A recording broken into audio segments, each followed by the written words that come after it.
Moonraker by Ian Fleming. Read by Bill Nighy. Part 1, Monday. Chapter 1, Secret Paperwork. The two 38s roared simultaneously. The walls of the underground room took the crash of sound and battered it to and fro between them until there was silence. James Bond watched the smoke being sucked from each end of the room toward the central ventaxia fan. The memory in his right hand of how he had drawn and fired with one sweep from the left made him confident. He broke the chamber sideways out of the Colt Detective Special and waited, his gun pointing at the floor, while the instructor walked the 20 yards towards him through the half-light of the gallery. Bond saw that the instructor was grinning. "I don't believe it," he said. "I got you that time." The instructor came up with him. "I'm in hospital, but you're dead, sir," he said. In one hand he held the silhouette target of the upper body of a man, in the other a Polaroid film, postcard size. He handed this to Bond, and they turned to a table behind them on which there was a green-shaded desk light and a large magnifying glass. Bond picked up the glass and bent over the photograph. It was a flashlight photograph of him. Around his right hand there was a blurred burst of white flame. He focused the glass carefully on the left side of his dark jacket. In the centre of his heart there was a tiny pinpoint of light. Without speaking, the instructor laid the big white man-shaped target under the lamp. Its heart was a black bullseye, about 3 inches across. Just below and half an inch to the right was the rent made by Bond's bullet. "Through the left wall of the stomach and out the back," said the instructor with satisfaction. He took out a pencil and scribbled an addition on the side of the target. 20 rounds, and I make it you owe me 7 and 6, sir," he said impassively. Bond laughed. He counted out some silver. "Double the stakes next Monday," he said. "Well, that's all right with me, sir," said the instructor. "But you can't beat the machine, sir, and if you want to get into the team for the Dewar Trophy, we ought to give the 38s a rest and spend some time on the Remington. That new long 22 cartridge they've just brought out is going to mean at least 7,900 out of a possible 8,000 to win. Most of your bullets have got to be in the X-ring, and that's only as big as a shilling when it's under your nose. At 100 yards, it isn't there at all." "To hell with the Dewar Trophy," said Bond. "It's your money I'm after." He shook the unfired bullets in the chamber of his gun into his cupped hand and laid them and the gun on the table. "See you Monday? Same time?" 10 o'clock will be fine, sir," said the instructor, jerking down the 2 handles on the iron door. He smiled at Bond's back as it disappeared up the steep concrete stairs leading to the ground floor. He was pleased with Bond's shooting, but he wouldn't have thought of telling him that he was the best shot in the service. Only M was allowed to know that, and his chief of staff, who would be told to enter the scores of that day's shoot on Bond's confidential record. Bond pushed through the green baize door at the top of the basement steps and walked over to the lift that would take him up to the 8th floor of the tall grey building near Regent's Park that is the headquarters of the Secret Service. He was satisfied with his score, but not proud of it. His trigger finger twitched in his pocket as he wondered how to conjure up that little extra flash of speed that would beat the machine. The complicated box of tricks that sprung the target for just 3 seconds, fired back at him with a blank 38, and shot a pencil of light aimed at him and photographed it as he stood and fired from the circle of chalk on the floor. The lift doors sighed open and Bond got in. The liftman could smell the cordite on him. They always smelled like that when they came up from the shooting gallery. He liked it. It reminded him of the army. He pressed the button for the 8th and rested the stump of his left arm against the control handle. If only the light was better, thought Bond. But M insisted that all shooting should be done in averagely bad conditions. A dim light and a target that shot back at you was as close as he could get to copying the real thing. "Shooting hell out of a piece of cardboard doesn't prove anything," was his single-line introduction to the Small Arms Defence Manual. The lift eased to a stop, and as Bond stepped out into the drab Ministry of Works green corridor and into the bustling world of girls carrying files, doors opening and shutting, and muted telephone bells. He emptied his mind of all thoughts of his shoot and prepared himself for the normal business of a routine day at headquarters. He walked along to the end door on the right. It was as anonymous as all the others he'd passed. No numbers. If you had any business on the 8th floor and your office was not on that floor, someone would come and fetch you to the room you needed and see you back into the lift when you were through. Bond knocked and waited. He looked at his watch. 11 o'clock. Mondays were hell. 2 days of dockets and files to plough through, and weekends were generally busy times abroad. Empty flats got burgled, people were photographed in compromising positions, motorcar accidents looked better, got a more cursory handling amidst the weekend slaughter on the roads. The weekly bags from Washington, Istanbul and Tokyo would have come in and been sorted. They might hold something for him. The door opened, and he had his daily moment of pleasure at having a beautiful secretary. "Morning, Lil," he said. The careful warmth of her smile of welcome dropped about 10 degrees. "Give me that coat," she said. "It stinks of cordite, and don't call me Lil, you know I hate it." Bond took off his coat and handed it to her. Anyone who gets christened Lelia Punsonby ought to get used to pet names. He stood beside her desk in the little anteroom which she had somehow made to seem a little more human than an office, and watched her hang his coat on the iron frame of the open window. She was tall and dark, with a reserved, unbroken beauty to which the war and 5 years in the service had lent a touch of sternness. Unless she married soon, Bond thought for the 100th time, or had a lover, her cool air of authority might easily become spinsterish, and she would join the army of women who had married a career. Bond had told her as much often, and he and the 2 other members of the OO section had at various times made determined assaults on her virtue.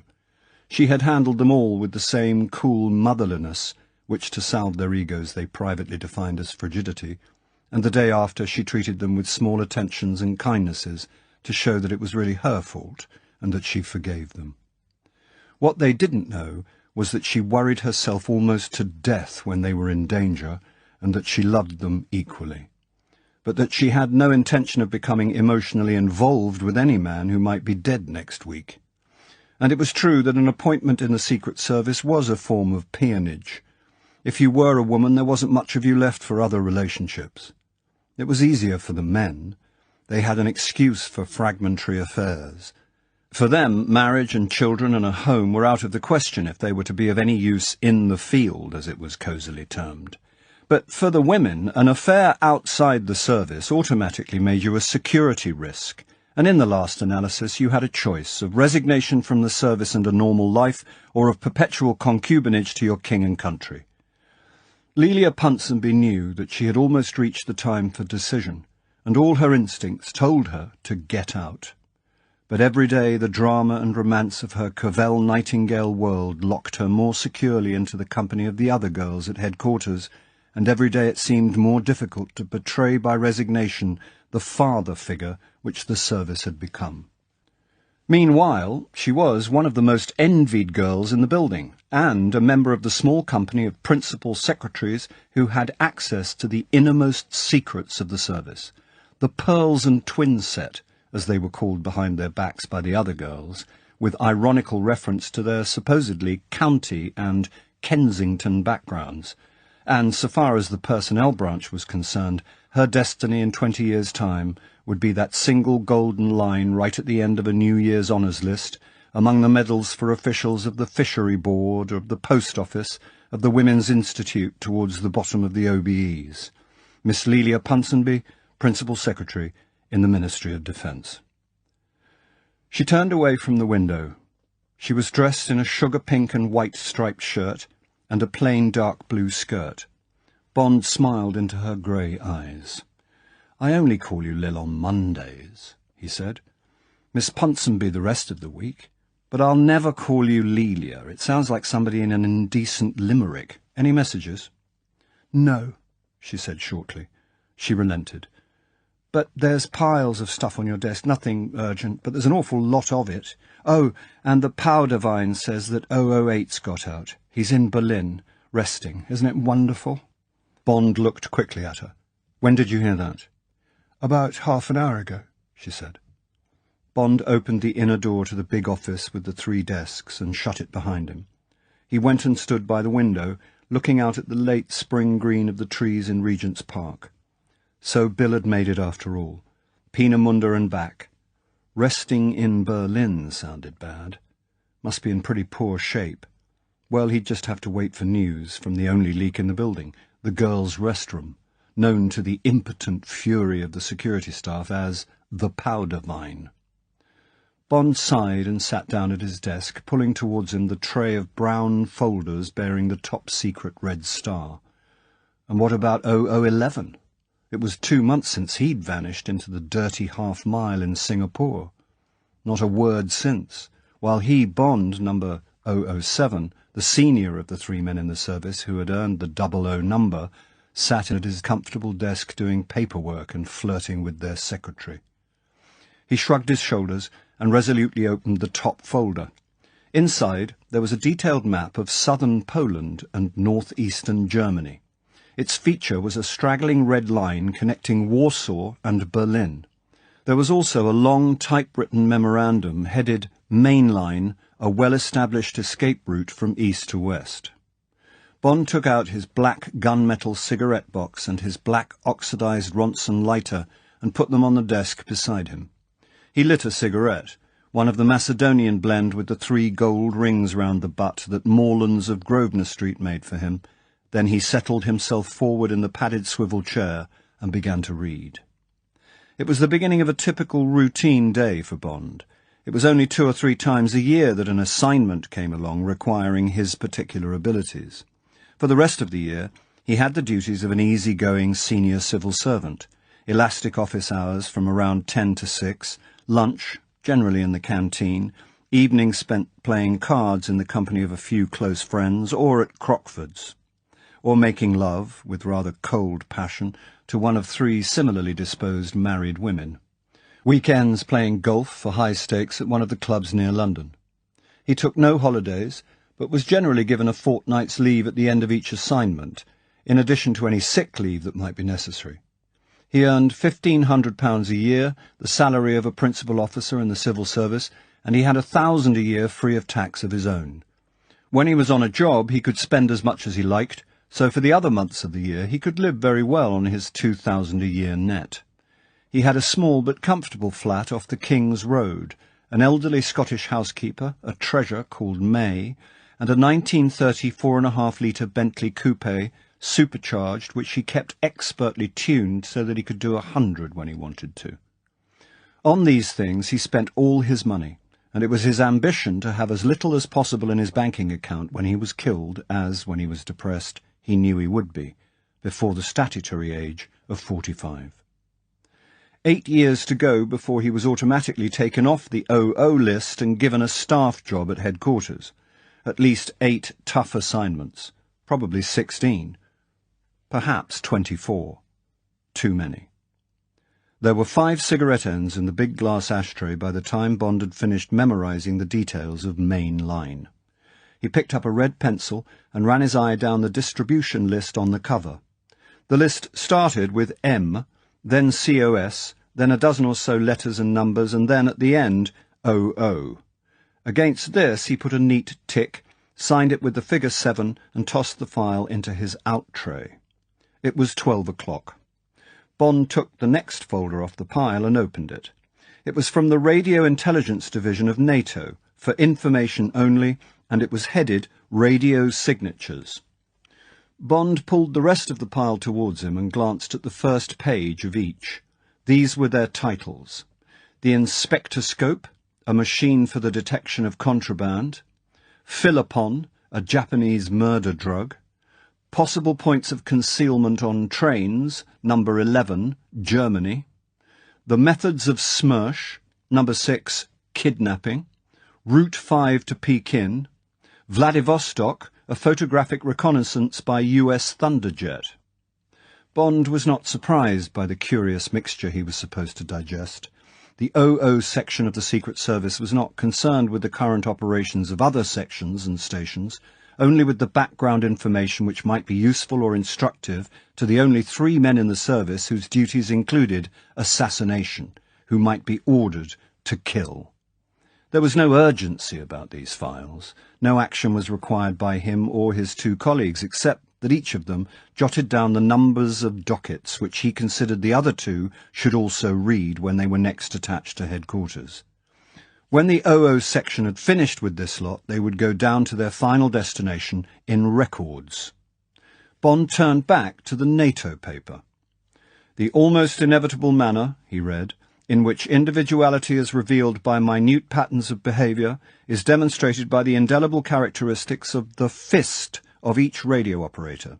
This fist, or manner of tapping out messages, is distinctive and recognisable by those who are practised in receiving messages. It can also be measured by very sensitive mechanisms. To illustrate, in 1943 the United States Radio Intelligence Bureau made use of this fact in tracing an enemy station in Chile, operated by Pedro, a young German. When the Chilean police closed in on the station, Pedro escaped. A year later, expert listeners spotted a new illegal transmitter and were able to recognise Pedro as the operator. In order to disguise his fist, he was transmitting left-handed, but the disguise was not effective and he was captured.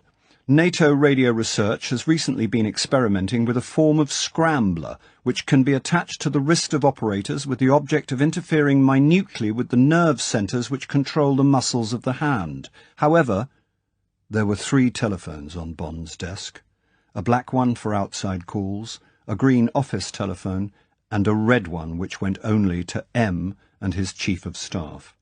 It was the familiar burr of the red one that broke the silence of the room. It was M's chief of staff. "Can you come up?" asked a pleasant voice. "M?" asked Bond. "Yeah." "Any clue?" "Simply said if you were about he'd like to see you." "Right," said Bond, and put down the receiver. He collected his coat, told his secretary he would be with M, and not to wait for him, left his office and walked along the corridor to the lift. While he waited for it, he thought of those other times when, in the middle of an empty day, the red telephone had suddenly broken the silence and taken him out of one world and set him down in another. He shrugged his shoulders. Monday. He might have expected trouble. The lift came. "Ninth," said Bond, and stepped in. Chapter 2. The Columbite King. The 9th was the top floor of the building. Most of it was occupied by communications, the hand-picked inter-services team of operators whose only interest was the world of microwaves, sunspots, and the Heaviside layer.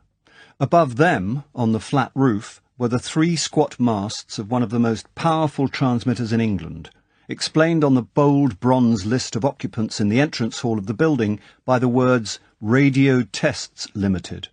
The other tenants were declared to be Universal Export Co., Delaney Brothers, 1940 Limited, the Omnium Corporation, and Inquiries Miss E. Twining, OBE. Miss Twining was a real person. 40 years earlier, she had been a Lelia Punsonby. Now in retirement, she sat in a small office on the ground floor and spent her days tearing up circulars, paying the rates and taxes of her ghostly tenants, and politely brushing off salesmen and people who wanted to export something or have their radios mended. It was always very quiet on the 9th floor.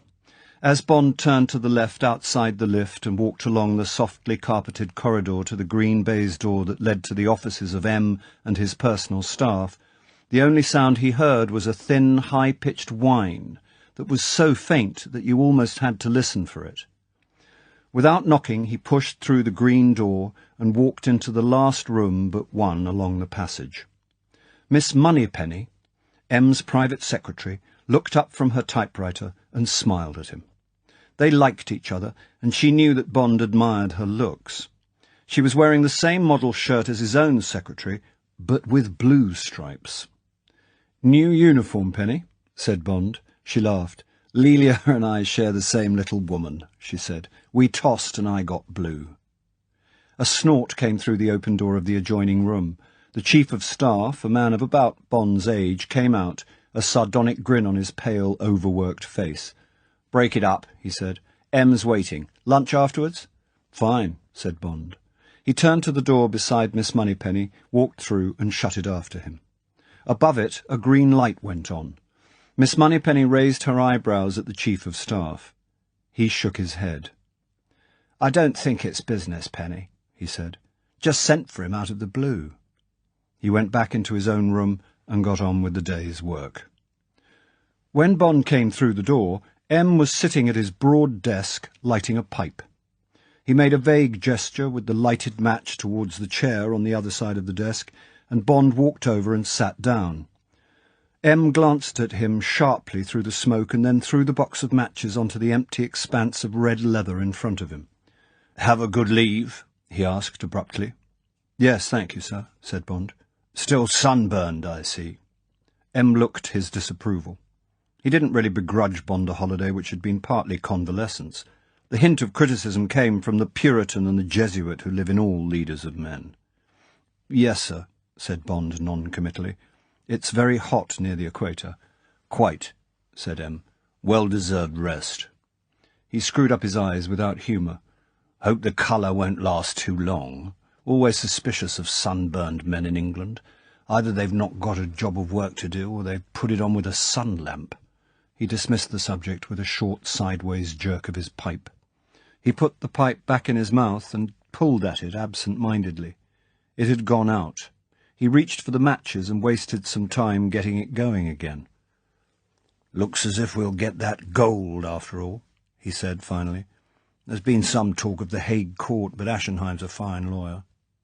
"Good," said Bond. There was a silence for a moment. M gazed into the bowl of his pipe. Through the open windows came the distant roar of London's traffic. A pigeon landed on one of the window-sills with a clatter of wings and quickly took off again. Bond tried to read something in the weather-beaten face he knew so well and which held so much of his loyalty. But the grey eyes were quiet, and the little pulse that always beat high up on the right temple when M was tense showed no sign of life. Suddenly Bond suspected that M was embarrassed. He had the feeling that M didn't know where to begin. Bond wanted to help. He shifted in his chair and took his eyes off M. He looked down at his hands and idly picked at a rough nail. M lifted his eyes from his pipe and cleared his throat. Got anything particular on at the moment, James?" he asked in a neutral voice. James. That was unusual. It was rare for M to use a Christian name in this room. "Only paperwork and the usual courses," said Bond. "Anything you want me for, sir?" "As a matter of fact, there is," said M. He frowned at Bond. "But it's really got nothing to do with the service. It's, almost a personal matter. I thought you might give me a hand." "Of course, sir," said Bond. He was relieved for M's sake that the ice had been broken. Probably one of the old man's relations had got into trouble and M didn't want to ask a favour of Scotland Yard. Blackmail, perhaps, or drugs. He was pleased that M should have chosen him. Of course he would take care of it. M was such a desperate stickler about government property and personnel. Using Bond on a personal matter must have seemed to him like stealing the government's money. "Thought you'd say so," said M gruffly. "Won't take up much of your time. An evening ought to be enough." He paused. "Well, now, you've heard of this man, Sir Hugo Drax?" "Of course, sir," said Bond, surprised at the name. "You can't open a paper without reading something about him.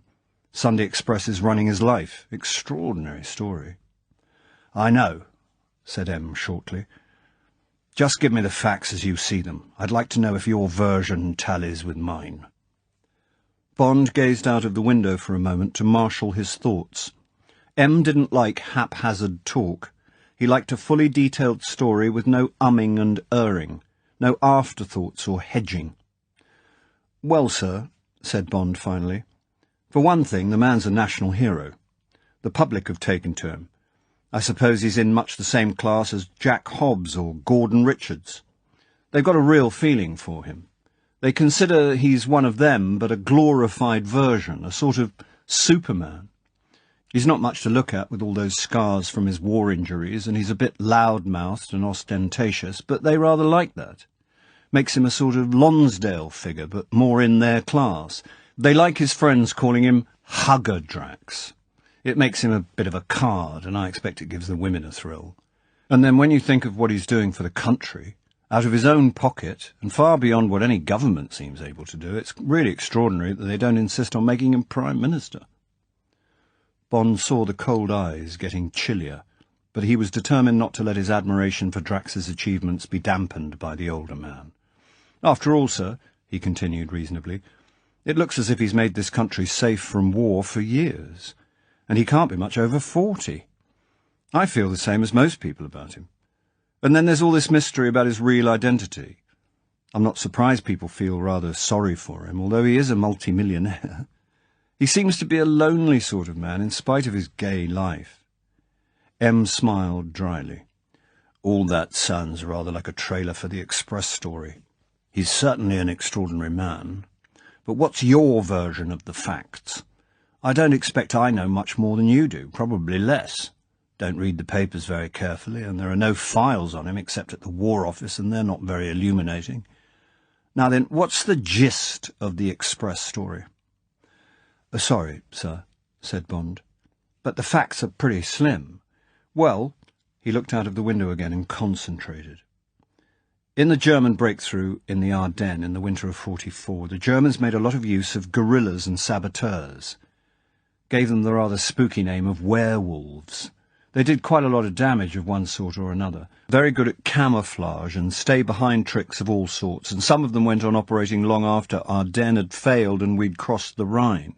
They were supposed to carry on even when we'd overrun the country, but they packed up pretty quickly when things got really bad.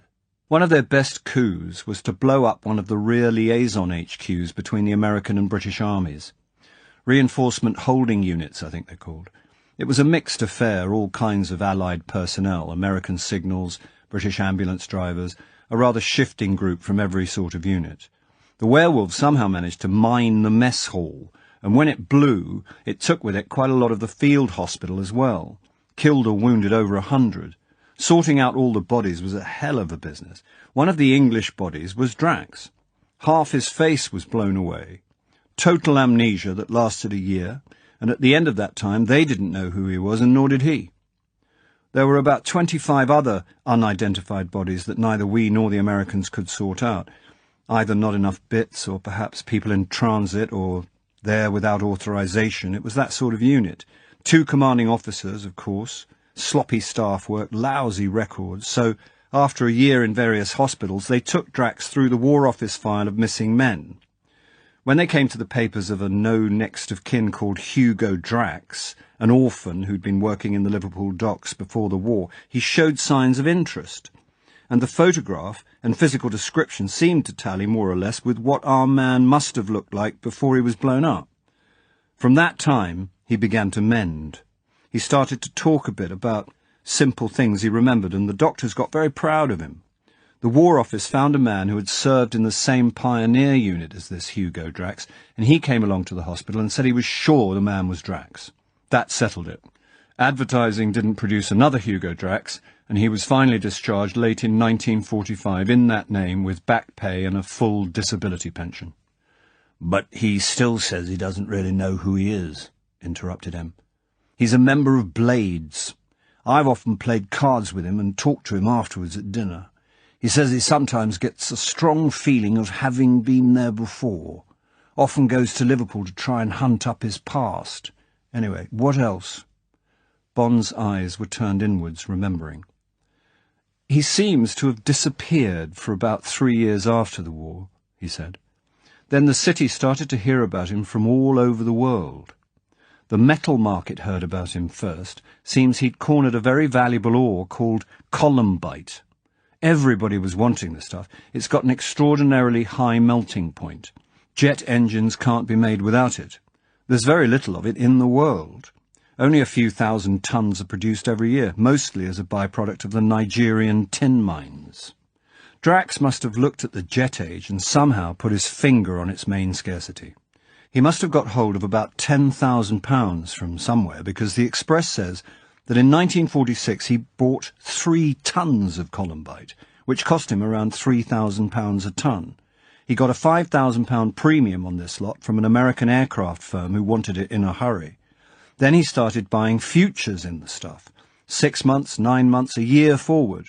In 3 years he'd made a corner. Anyone who wanted Columbite went to Drax Metals for it. All this time he'd been playing about with futures in other small commodities, shellac, sisal, black pepper, anything where you could build up a big position on margin. Of course he gambled on a rising commodity market, but he had the guts to keep his foot right down on the pedal even when the pace got hot as hell. And whenever he took a profit, he ploughed the money back again. For instance, he was one of the first men to buy up used ore dumps in South Africa. Now they're being remined for their uranium content. Another fortune there. M's quiet eyes were fixed on Bond. He puffed at his pipe, listening. Of course, continued Bond, lost in his story, all this made the city wonder what the hell was going on. The commodity brokers kept on coming across the name of Drax. Whatever they wanted, Drax had got it, and was holding out for a much higher price than they were prepared to pay. He operated from Tangier, free port, no taxes, no currency restrictions. By 1950 he was a multi-millionaire. And then he came back to England and started spending it. He simply threw it about. Best houses, best cars, best women, boxes at the opera, at Goodwood, prize-winning Jersey herds, prize-winning carnations, prize-winning 2-year-olds, 2 yachts, money for the Walker Cup team, £100,000 for the Flood Disaster Fund, coronation ball for nurses at the Albert Hall. There wasn't a week when he wasn't hitting the headlines with some splash or other. And all the time he went on getting richer, and people simply loved it. It was the Arabian Nights. It lit up their lives. If a wounded soldier from Liverpool could get there in 5 years, why shouldn't they, or their sons? It sounded almost as easy as winning a gigantic football pool. And then came his astonishing letter to the Queen. Your Majesty, may I have the temerity, and the typical genius of the single banner line across the Express next day, Temerity Drax, and the story of how he'd given to Britain his entire holding in Columbite to build a super-atomic rocket with a range that would cover nearly every capital in Europe, the immediate answer to anyone who tried to atom bomb London. £10 million he was going to put up out of his own pocket, and he had the design of the thing and was prepared to find the staff to build it. And then there were months of delay and everyone got impatient. Questions in the House, the opposition nearly forced a vote of confidence, and then the announcement by the Prime Minister that the design had been approved by the Woomera range experts of the Ministry of Supply, and that the Queen had been graciously pleased to accept the gift on behalf of the people of Britain and had conferred a knighthood on the donor. Bond paused, almost carried away by the story of this extraordinary man. Yes, said M, peace in our time. This time, I remember the headline a year ago, and now the rocket's nearly ready. The Moonraker. And from all I hear, it really should do what he says. It's very odd. He relapsed into silence, gazing out of the window. He turned back and faced Bond across the desk. That's about it, he said slowly.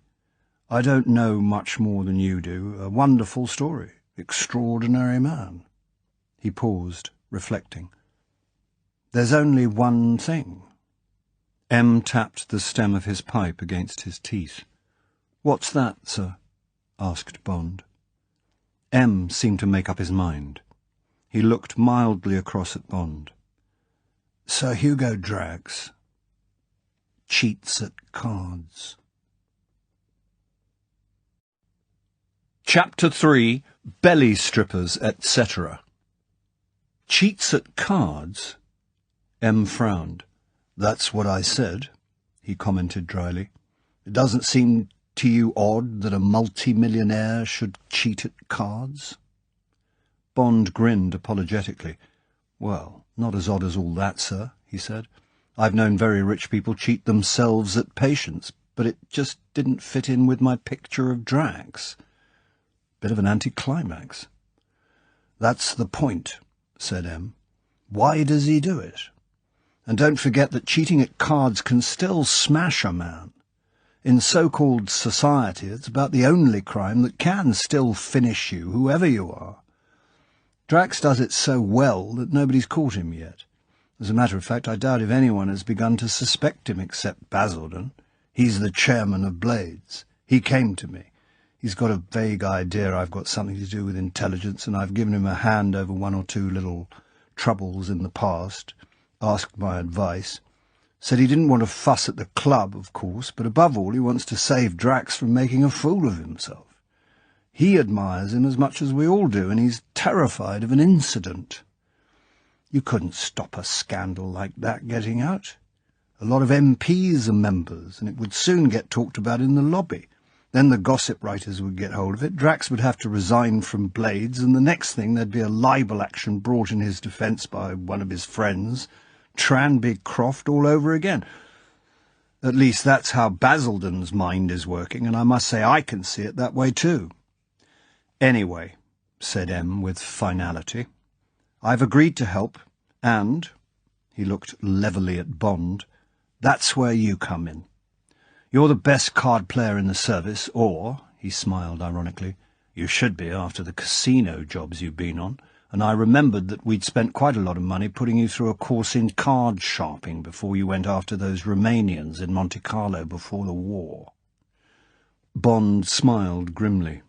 Steffi Esposito, he said softly. That was the chap. American. Made me work 10 hours a day for a week learning a thing called the riffle stack, and how to deal seconds and bottoms and middles. I wrote a long report about it at the time.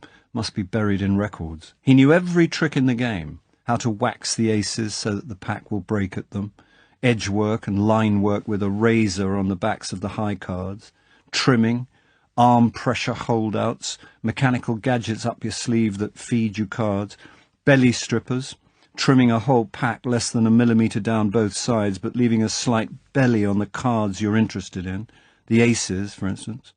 Shiners, tiny mirrors built into rings or fitted into the bottom of a pipe bowl.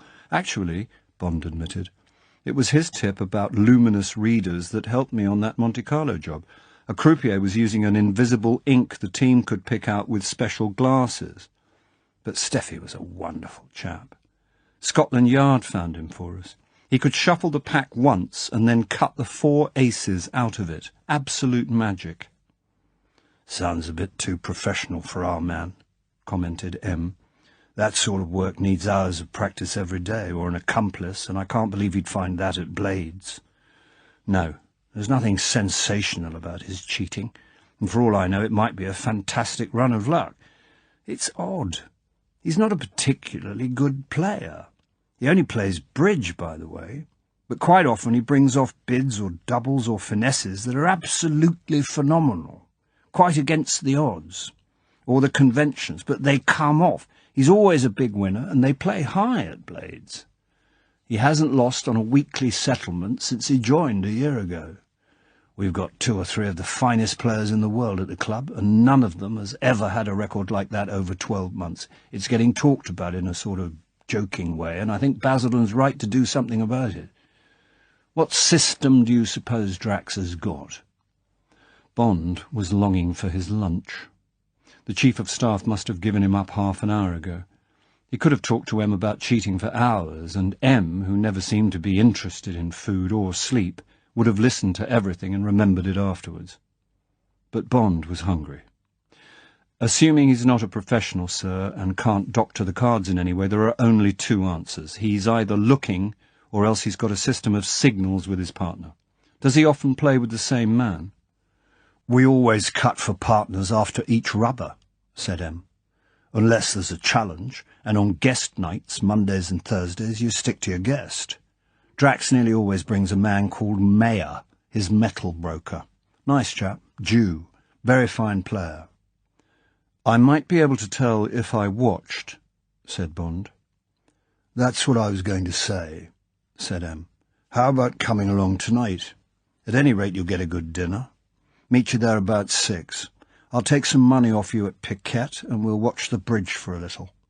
After dinner, we'll have a rubber or 2 with Drax and his friend. They're always there on Monday. All right? Sure I'm not taking you away from your work?" "No, sir," said Bond with a grin, "and I'd like to come very much. Bit of a busman's holiday. And if Drax is cheating, I'll show him I've spotted it, and that should be enough to warn him off. I wouldn't like to see him get into a mess." "Is that all, sir?" "Yes, James," said M, "and thank you for your help. Drax must be a bloody fool. Obviously a bit of a crank. But it isn't the man I'm worried about. I wouldn't like to chance anything going wrong with this rocket of his. And Drax more or less is the Moonraker.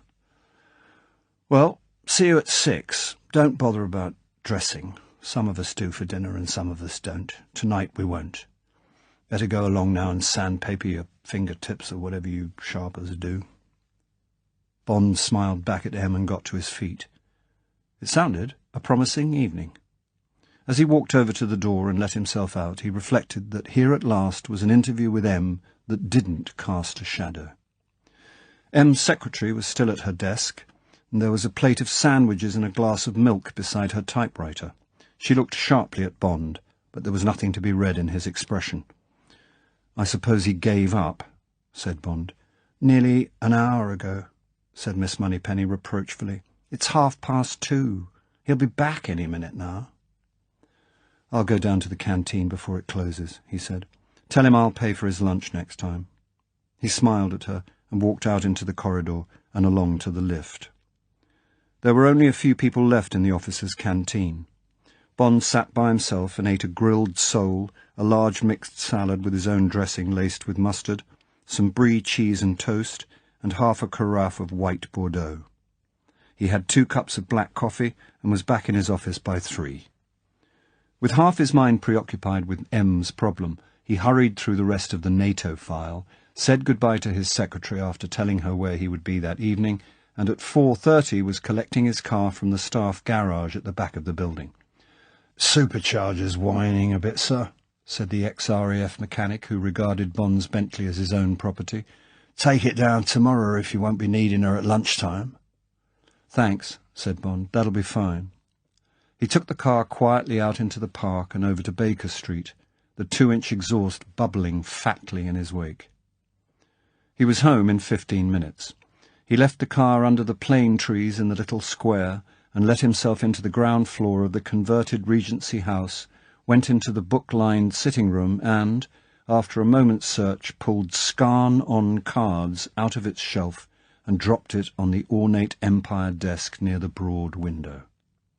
He walked through into the smallish bedroom with the white and gold coal wallpaper and the deep red curtains, undressed and threw his clothes more or less tidily on the dark blue counterpane of the double bed. Then he went into the bathroom and had a quick shower. Before leaving the bathroom he examined his face in the glass and decided he had no intention of sacrificing a lifetime prejudice by shaving twice in one day. In the glass, the grey-blue eyes looked back at him with the extra light they held when his mind was focused on a problem that interested him. The lean, hard face had a hungry, competitive edge to it. There was something swift and intent in the way he ran his fingers along his jaw and in the impatient stroke of the hairbrush to put back the comma of black hair that fell down an inch above his right eyebrow. It crossed his mind that, with the fading of his sunburn, the scar down the right cheek that had shown so white was beginning to be less prominent, and automatically he glanced down his naked body and registered that the almost indecent white area left by his bathing trunks was less sharply defined. He smiled at some memory and went through into the bedroom. 10 minutes later, in a heavy white silk shirt, dark blue trousers of navy serge, dark blue socks, and well-polished black moccasin shoes, he was sitting at his desk with a pack of cards in one hand and Scarn's wonderful guide to cheating open in front of him. For half an hour, as he ran quickly through the section on methods, he practised the vital mechanic's grip, 3 fingers curled round the long edge of the cards and the index finger at the short upper edge away from him, palming and nullifying the cut. His hands worked automatically at these basic manoeuvres, while his eyes read, and he was glad to find that his fingers were supple and assured and that there was no noise from the cards, even with the very difficult single-handed annulment. At 5:30 he slapped the cards on the table and shut the book. He went into his bedroom, filled the wide black case with cigarettes and slipped it into his hip pocket, put on a black knitted silk tie and his coat, and verified that his cheque-book was in his note-case. He stood for a moment, thinking. Then he selected 2 white silk handkerchiefs, carefully rumpled them, and put one into each side pocket of his coat. He lit a cigarette and walked back into the sitting room and sat down at his desk again and relaxed for 10 minutes, gazing out of the window at the empty square and thinking about the evening that was just going to begin, and about Blades, probably the most famous private card club in the world. The exact date of the foundation of Blades is uncertain. The second half of the 18th century saw the opening of many coffee houses and gaming rooms, and premises and proprietors shifted often with changing fashions and fortunes. White's was founded in 1755, Almack's in 1764, and Brooks's in 1774, and it was in that year that the Savoir Vivre, which was to be the cradle of Blades, opened its doors onto Park Street, a quiet backwater off St. James's. The Savoir Vivre was too exclusive to live, and it blackballed itself to death within a year. Then, in 1776, Horace Walpole wrote, "A new club is opened off St. James's Street that piques itself in surpassing all its predecessors." And in 1778, Blades first occurs in a letter from Gibbon, the historian, who coupled it with the name of its founder, a German called Longchamp, at that time conducting the Jockey Club at Newmarket. From the outset, Blades seems to have been a success, and in 1782 we find the Duke of Württemberg writing excitedly home to his younger brother, "This is indeed the ace of clubs. There have been 4 or 5 cans tables going in the room at the same time, with whist and piquet, after which a full hazard table. I have known 2 at the same time. 2 chests each containing 4,000 guinea rouleaux were scarce sufficient for the night's circulation." Mention of hazard perhaps provides a clue to the club's prosperity. Permission to play this dangerous but popular game must have been given by the committee in contravention of its own rules, which laid down that no game is to be admitted to the house of the society but chess, whist, piquet, cribbage, quadrille, ombre, and treadville. In any event, the club continued to flourish and remains to this day the home of some of the highest polite gambling in the world. It is not as aristocratic as it was, the redistribution of wealth has seen to that, but it is still the most exclusive club in London. The membership is restricted to 200, and each candidate must have 2 qualifications for election. He must behave like a gentleman, and he must be able to show £100,000 in cash or gilt-edged securities. The amenities of Blades, apart from the gambling, are so desirable that the committee has had to rule that every member is required to win or lose £500 a year on the club premises or pay an annual fine of £250. The food and wine are the best in London and no bills are presented, the cost of all meals being deducted at the end of each week pro rata from the profits of the winners. Seeing that about £5,000 changes hands each week at the tables, the impost is not too painful and the losers have the satisfaction of saving something from the wreck. And the custom explains the fairness of the levy on infrequent gamblers. Club servants are the making or breaking of any club, and the servants of Blades have no equal. The half-dozen waitresses in the dining room are of such a high standard of beauty that some of the younger members have been known to smuggle them undetected into debutante balls. And if at night one or other of the girls is persuaded to stray into one of the 12 members' bedrooms at the back of the club, that is regarded as the members' private concern. There are 1 or 2 other small refinements which contribute to the luxury of the place. Only brand new currency notes and silver are paid out on the premises, and, if a member is staying overnight, his notes and small change are taken away by the valet who brings the early morning tea and the Times, and are replaced with new money. No newspaper comes to the reading room before it's been ironed. Floris provides the soaps and lotions in the lavatories and bedrooms. There is a direct wire to Ladbrokes from the Porter's Lodge. The club has the finest tents and boxes at the principal race meetings, at Lord's, Henley and Wimbledon, and members travelling abroad have automatic membership of the leading club in every foreign capital. In short, membership of Blades in return for the £100 entrance fee and the £50 a year subscription provides the standard of luxury of the Victorian age, together with the opportunity to win or lose in great comfort anything up to £20,000 a year. Bond, reflecting on all this, decided he was going to enjoy his evening. He had only played at Blades a dozen times in his life, and on the last occasion he had burnt his fingers badly in a high poker game, but the prospect of some expensive bridge and of the swing of a few, to him not unimportant £100, made his muscles taut with anticipation. And then, of course, there was the little business of Sir Hugo Drax, which might bring an additional touch of drama to the evening. He was not even disturbed by a curious portent he encountered while he was driving along King's Road into Sloane Square, with half his mind on the traffic and the other half exploring the evening ahead. It was a few minutes to 6, and there was thunder about. The sky threatened rain, and it had become suddenly dark. Across the square from him, high up in the air, a bold electric sign started to flash on and off. The fading light waves had caused the cathode tube to start the mechanism which would keep the sign flashing through the dark hours until, around 6 in the morning, the early light of day would again sensitize the tube and cause the circuit to close. Startled at the great crimson words, Bond pulled into the curb, got out of the car, and crossed to the other side of the street to get a better view of the big sky sign. Ah, that was it. Some of the letters had been hidden by a neighbouring building. It was only one of those Shell advertisements. "Summer Shell is here," was what it said. Bond smiled to himself and walked back to his car and drove on. When he'd first seen the sign, half hidden by the building, great crimson letters across the evening sky had flashed a different message. They had said, "Hell is here. Hell is here. Hell is here."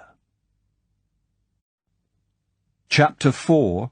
The Shiner. Bond left the Bentley outside Brooks's and walked round the corner into Park Street. The Adam frontage of Blades, recessed a yard or so back from its neighbours, was elegant in the soft dusk. The dark red curtains had been drawn across the ground-floor bow windows on either side of the entrance, and a uniformed servant showed for a moment as he drew them across the 3 windows of the floor above. In the centre of the 3, Bond could see the heads and shoulders of 2 men bent over a game, probably backgammon, he thought, and he caught a glimpse of the spangled fire of one of the 3 great chandeliers that illuminate the famous gambling room. Bond pushed through the swing doors and walked up to the old-fashioned porter's lodge ruled over by Brevet, the guardian of Blades and the counsellor and family friend of half the members. "Evening, Brevet. Is the Admiral in?" "Good evening, sir," said Brevet, who knew Bond as an occasional guest at the club. "The Admiral's waiting for you in the card-room. Page, take Commander Bond up to the Admiral. Lively now." As Bond followed the uniformed page-boy across the worn black-and-white marble floor of the hall and up the wide staircase with its fine mahogany balustrade, he remembered the story of how at one election 9 blackballs had been found in the box when there were only 8 members of the committee present. Brevet, who had handed the box from member to member, was said to have confessed to the chairman that he was so afraid the candidate would be elected that he had put in a blackball himself. No one had objected. The committee would rather have lost its chairman than the porter whose family had held the same post at Blades for 100 years. The page pushed open one wing of the tall doors at the top of the stairs and held it for Bond to go through. The long room was not crowded, and Bond saw M sitting by himself playing patience in the alcove formed by the left hand of the 3 bow windows.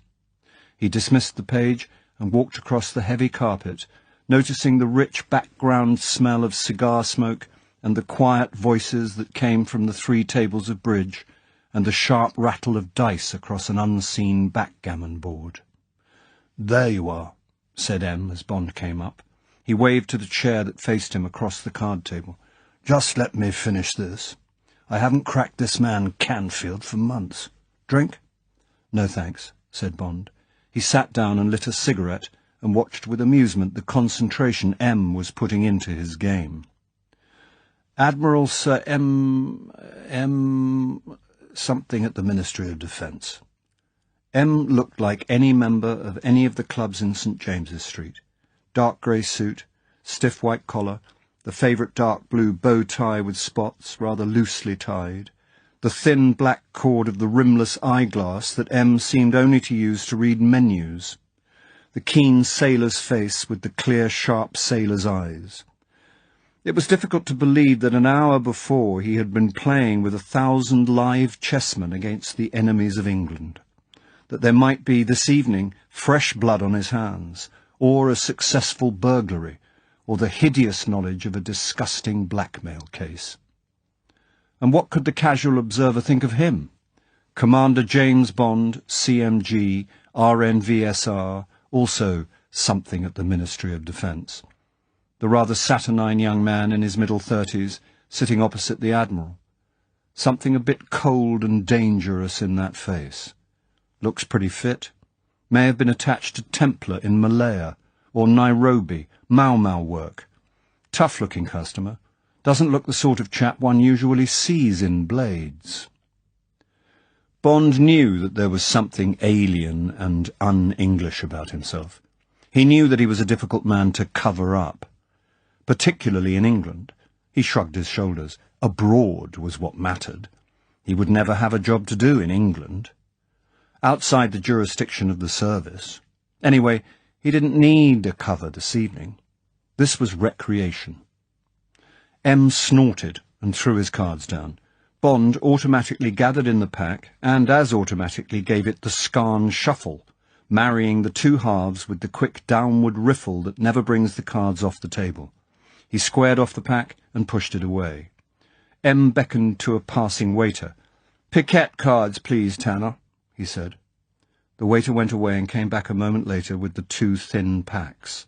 He stripped off the wrapping and placed them, with 2 markers, on the table. He stood waiting. "Bring me a whiskey and soda," said M. "Sure you won't have anything?" Bond looked at his watch. It was 6:30. "Could I have a dry martini?" he said. "Made with vodka, large slice of lemon peel." "Rot gut," commented M briefly as the waiter went away. "Now I'll just take a pound or 2 off you, and then we'll go and have a look at the bridge. Our friend hasn't turned up yet." For half an hour they played the game at which the expert player can nearly always win, even with the cards running slightly against him. At the end of the game, Bond laughed and counted out £3 notes. "One of these days I'm going to take some trouble and really learn piquet," he said. "I've never won against you yet." "It's all memory and knowing the odds," said M with satisfaction. He finished his whiskey and soda. "Let's go over and see what's going on at the bridge. Our man's playing at Basildon's table. Came in about 10 minutes ago. If you notice anything, just give me a nod, and we'll go downstairs and talk about it." He stood up, and Bond followed suit. The far end of the room had begun to fill up, and 6 tables of bridge were going. At the round poker table under the centre chandelier, 3 players were counting out chips into 5 stacks, waiting for 2 more players to come in. The kidney-shaped baccarat table was still shrouded and would probably remain so until after dinner, when it would be used for chemin de fer. Bond followed M out of their alcove, relishing the scene down the long room. The oases of green, the tinkle of glasses as the waiters moved amongst the tables, the hum of talk punctuated by sudden exclamations and warm laughter, the haze of blue smoke rising up through the dark red lampshades that hung over the centre of each table. His pulses quickened with the smell of it all, and his nostrils flared slightly as the 2 men came down the long room and joined the company. M, with Bond beside him, wandered casually from table to table, exchanging greetings with the players until they reached the last table, beneath the fine Lawrence of Beau Brummel over the wide Adam fireplace. "Double, damn you!" said the loud, cheerful voice of the player with his back to Bond. Bond thoughtfully noted the head of tight reddish hair that was all he could see of the speaker. Then he looked to the left at the rather studious profile of Lord Basildon. The chairman of Blades was leaning back, looking critically down his nose at the hand of cards which he held out and away from him as if it were a rare object. "My hand is so exquisite that I am forced to redouble, my dear Drax," he said. He looked across at his partner. "Tommy," he said, "charge this to me if it goes wrong." "Rot," said his partner. "Mayor, better take Drax out." "Too frightened," said the middle-aged florid man who was playing with Drax. "No bid." He picked up his cigar from the brass ashtray and put it carefully into the middle of his mouth. "No bid here," said Basildon's partner. "And nothing here," came Drax's voice. "5 clubs redoubled," said Basildon. "Your lead, Mayor." Bond looked over Drax's shoulder. Drax had the ace of spades and the ace of hearts. He promptly made them both and led another heart, which Basildon took on the table with the king. "Well," said Basildon, "there are 4 trumps against me, including the queen. I shall play Drax to have her." He finessed against Drax. Mayor took the trick with the queen. "Hell and damnation," said Basildon. "What's the queen doing in Mayor's hand? Well, I'm damned. Anyway, the rest are mine." He fanned his cards down on the table. He looked defensively at his partner. "Can you beat it, Tommy? Drax doubles and Mayor has the queen." There was not more than a natural exasperation in his voice. Drax chuckled. "Ha ha! Didn't expect my partner to have a Yarborough, did you?" he said cheerfully to Basildon. "Well, that's just the 400 above the line. Your deal." He cut the cards to Basildon, and the game went on. So it had been Drax's deal the hand before. That might be important. Bond lit a cigarette and reflectively examined the back of Drax's head. M's voice cut in on Bond's thoughts. "You remember my friend Commander Bond, Basil? Thought we'd come along and play some bridge this evening." Basildon smiled up at Bond. "Evening," he said. He waved a hand around the table from left to right. "Mayor, Dangerfield, Drax." The 3 men looked up briefly, and Bond nodded a greeting to the table in general. "You all know the Admiral," added the chairman, starting to deal. Drax half-turned in his chair. "Ah, the Admiral," he said, boisterously. "Glad to have you aboard, Admiral. Drink?" "No, thanks," said M with a thin smile. "Just had one." Drax turned and glanced up at Bond, who caught a glimpse of a tuft of reddish moustache and a rather chilly blue eye. "What about you?" asked Drax perfunctorily. "No, thanks," said Bond. Drax swivelled back to the table and picked up his cards. Bond watched the big blunt hands sort them. Then he moved round the table with a second clue to ponder. Drax didn't sort his cards into suits as most players do, but only into reds and blacks, ungraded, making his hand very difficult to kibitz and almost impossible for one of his neighbours, if they were so inclined, to decipher. Bond knew it for the way people hold their hands who are very careful card players indeed.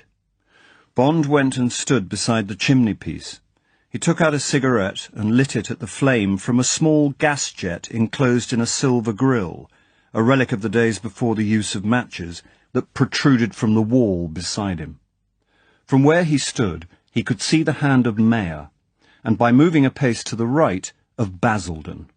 His view of Sir Hugo Drax was uninterrupted, and he inspected him carefully while appearing to interest himself only in the game. Drax gave the impression of being a little larger than life. He was physically big, about 6 foot tall, Bond guessed, and his shoulders were exceptionally broad. He had a big square head, and the tight reddish hair was parted in the middle. On either side of the parting, the hair dipped down in a curve towards the temples, with the object, Bond assumed, of hiding as much as possible of the tissue of shining, puckered skin that covered most of the right half of his face. Other relics of plastic surgery could be detected in the man's right ear, which was not a perfect match with its companion on the left, and the right eye, which had been a surgical failure. It was considerably larger than the left eye because of a contraction of the borrowed skin used to rebuild the upper and lower eyelids, and it looked painfully bloodshot. Bond doubted if it was capable of closing completely, and he guessed that Drax covered it with a patch at night. To conceal as much as possible of the unsightly taut skin that covered half his face, Drax had grown a bushy reddish moustache, and had allowed his whiskers to grow down to the level of the lobes of his ears. He also had patches of hair on his cheekbones. The heavy moustache served another purpose. It helped to hide a naturally prognathous upper jaw and a marked protrusion of the upper row of teeth. Bond reflected that this was probably due to sucking his thumb as a child, and it had resulted in an ugly splaying or diastema of what Bond had heard his dentist call the centrals. The moustache helped to hide these ogre's teeth, and it was only when Drax uttered, as he frequently did, his short, braying laugh that the splay could be seen. The general effect of the face, the riot of red-brown hair, the powerful nose and jaw, the florid skin, was flamboyant. It put Bond in mind of a ringmaster at a circus. The contrasting sharpness and coldness of the left eye supported the likeness. A bullying, boorish, loud-mouthed vulgarian. That would have been Bond's verdict if he had not known something of Drax's abilities. As it was, it crossed his mind that much of the effect might be Drax's idea of a latter-day Regency buck, the harmless disguise of a man with a smashed face who was also a snob. Looking for further clues, Bond noticed that Drax was sweating rather freely. Despite the occasional growl of thunder outside, it was a cool evening, and yet Drax was constantly mopping his face and neck with a huge bandana handkerchief. He smoked incessantly, stubbing out the cork-tipped Virginia cigarettes after a dozen lungfuls of smoke, and almost immediately lighting another from a box of 50 in his coat pocket. His big hands, their backs thickly covered with reddish hair, were always on the move, fiddling with his cards, handling the cigarette lighter that stood beside a plain, flat silver cigarette case in front of him, twisting a lock of hair on the side of his head, using the handkerchief on his face and neck. Occasionally he put a finger greedily to his mouth and worried a nail. Even at a distance Bond could see that every fingernail was bitten down to the quick. The hands themselves were strong and capable, but the thumbs had something ungainly about them which it took Bond a moment or two to define. He finally detected that they were unnaturally long, and reached level with the top joint of the index finger. Bond concluded his inspection with Drax's clothes, which were expensive and in excellent taste. A dark blue pinstripe in lightweight flannel, double-breasted with turned-back cuffs, a heavy white silk shirt with a stiff collar, an unobtrusive tie with a small grey and white check, modest cufflinks which looked like Cartier, and a plain gold Patek Philippe watch with a black leather strap.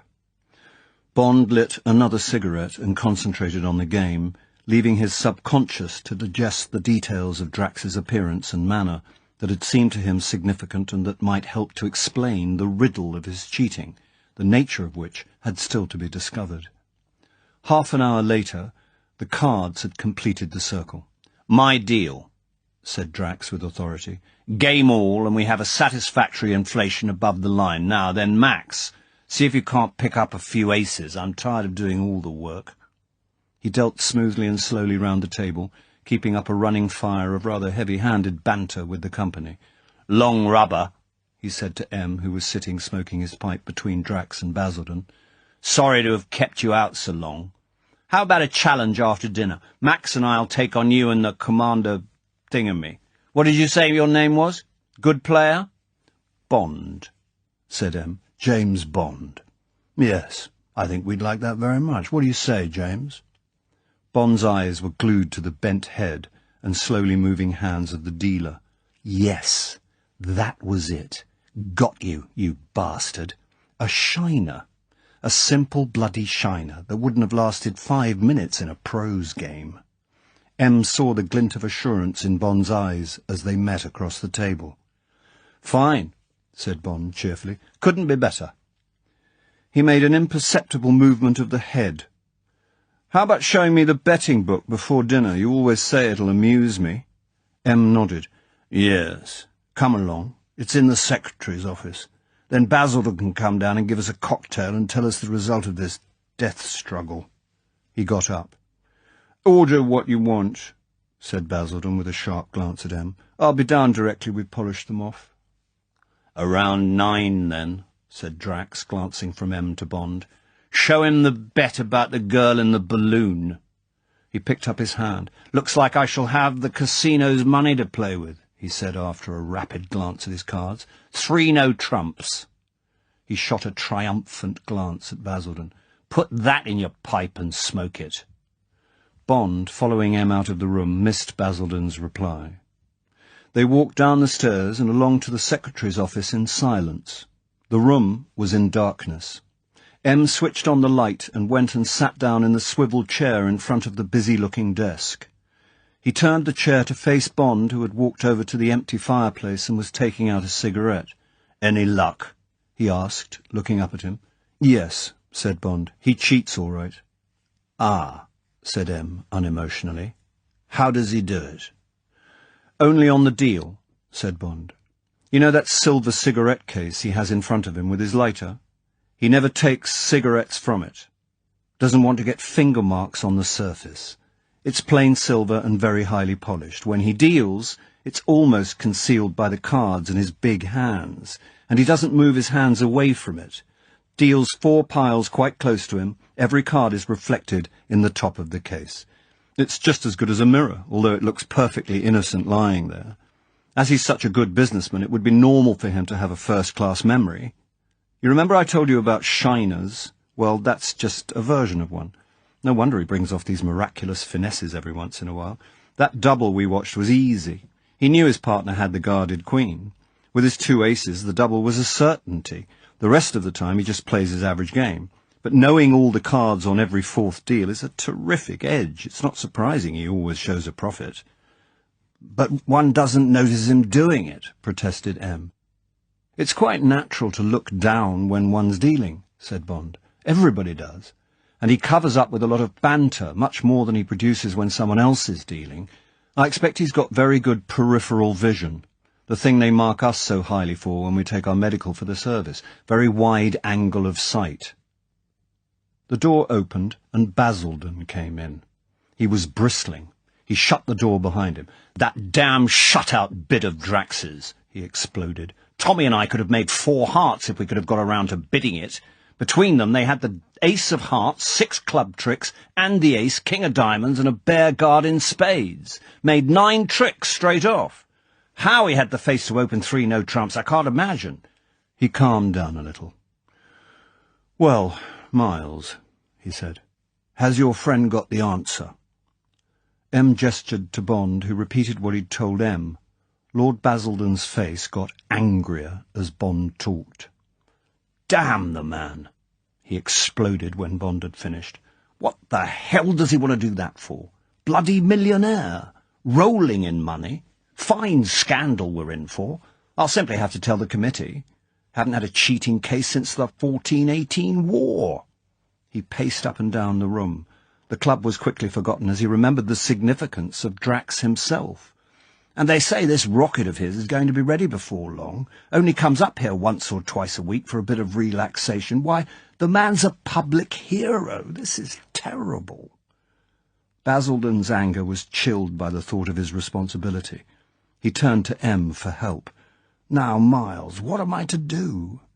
He's won thousands of pounds in this club, and others have lost it. Take this evening. It doesn't matter about my losses, of course, but what about Dangerfield? I happen to know he's been having a bad time on the stock market lately. I don't see how I can avoid telling the committee. Can't shirk it. Whoever Drax is. And you know what that'll mean. There are 10 on the committee, bound to be a leak.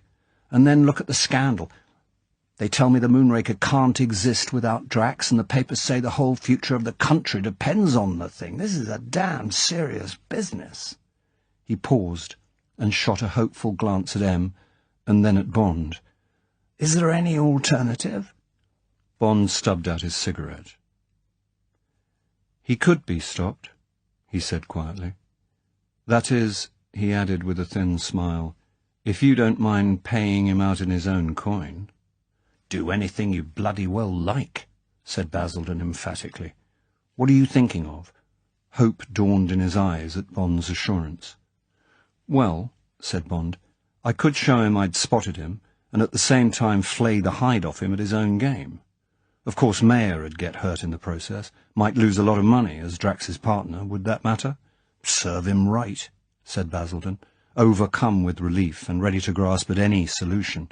"He's been riding along on Drax's back, making plenty of money playing with him. You don't think—" "No," said Bond. "I'm sure he doesn't know what's going on, although some of Drax's bids must come as a bit of a shock. Well," he turned to M, "is it all right with you, sir?" M reflected.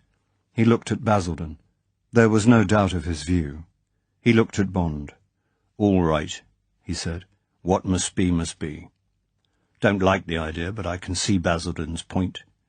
So long as you can bring it off, and," he smiled, "as long as you don't want me to palm any cards or anything of that sort, no talent for it." "No," said Bond.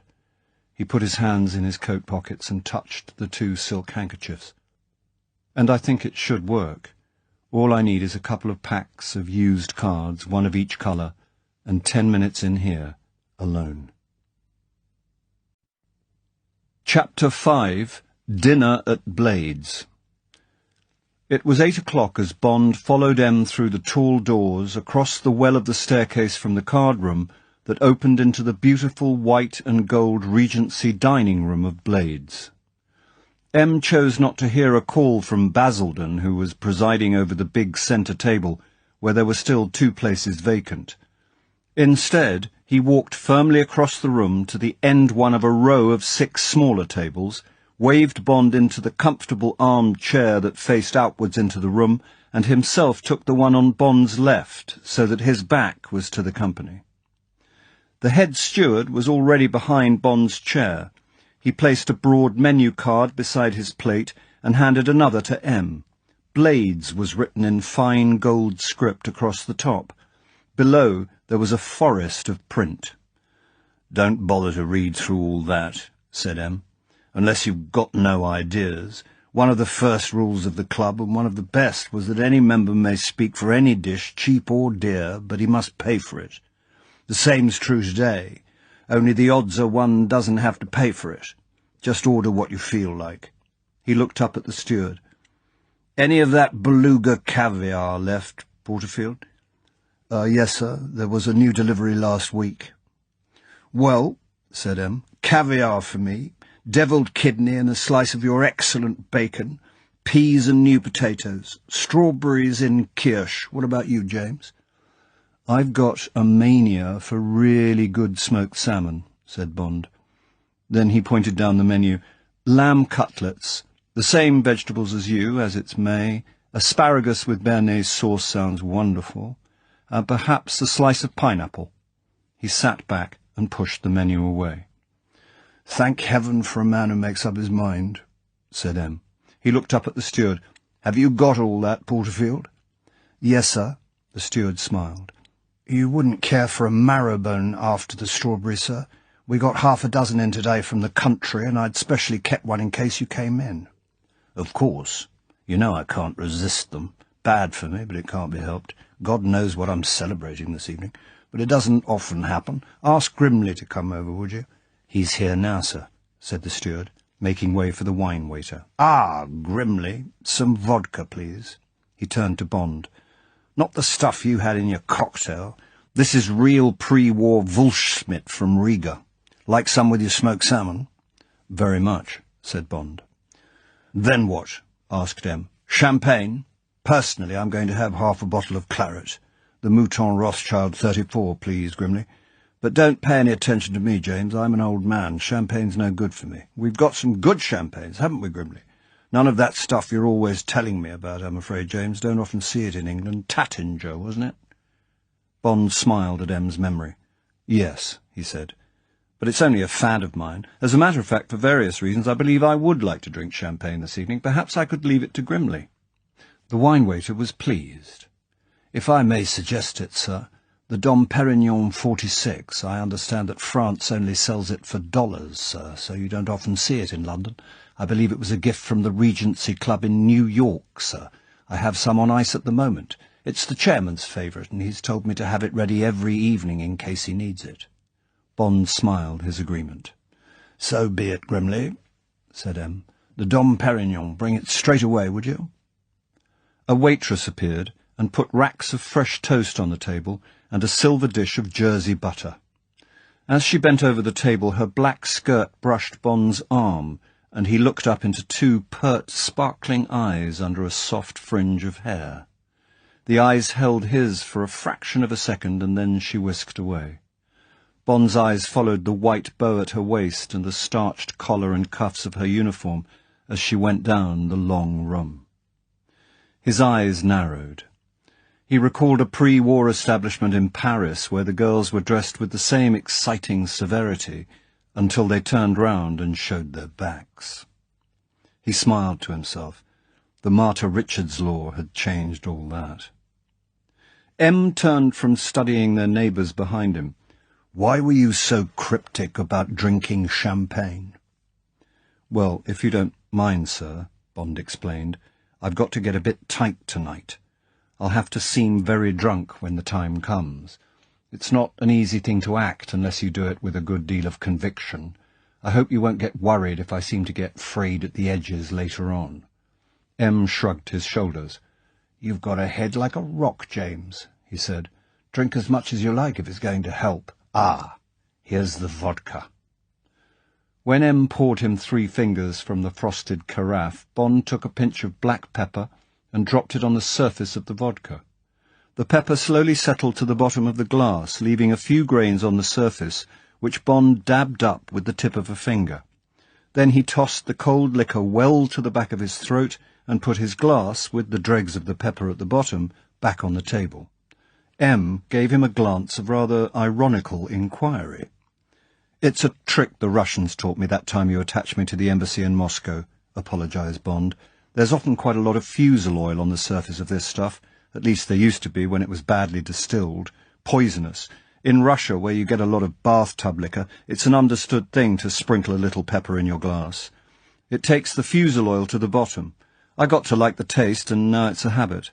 But I shouldn't have insulted the Club Wulschmidt," he added with a grin. M grunted. "So long as you don't put pepper in Basildon's favourite champagne," he said dryly. A harsh bray of laughter came from a table at the far end of the room. M looked over his shoulder and then turned back to his caviar. "What do you think of this man, Drax?" he said through a mouthful of buttered toast. Bond helped himself to another slice of smoked salmon from the silver dish beside him. It had the delicate, glutinous texture only achieved by Highland curers, very different from the desiccated products of Scandinavia. He rolled a wafer-thin slice of brown bread and butter into a cylinder and contemplated it thoughtfully. "One can't like his manner much. At first I was rather surprised that you tolerate him here." He glanced at M, who shrugged his shoulders. "But that's none of my business, and anyway clubs would be very dull without a sprinkling of eccentrics. And in any case he's a national hero and a millionaire and obviously an adequate card player, even when he isn't helping himself to the odds," he added. "But I can see he's the sort of man I always imagined. Full-blooded, ruthless, shrewd, plenty of guts. I'm not surprised he's managed to get where he is. What I don't understand is why he should be quite happy to throw it all away. This cheating of his, it's really beyond belief. What's he trying to prove with it? That he can beat everyone at everything? He seems to put so much passion into his cards, as if it wasn't a game at all, but some sort of trial of strength. You've only got to look at his fingernails, bitten to the quick, and he sweats too much. There's a lot of tension there somewhere.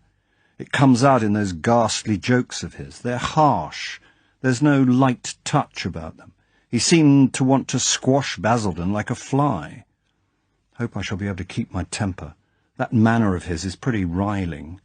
He even treats his partner as if he was muck. He hasn't quite got under my skin, but I shan't at all mind sticking a very sharp pin in him tonight." He smiled at Em. "If it comes off, that is." "I know what you mean," said Em, "but you may be being a bit hard on the man.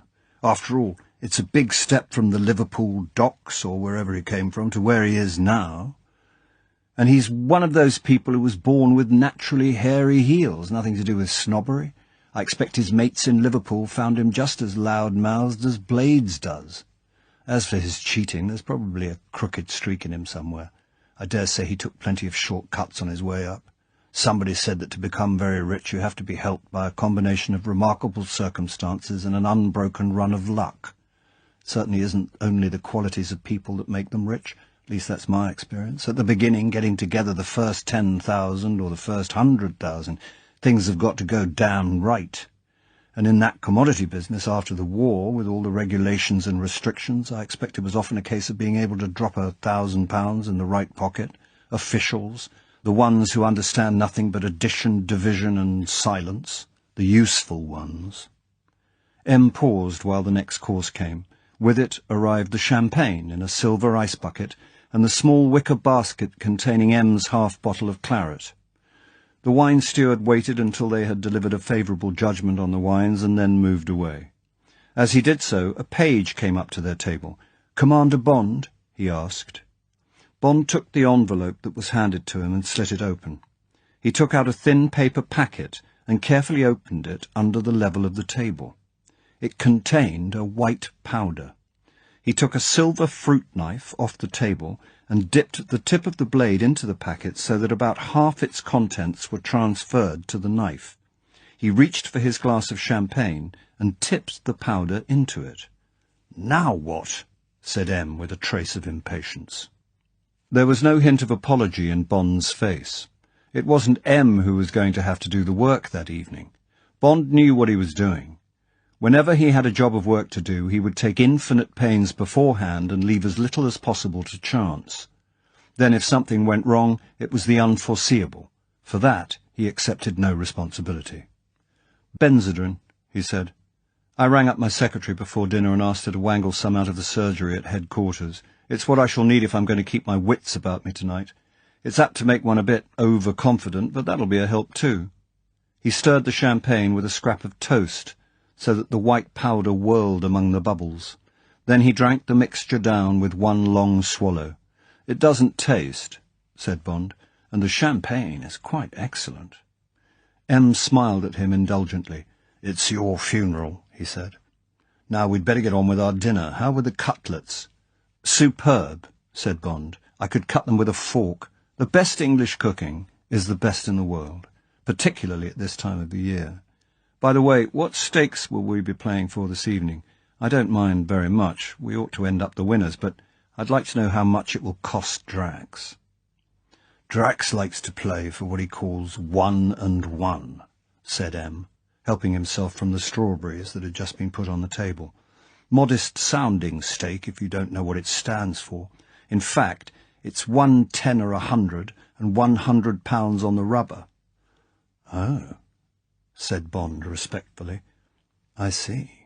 But he's perfectly happy to play for 2 and 2, or even 3 and 3. Mounts up at those figures. The average rubber of bridge at Blades is about 10 points. That's £200 at 1 and 1. And the bridge here makes for big rubbers. There are no conventions, so there's plenty of gambling and bluffing. Sometimes it's more like poker. They're a mixed lot of players. Some of them are the best in England, but others are terribly wild. Don't seem to mind how much they lose. General Beeley, just behind us," Em made a gesture with his head, "doesn't know the Reds from the Blacks. Nearly always a few hundred down at the end of the week. Doesn't seem to care. Bad heart. No dependents. Stacks of money from jute. But Duff Sutherland, the scruffy-looking chap next to the chairman, is an absolute killer. Makes a regular 10,000 a year out of the club. Nice chap, wonderful card manners. Used to play chess for England." Em was interrupted by the arrival of his marrow bone. It was placed upright in a spotless lace napkin on the silver plate.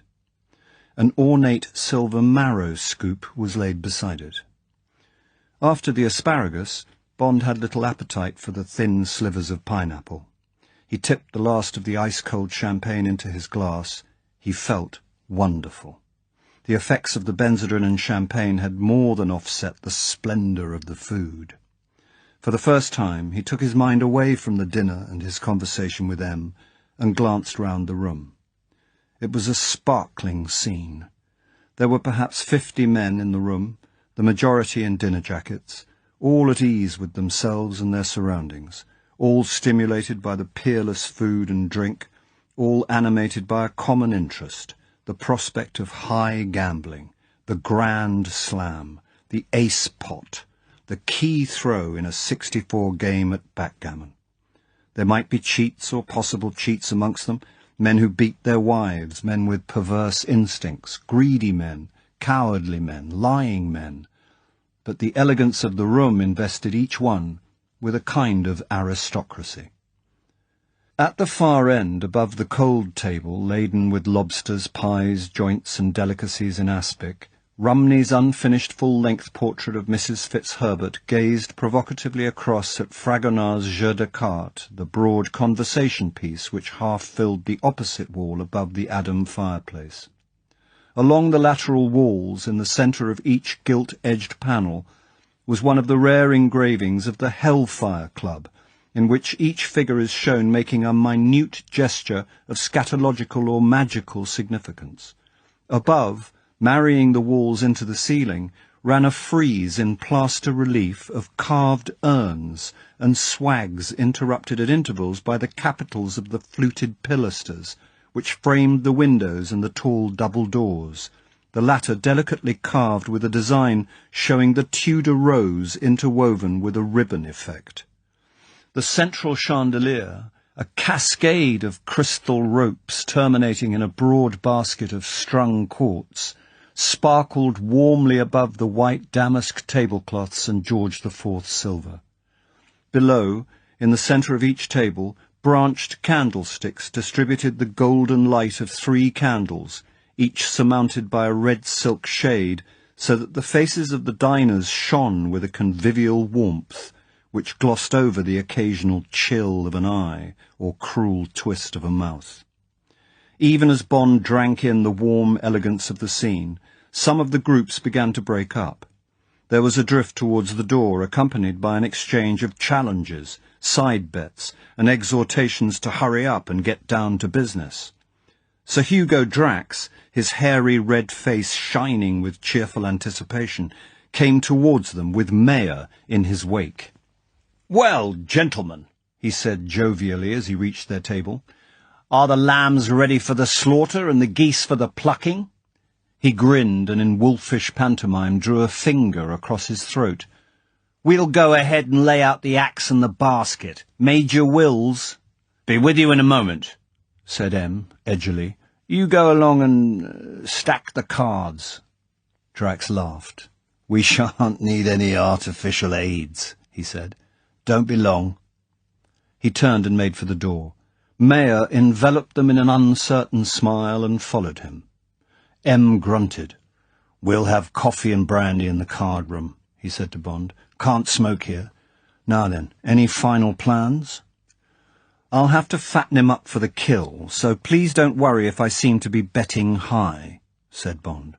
"We'll just have to play our normal game till the time comes. When it's his deal, we'll have to be careful. Of course, he can't alter the cards, and there's no reason why he shouldn't deal us good hands, but he's bound to bring off some pretty remarkable coups. Do you mind if I sit on his left?" "No," said M. "Anything else?" Bond reflected for a moment. "Only one thing, sir," he said. "When the time comes, I shall take a white handkerchief out of my coat pocket. That will mean that you're about to be dealt a Yarborough.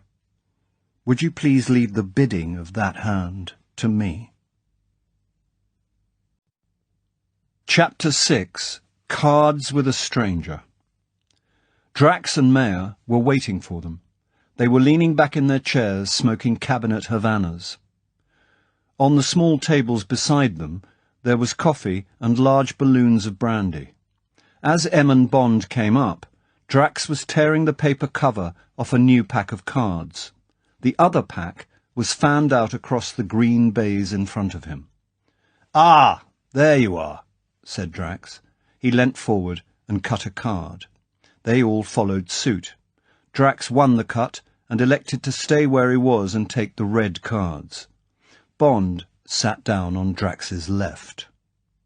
M beckoned to a passing waiter. "Coffee and the club brandy," he said. He took out a thin black cheroot and offered one to Bond, who accepted it. Then he picked up the red cards and started to shuffle them. "Stakes?" asked Drax, looking at M. "1 and 1, or more? I'll be glad to accommodate you up to 5 and 5.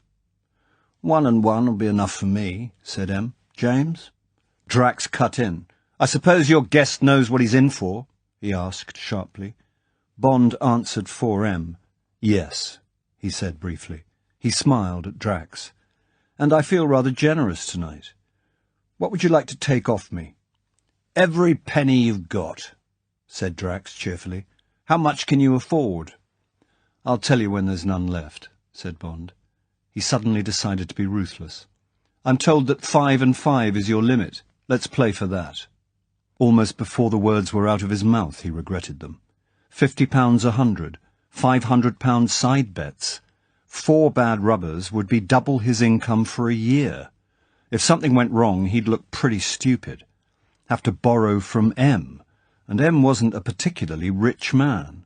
Suddenly he saw that this ridiculous game might end in a very nasty mess. He felt the prickle of sweat on his forehead. That damned Benzedrine. And, for him of all people to allow himself to be needled by a blustering, loud-mouthed bastard like Drax. And he wasn't even on a job. The whole evening was a bit of a social pantomime that meant less than nothing to him. Even M had only been dragged into it by chance, and all of a sudden he'd let himself be swept up into a duel with this multi-millionaire, into a gamble for literally all Bond possessed, for the simple reason that the man had got filthy manners and he wanted to teach him a lesson. And supposing the lesson didn't come off? Bond cursed himself for an impulse that earlier in the day would have seemed unthinkable. Champagne and Benzedrine, never again.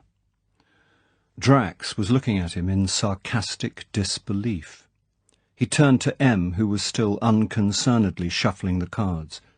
"I suppose your guest is good for his commitments," he said, unforgivably.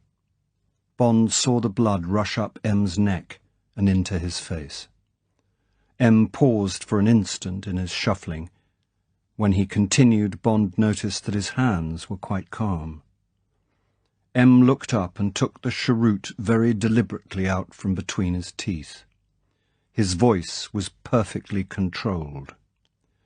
"If you mean, am I good for my guest's commitments," he said coldly, "the answer is yes."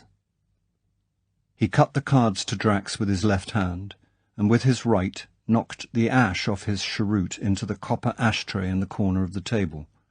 Bond heard the faint hiss as the burning ash hit the water. Drax squinted sideways at M. He picked up the cards. Of course," he said hastily. "I didn't mean, He left the sentence unfinished and turned to Bond. "Right then," he said, looking rather curiously at Bond. 5 and 5 it is. Mayor?" He turned to his partner.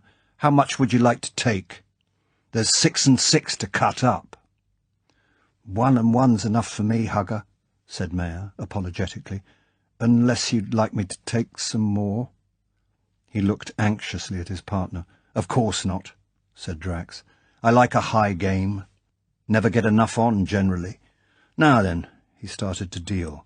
"Off we go." And suddenly Bond didn't care about the high stakes. Suddenly all he wanted to do was to give this hairy ape the lesson of his life, give him a shock that would make him remember this evening forever, remember Bond, remember M, remember the last time he would cheat at blades, remember the time of day, the weather outside, what he'd had for dinner.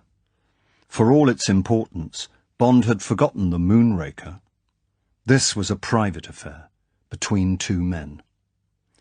As he watched the casual downward glance at the cigarette case between the two hands and felt the cool memory ticking up the card values as they passed over its surface, Bond cleared his mind of all regrets, absolved himself of all blame for what was about to happen, and focused his attention on the game.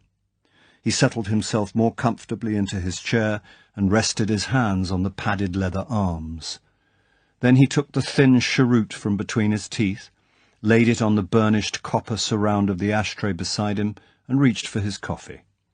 It was very black and strong. He emptied the cup and picked up the balloon glass with its fat measure of pale brandy. As he sipped it and then drank again more deeply, he looked over the rim at M. M met his eye and smiled briefly. "Hope you like it," he said. "Comes from one of the Rothschild estates at Cognac. About 100 years ago, one of the family bequeathed us a barrel of it every year in perpetuity. During the war, they hid a barrel for us every year and then sent us over the whole lot in 1945. Ever since then, we've been drinking doubles. And," he gathered up his cards, "now we shall have to concentrate." Bond picked up his hand. It was average. A bare 2.5 quick tricks, the suits evenly distributed. He reached for his cheroot and gave it a final draw, then killed it in the ashtray. "3 clubs," said Drax. No bid from Bond. 4 clubs from Mayer. No bid from M. Thought Bond. He's not quite got the cards for a game call this time. Shutout call, knows that his partner has got a bare raise. M may have got a perfectly good bid. We may have all the hearts between us, for instance. But M never gets a bid. Presumably they'll make 4 clubs. They did, with the help of one finesse through Bond.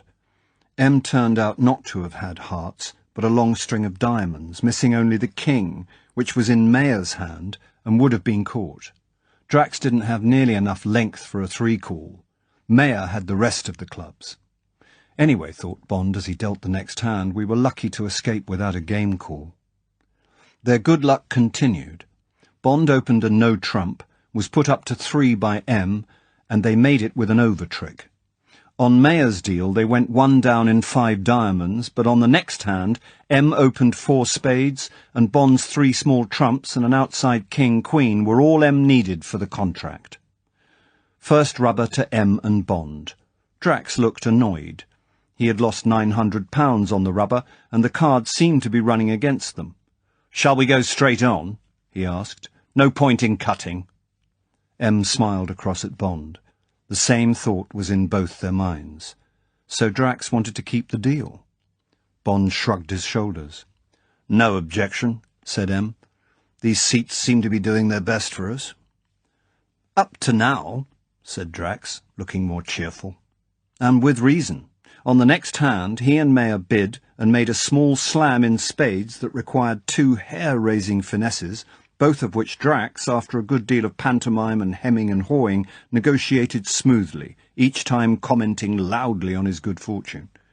"Hugger, you're wonderful," said Mayer fulsomely. "How the devil do you do it?" Bond thought it time to sow a tiny seed. "Memory," he said. Drax looked at him sharply. "What do you mean, memory?" he said. "What's that got to do with taking a finesse?" "I was going to add, and card sense," said Bond smoothly. "They're the 2 qualities that make great card players." "Oh," said Drax slowly. "Yes, I see." He cut the cards to Bond, and as Bond dealt, he felt the other man's eyes examining him carefully. The game proceeded at an even pace. The cards refused to get hot, and no one seemed inclined to take chances. M doubled Mayer in an incautious 4-spade bid and got him 2 down vulnerable, but on the next hand Drax went out with a lay-down 3 no-trumps. Bond's win on the first rubber was wiped out, and a bit more besides. "Anyone care for a drink?" asked M as he cut the cards to Drax for the 3rd rubber. "James, a little more champagne. A second bottle always tastes better." "I'd like that very much," said Bond. The waiter came, The others ordered whiskies and sodas. Drax turned to Bond. "This game needs livening up," he said. 100 we win this hand." He had completed the deal, and the cards lay in neat piles in the centre of the table. Bond looked at him. The damaged eye glared at him redly. The other was cold and hard and scornful. There were beads of sweat on either side of the large, beaky nose.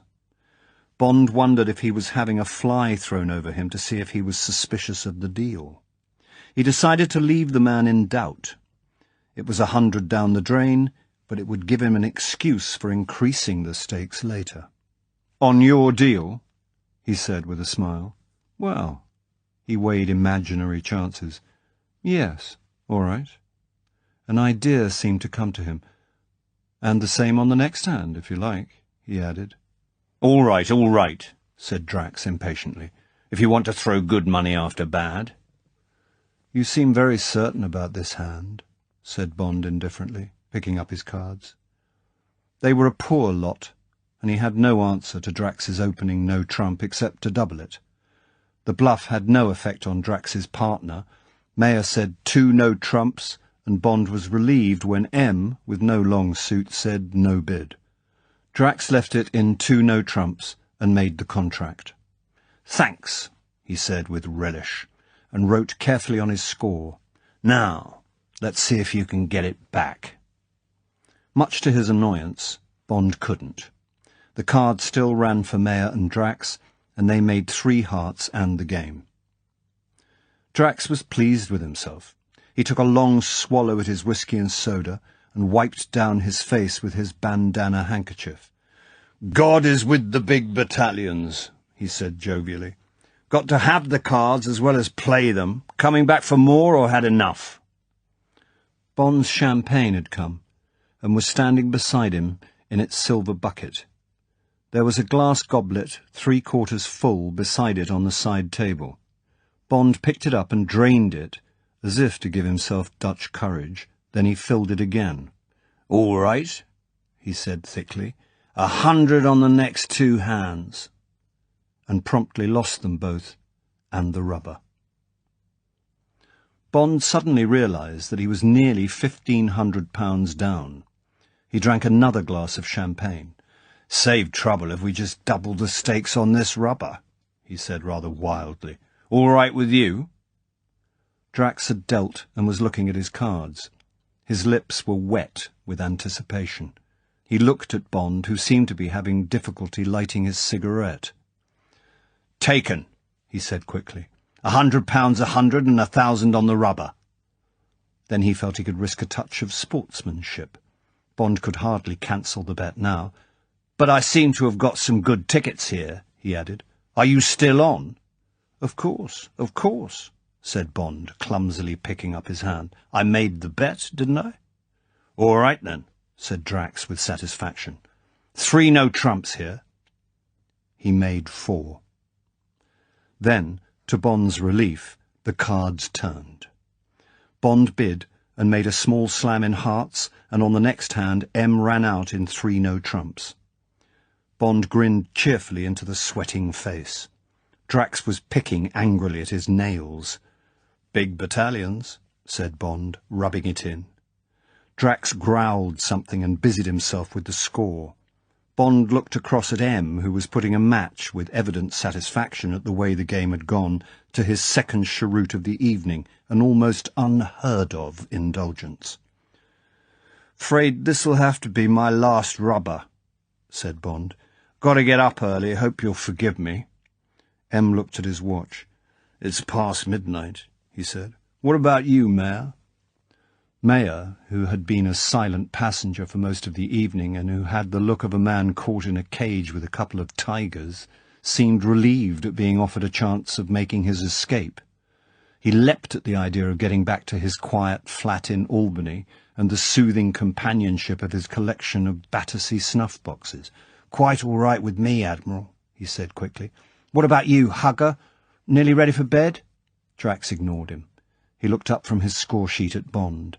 He noticed the signs of intoxication, the moist forehead, the black comber of hair that hung untidily over the right eyebrow, the sheen of alcohol in the grey-blue eyes. "Pretty miserable balance so far," he said. "I make it you win a couple of hundred or so. Of course, if you want to run out of the game, you can. But how about some fireworks to finish up with? Treble the stakes on the last rubber? 15 and 15? Historic match! Am I on?" Bond looked up at him. He paused before answering. He wanted Drax to remember every detail of this last rubber, every word that had been spoken, every gesture. "Well," said Drax impatiently, "what about it?" Bond looked into the cold left eye in the flushed face. He spoke to it alone. £150 a hundred, and £1,500 on the rubber, he said distinctly. "You're on." Chapter 7. The Quickness of the Hand. There was a moment's silence at the table. It was broken by the agitated voice of Mayer. "Here, I say," he said anxiously, "don't include me in on this, Hugger."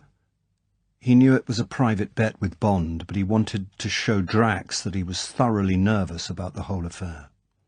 He saw himself making some ghastly mistake that would cost his partner a lot of money.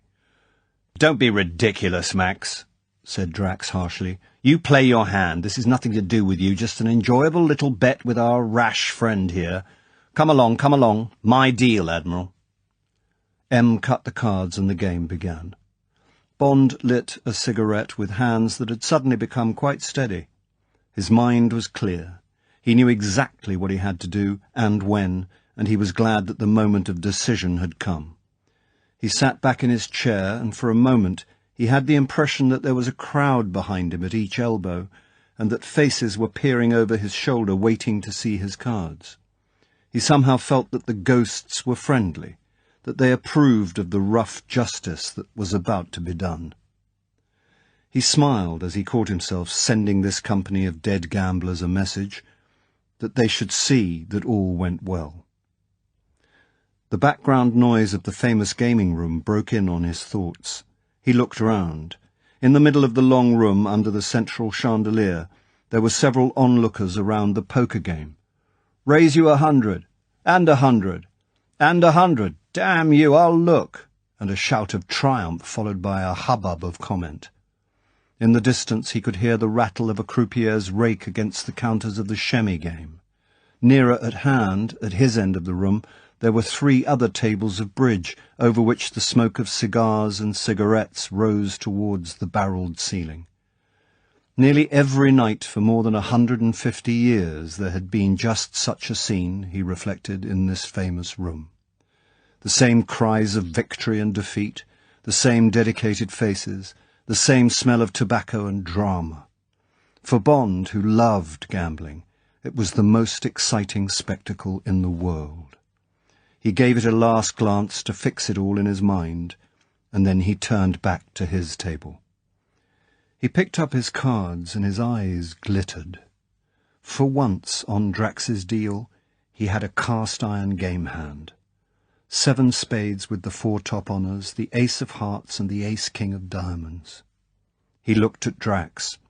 Had he and Mayer got the clubs? Even so, Bond could overbid. Would Drax try and force him too high and risk a double? Bond waited. "No bid," said Drax, unable to keep the bitterness of his private knowledge of Bond's hand out of his voice. "4 spades," said Bond. No bid from Mayer, from M, reluctantly from Drax. M provided some help, and they made 5. 150 points below the line, 100 above for honours. Said a voice at Bond's elbow. He looked up. It was Basildon. His game had finished, and he had strolled over to see what was happening on this separate battlefield. He picked up Bond's score-sheet and looked at it. "That was a bit of a beetle-crusher," he said cheerfully. "Seems you're holding the champions. What are the stakes?" Bond left the answer to Drax. He was glad of the diversion. It could not have been better timed. Drax had cut the blue cards to him. He married the two halves and put the pack just in front of him, near the edge of the table. 15 and 15 on my left, said Drax. Bond heard Basildon draw in his breath. Chap seemed to want to gamble, so I accommodated him. Now he goes and gets all the cards. Drax grumbled on. Across the table, M saw a white handkerchief materialize in Bond's right hand. M's eyes narrowed. Bond seemed to wipe his face with it. M saw him glance sharply at Drax and Mayer, then the handkerchief was back in his pocket. A blue pack was in Bond's hands, and he had started to deal. "That's a hell of a stake," said Basildon. "We once had £1,000 side bet on a game of bridge, but that was in the rubber boom before the 14-18 war. Hope nobody's going to get hurt." He meant it. Very high stakes in a private game generally led to trouble. He walked round and stood between M and Drax. Bond completed the deal. With a touch of anxiety he picked up his cards. He had nothing but 5 clubs to the ace, queen, 10, and 8 small diamonds to the queen. It was all right. The trap was set. He almost felt Drax stiffen as the big man thumbed through his cards and then, unbelieving, thumbed them through again. Bond knew that Drax had an incredibly good hand. 10 certain tricks, the ace, king of diamonds, the 4 top honours in spades, the 4 top honours in hearts, and the king, knave, 9 of clubs. Bond had dealt them to him in the secretary's room before dinner. Bond waited, wondering how Drax would react to the huge hand. He took an almost cruel interest in watching the greedy fish come to the lure. Drax exceeded his expectations. Casually he folded his hand and laid it on the table.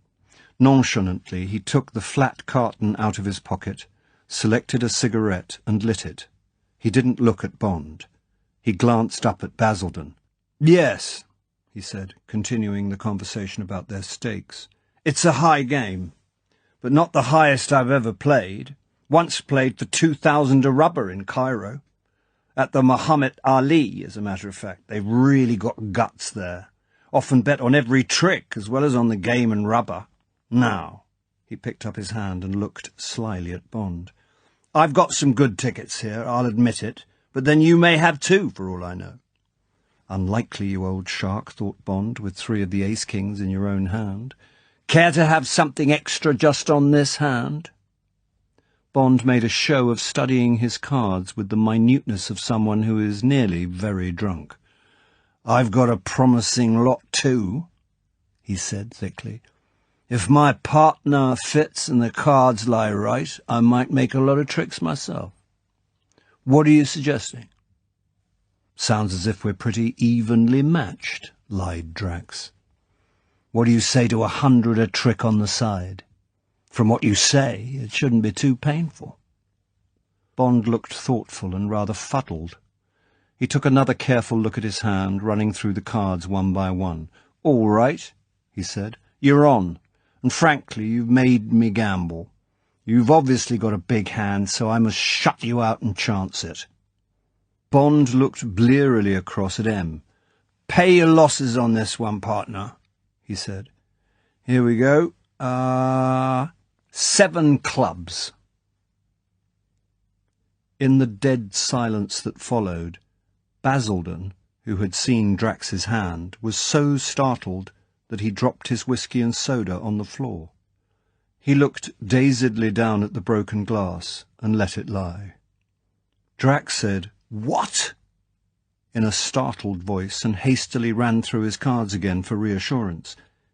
"Did you say Grand Slam in clubs?" he asked, looking curiously at his obviously drunken opponent. "Well, it's your funeral. What do you say, Max?" No bid," said Mayer, feeling in the air the electricity of just that crisis he had hoped to avoid. Why the hell hadn't he gone home before this last rubber? He groaned inwardly.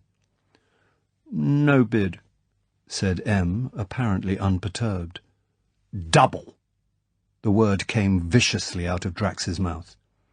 He put down his hand and looked cruelly, scornfully at this tipsy oaf who had at last, inexplicably, fallen into his hands. "That mean you double the side bets too?" asked Bond. "Yes," said Drax greedily. "Yes, that's what I meant." "All right," said Bond. He paused.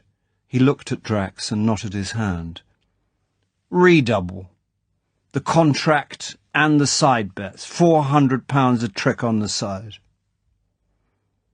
It was at that moment that the first hint of a dreadful, incredible doubt entered Drax's mind. But again he looked at his hand, and again he was reassured.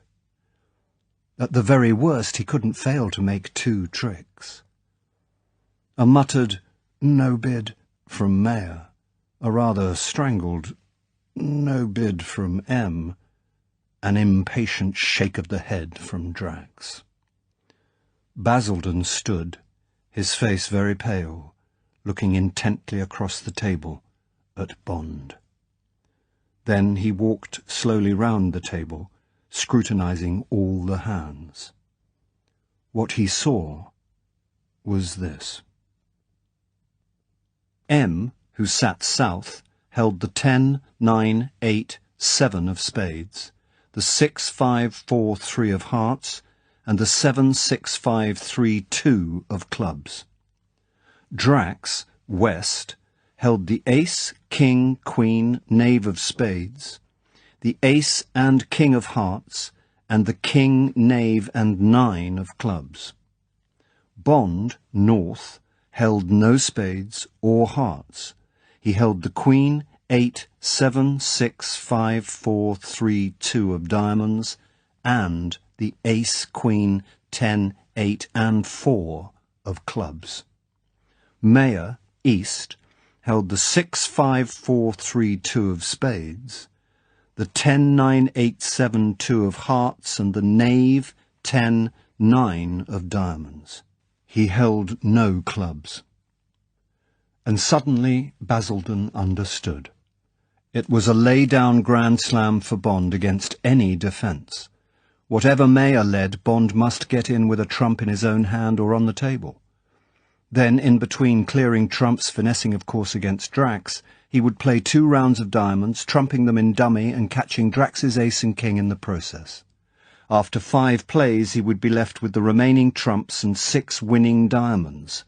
Drax's aces and kings would be totally valueless. It was sheer murder. Basildon, almost in a trance, continued round the table and stood between M and Mayer so that he could watch Drax's face, and Bond's. His own face was impassive, but his hands, which he had stuffed into his trouser pockets so that they would not betray him, were sweating.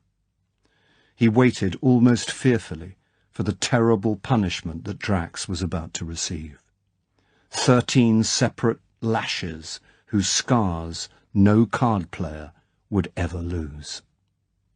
Come along, said Drax impatiently. "Lead something, Max. Can't be here all night." "You poor fool," thought Basildon. "In 10 minutes you'll wish that Mayer had died in his chair before he could pull out that first card." In fact, Mayer looked as if at any moment he might have a stroke. He was deathly pale, and the perspiration was dropping off his chin onto his shirt front. For all he knew, his first card might be a disaster. At last, reasoning that Bond might be void in his own long suits, spades and hearts, he led the knave of diamonds. It made no difference what he led, but when M's hand went down showing chicane in diamonds, Drax snarled across at his partner, "Haven't you got anything else, you damn fool? Want to hand it to him on a plate? Whose side are you on anyway?" Mayer cringed into his clothes. "Best I could do, Hugger," he said miserably, wiping his face with his handkerchief. But by this time Drax had got his own worries. Bond trumped on the table, catching Drax's king of diamonds, and promptly led a club. Drax put up his 9. Bond took it with his 10 and led a diamond, trumping it on the table. Drax's ace fell. another club from the table catching Drax's knave, then the ace of clubs. As Drax surrendered his king, for the first time he saw what might be happening. His eyes squinted anxiously at Bond, waiting fearfully for the next card. Had Bond got the diamonds? Hadn't Mayer got them guarded? After all, he had opened with them. Drax waited, his cards slippery with sweat. Morphy, the great chess player, had a terrible habit. He would never raise his eyes from the game until he knew his opponent could not escape defeat. Then he would slowly lift his great head and gaze curiously at the man across the board. His opponent would feel the gaze and would slowly, humbly raise his eyes to meet Morphy's. At that moment he would know that it was no good continuing the game. The eyes of Morphy said so. There was nothing left but surrender. Now, like Morphy, Bond lifted his head and looked straight into Drax's eyes. Then he slowly drew out the Queen of Diamonds and placed it on the table. Without waiting for Mayer to play, he followed it deliberately with the 8, 7, 6, 5, 4, and the 2 winning clubs. Then he spoke. "That's all, Drax," he said quietly, and sat slowly back in his chair. Drax's first reaction was to lurch forward and tear Mayer's cards out of his hand. He faced them on the table, scrabbling feverishly among them for a possible winner. Then he flung them back across the bays. His face was dead white, but his eyes blazed redly at Bond. Suddenly he raised one clenched fist and crashed it on the table among the pile of impotent aces and kings and queens in front of him. Very low, he spat the words at Bond. "You're a cheat." "That's enough, Drax." Basildon's voice came across the table like a whiplash. "None of that talk here. I've been watching the whole game. Settle up. If you've got any complaints, put them in writing to the committee." Drax got slowly to his feet. He stood away from his chair and ran a hand through his wet red hair. The colour came slowly back into his face, and with it an expression of cunning. He glanced down at Bond, and there was in his good eye a contemptuous triumph, which Bond found curiously disturbing. He turned to the table. "Good night, gentlemen," he said, looking at each of them with the same oddly scornful expression. "I owe about £15,000. I will accept Mayer's addition." He leant forward and picked up his cigarette case and lighter. Then he looked again at Bond and spoke very quietly, the red moustache lifting slowly from the splayed upper teeth. "I should spend the money quickly, Commander Bond," he said. Then he turned away from the table and walked swiftly out of the room. Part 2, Tuesday, Wednesday. Chapter 8, The Red Telephone. Although he had not got to bed until 2, Bond walked into his headquarters punctually at 10 the next morning. He was feeling dreadful.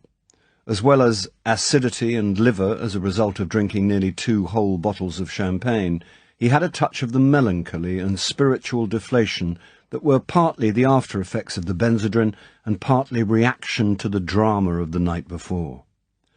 When he went up in the lift towards another routine day, the bitter taste of the midnight hours was still with him.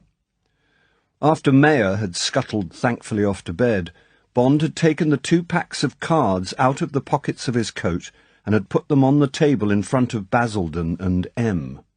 One was the blue pack that Drax had cut to him and that he had pocketed, substituting instead, under cover of his handkerchief, the stacked blue pack in his right-hand pocket.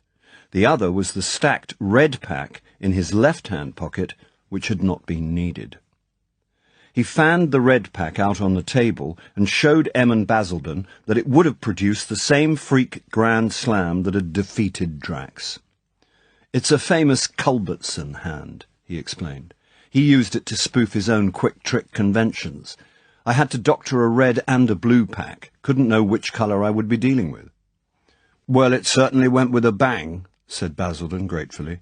"I expect he'll put two and two together and either stay away or play straight in future. Expensive evening for him.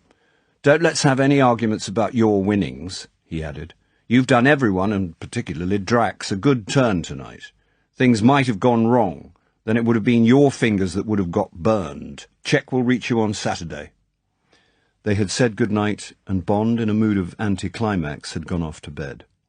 He had taken a mild sleeping pill to try and clear his mind of the bizarre events of the evening and prepare himself for the morning and the office. Before he slept, he reflected, as he had often reflected in other moments of triumph at the card table, that the gain to the winner is, in some odd way, always less than the loss to the loser. When he closed the door behind him, Lelia Ponsonby looked curiously at the dark shadows under his eyes. He noticed the glance as she had intended. He grinned. "Partly work and partly play," he explained. "In strictly masculine company," he added, "and thanks very much for the Benzedrine. It was really badly needed. Hope I didn't interfere with your evening." "Of course not," she said, thinking of the dinner and the library book she had abandoned when Bond telephoned. She looked down at her shorthand pad. "The Chief of Staff telephoned half an hour ago. He said that M would be wanting you today. He couldn't say when. I told him that you've got unarmed combat at 3, and he said to cancel it. That's all, except the dockets left over from yesterday." "Thank heavens," said Bond. "I couldn't have stood being thrown about by that damn commando chap today. Any news of 008? "Yes," she said. "They say he's all right. He's been moved to the military hospital at Varnheide. Apparently it's only shock." Bond knew what shock might mean in his profession. "Good," he said, without conviction. He smiled at her and went into his office and closed the door. He walked decisively round his desk to the chair, sat down, and pulled the top file towards him. Monday was gone. This was Tuesday, a new day. Closing his mind to his headache and to thoughts about the night, he lit a cigarette and opened the brown folder with the top-secret red star on it. It was a memorandum from the Office of the Chief Preventive Officer of the United States Customs Branch, and it was headed the Inspectoscope. He focused his eyes. "The Inspectoscope," he read, "is an instrument using fluoroscopic principles for the detection of contraband. It is manufactured by the Secular Inspectoscope Company of San Francisco and is widely used in American prisons for the secret detection of metal objects concealed in the clothing or on the person of criminals and prison visitors. It is also used in the detection of IDB, illicit diamond buying, and diamond smuggling in the diamond fields of Africa and Brazil. The instrument costs $7,000, is approximately 8 feet long by 7 feet high, and weighs nearly 3 tons. It requires 2 trained operators. Experiments have been made with this instrument in the customs hall of the International Airport at Idlewild with the following results." Bond skipped 2 pages containing details of a number of petty smuggling cases and studied the summary of conclusions, from which he deduced, with some irritation, that he would have to think of some place other than his armpit for carrying his .25 Beretta the next time he travelled abroad. He made a mental note to discuss the problem with the technical devices section. He ticked and initialed the distribution slip and automatically reached for the next folder entitled Philipon, a Japanese murder drug. Philipon, his mind was trying to wander, and he dragged it sharply back to the typewritten pages. Philipon is the chief factor in the increase in crime in Japan. According to the Welfare Ministry, there are now 1,500,000 addicts in the country, of whom 1 million are under the age of 20, and the Tokyo Metropolitan Police attributes 70% of juvenile crime to the influences of the drug. Addiction, as in the case of marijuana in the United States, begins with 1 shot. The effect is stimulating, and the drug is habit-forming. It is also cheap, about 10 yen, 6pence, a shot, and the addict rapidly increases his shots to the neighbourhood of 100 a day. In these quantities, the addiction becomes expensive, and the victim automatically turns to crime to pay for the drug. That the crime often includes physical assault and murder is due to a peculiar property of the drug. It induces an acute persecution complex in the addict, who becomes prey to the illusion that people want to kill him and that he is always being followed with harmful intent. He will turn with his feet and his fists or with a razor on a stranger in the streets who he thinks has scrutinized him offensively. Less advanced addicts tend to avoid an old friend who has reached the 100 shots a day dosage, and this of course merely increases his feeling of persecution. In this way, murder becomes an act of self-defense, virtuous and justified, and it will readily be seen what a dangerous weapon it can become in the handling and direction of organized crime by a mastermind. Philippon has been traced as the motive power behind the notorious Bar Mecca murder case, and as a result of that unpleasant affair, the police rounded up more than 5,000 purveyors of the drug in a matter of weeks. As usual, Korean nationals are being blamed. Suddenly Bond rebelled. What the hell was he doing reading all this stuff? When would he conceivably require to know about a Japanese murder drug called Philippon? Inattentively, he skimmed through the remaining pages, ticked himself off the distribution slip, and threw the docket into his out tray. His headache was still sitting over his right eye as if it had been nailed there. He opened one of the drawers of his desk and took out a bottle of Fensic. He considered asking his secretary for a glass of water, but he disliked being cosseted. With distaste, he crunched 2 tablets between his teeth and swallowed down the harsh powder. Then he lit a cigarette and got up and stood by the window. He looked across the green panorama far below him, and without seeing it, let his eyes wander aimlessly along the jagged horizon of London, while his mind focused on the strange events of the night before. And the more he thought about it, the stranger it all seemed. Why should Drax, a millionaire, a public hero, a man with a unique position in the country, why should this remarkable man cheat at cards? What could he achieve by it? What could he prove to himself? Did he think that he was so much a law unto himself, so far above the common herd and their puny canons of behaviour, that he could spit in the face of public opinion? Bond's mind paused. Spit in their faces. That just about described his manner at Blades.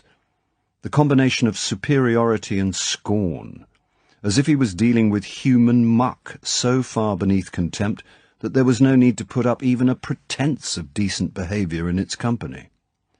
Presumably Drax enjoyed gambling. Perhaps it eased the tensions in him, the tensions that showed in his harsh voice, his nail-biting, the constant sweating. But he mustn't lose. It would be contemptible to lose to these inferior people. So at whatever risk, he must cheat his way to victory. As for the possibility of detection, presumably he thought he could bluster his way out of any corner, if he thought about it at all. And people with obsessions, reflected Bond, were blind to danger. They even courted it in a perverse way. Kleptomaniacs would try to steal more and more difficult objects. Sex maniacs would parade their importunities as if they were longing to be arrested. Pyromaniacs often made no attempt to avoid being linked with their fire-raising. But what obsession was it that was consuming this man? What was the origin of the compulsive urge that was driving him down the steep hill into the sea? All the signs pointed to paranoia, delusions of grandeur, and behind that, of persecution. The contempt in his face, the bullying voice, the expression of secret triumph with which he had met defeat after a moment of bitter collapse. The triumph of the maniac who knows that whatever the facts may say, he is right. Whoever may try to thwart him, he can overcome. For him there is no defeat because of his secret power. He knows how to make gold. He can fly like a bird. He is almighty, the man in the padded cell who is God. Yes, thought Bond, gazing blindly out over Regent's Park. That is the solution. Sir Hugo Drax is a raving paranoiac. That is the power which has driven him on by devious routes to make his millions. That is the mainspring of the gift to England of this giant rocket that will annihilate our enemies, thanks to the all-powerful Drax. But who can tell how near to breaking point this man is? Who has penetrated behind that bluster, behind all that red hair on his face? Who has read the signs as more than the effect of his humble origins or of sensitivity about his war wounds? Apparently no one. Then was he, Bond, right in his analysis? What was it based on? Was this glimpse through a shuttered window into a man's soul sufficient evidence? Perhaps others had caught such a glimpse. Perhaps there had been other moments of supreme tension in Singapore, Hong Kong, Nigeria, Tangier, when some merchant sitting across a table from Drax had noticed the sweat and the bitten nails and the red blaze of the eyes in the face from which all the blood had suddenly been drained. If one had time, thought Bond, one ought to seek those people out, if they existed, and really find out about this man. Perhaps get him in the killing bottle before it was too late. Too late? Bond smiled to himself. What was he being so dramatic about? What had this man done to him? Made him a present of £15,000? Bond shrugged. It was none of his business anyway. But that last remark of his, "Spend it quickly, Commander Bond," what had he meant by that? It must be those words, Bond reflected, that had stayed in the back of his mind and made him ponder so carefully over the problem of Drax. Bond turned brusquely away from the window. To hell with it, he thought. I'm getting obsessed myself. Now then, £15,000, a miraculous windfall. All right then, he would spend it quickly.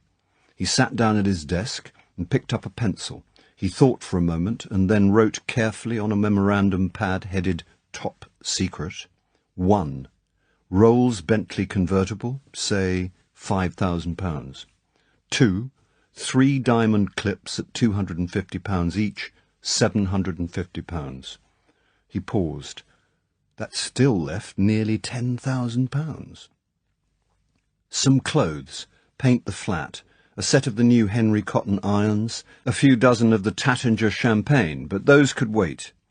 He would go that afternoon and buy the clips and talk to Bentleys, put all the rest into gold shares, make a fortune, retire.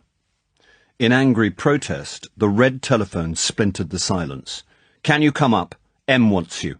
It was the Chief of Staff speaking urgently. "Coming," said Bond, suddenly alert. "Any clue?" "Search me," said the Chief of Staff. "Hasn't touched his signals yet. Been over at the Yard and the Ministry of Supply all the morning." He rang off. Chapter 9. Take It From Here. A few minutes later, Bond was walking through the familiar door and the green light had gone on over the entrance. M looked sharply at him. "You look pretty dreadful, 007, he said. "Sit down." It's business, thought Bond, his pulse quickening. No Christian names today. He sat down. M was studying some pencilled notes on a scratch pad. He looked up. His eyes were no longer interested in Bond. "Trouble down at Drax's plant last night," he said. "Double killing. Police tried to get hold of Drax. Didn't think of Blades, apparently. Caught up with him when he got back to the Ritz about 1:30 this morning. 2 men from the Moonraker got shot in a public house near the plant. Both dead. Drax told the police he couldn't care less and then hung up. Typical of the man. He's down there now, taking the thing a bit more seriously, I gather." "Curious coincidence," said Bond thoughtfully. "But where do we come in, sir? Isn't it a police job?" "Partly," said M. "But it happens that we're responsible for a lot of the key personnel down there. Germans," he added. "I'd better explain." He looked down at his pad. "It's an RAF establishment, and the cover plan is that it's part of the big radar network along the East Coast. The RAF are responsible for guarding the perimeter, and the Ministry of Supply only has authority at the centre where the work is going on. It's on the edge of the cliffs between Dover and Deal. The whole area covers about 1,000 acres, but the site itself is about 200. On the site there are only Drax and 52 others left. All the construction team have gone." "Pack of cards and a joker," reflected Bond. 50 of these are Germans," continued M. "More or less all the guided missile experts the Russians didn't get. Drax paid for them to come over here and work on the Moonraker. Nobody was very happy with the arrangement, but there was no alternative. The Ministry of Supply couldn't spare any of their experts from Woomera.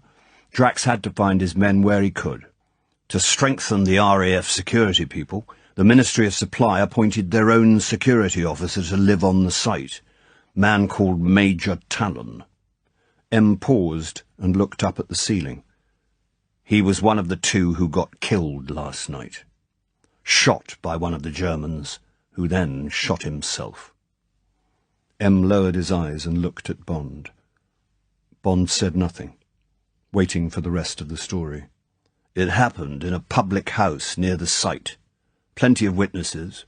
Apparently it's an inn on the edge of the site that is in bounds to the men. Must have somewhere to go, I suppose. M paused. He kept his eyes on Bond. Now, you asked me where we come in on all this. We come in because we cleared this particular German and all the others. Before they were allowed to come over here, we've got the dossiers of all of them. So when this happened, the first thing RAF Security and Scotland Yard wanted was the dossier of the dead man. They got on to the duty officer last night, and he dug the papers out of records and sent them over to the yard. Routine job. He noted it in the log. When I got here this morning and saw the entry in the log, I suddenly got interested. M spoke quietly. After spending the evening with Drax, it was, as you remarked, a curious coincidence. Very curious, sir, said Bond, still waiting. And there's one more thing, concluded M, and this is the real reason why I've let myself get involved instead of keeping clear of the whole business. This has got to take priority over everything. M's voice was very quiet. They're going to fire the Moonraker on Friday. Less than 4 days' time. Practice shoot. M paused and reached for his pipe and busied himself lighting it. Bond said nothing. He still couldn't see what all this had to do with the Secret Service, whose jurisdiction runs only outside the United Kingdom. It seemed a job for the special branch of Scotland Yard, or conceivably for MI5. He waited. He looked at his watch. It was noon. M got his pipe going and continued. But quite apart from that, said M, I got interested because last night I got interested in Drax. So did I, sir, said Bond. So when I read the log, said M, ignoring Bond's comment, I telephoned Vallance at the yard and asked him what it was all about. He was rather worried and asked me to come over.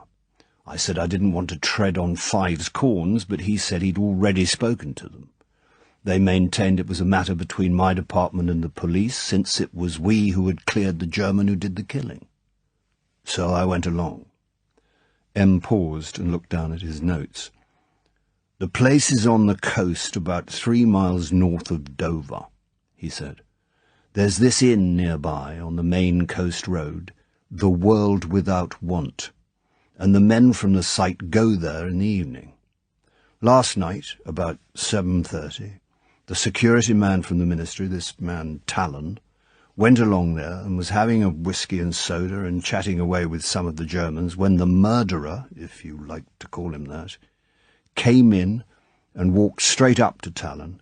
He pulled a Luger, no serial numbers by the way, out of his shirt and said, M looked up, I love Gala Brand. You shall not have her. Then he shot Talon through the heart and put the smoking gun in his own mouth and pulled the trigger. What a ghastly business, said Bond. He could see every detail of the shambles in the crowded taproom of a typical English public house. Who's the girl? That's another complication, said M. She's an agent of the special branch. Bilingual in German, one of Valance's best girls. She and Talon were the only 2 non-Germans Drax had with him on the site. Valance is a suspicious chap. Has to be. This Moonraker plan is obviously the most important thing happening in England. Without telling anyone and acting more or less on instinct, he planted this Brand girl on Drax and somehow fixed for her to be taken on as his private secretary. Been on the site since the beginning. She's had absolutely nothing to report. Says that Drax is an excellent chief, except for his manners, and drives his men like hell. Apparently he started by making passes at her, even after she'd spun the usual yarn about being engaged. But after she'd shown she could defend herself, which of course she can, he gave up, and she says they're perfectly good friends. Naturally, she knew Talon, but he was old enough to be her father, besides being happily married with 4 children, and she told Valence's man who got a word with her this morning that he's taken her to the cinema, in a paternal sort of way, twice in 18 months. As for the killer, man called Egon Barch, he was an electronics expert whom she barely knew by sight. "What do his friends say about all this?" asked Bond. The man who shared his room with him backs up Barch, says he was madly in love with the Brand woman, and put his whole lack of success down to the Englishman. He says Barch had been getting very moody and reserved lately, and that he wasn't a bit surprised to hear of the shooting. "Sounds pretty corroborative," said Bond. "Somehow one can see the picture, one of those highly strung nervous chaps with the usual German chip on the shoulder. What does Valance think?" "He's not sure," said M. "He's mainly concerned with protecting his girl from the press and seeing that her cover doesn't get blown. All the papers are onto it, of course. It'll be in the midday editions, and they're all howling for a picture of the girl. Valance is having one cooked up and got down to her that'll look more or less like any girl, but just sufficiently like her. She'll send it out this evening. Fortunately, the reporters can't get near the place. She's refusing to talk, and Valance is praying that some friend or relation won't blow the gaff. They're holding the inquest today, and Valance is hoping that the case will be officially closed by this evening, and that the papers will have to let it die for lack of material." "What about this practice shoot?" asked Bond. "They're sticking to the schedule," said M. "Noon on Friday. They're using a dummy warhead and firing her vertically with only 3/4 tanks. They're clearing about 100 square miles of the North Sea from about latitude 52 up. That's north of a line joining the Hague and the Wash. Full details are going to be given out by the PM on Thursday night." M stopped talking. He swiveled his chair round so that he could look out of the window. Bond heard a distant clock chime the 4 quarters. 1 o'clock. Was he going to miss his lunch again? If M would stop ferreting about in the business of other departments, he could have a quick lunch and get round to Bentley's. Bond shifted slightly in his chair. M turned back and faced him again across the desk. "The people who are most worried about all this," he said, "are the Ministry of Supply. Talon was one of their best men. His reports have been completely negative all along. Then he suddenly rang up the Assistant Under-Secretary yesterday afternoon and said he thought something fishy was going on at the site, and he asked to see the Minister personally at 10 o'clock this morning. Wouldn't say anything more on the telephone, and a few hours later he gets shot. Another funny coincidence, wasn't it?" "Very funny," said Bond. "But why don't they close down the site and have a wholesale inquiry? After all, this thing's too big to take a chance on." "The Cabinet met early this morning," said M., "and the Prime Minister asked the obvious question. What evidence was there of any attempt or even of any intention to sabotage the Moonraker? The answer was none.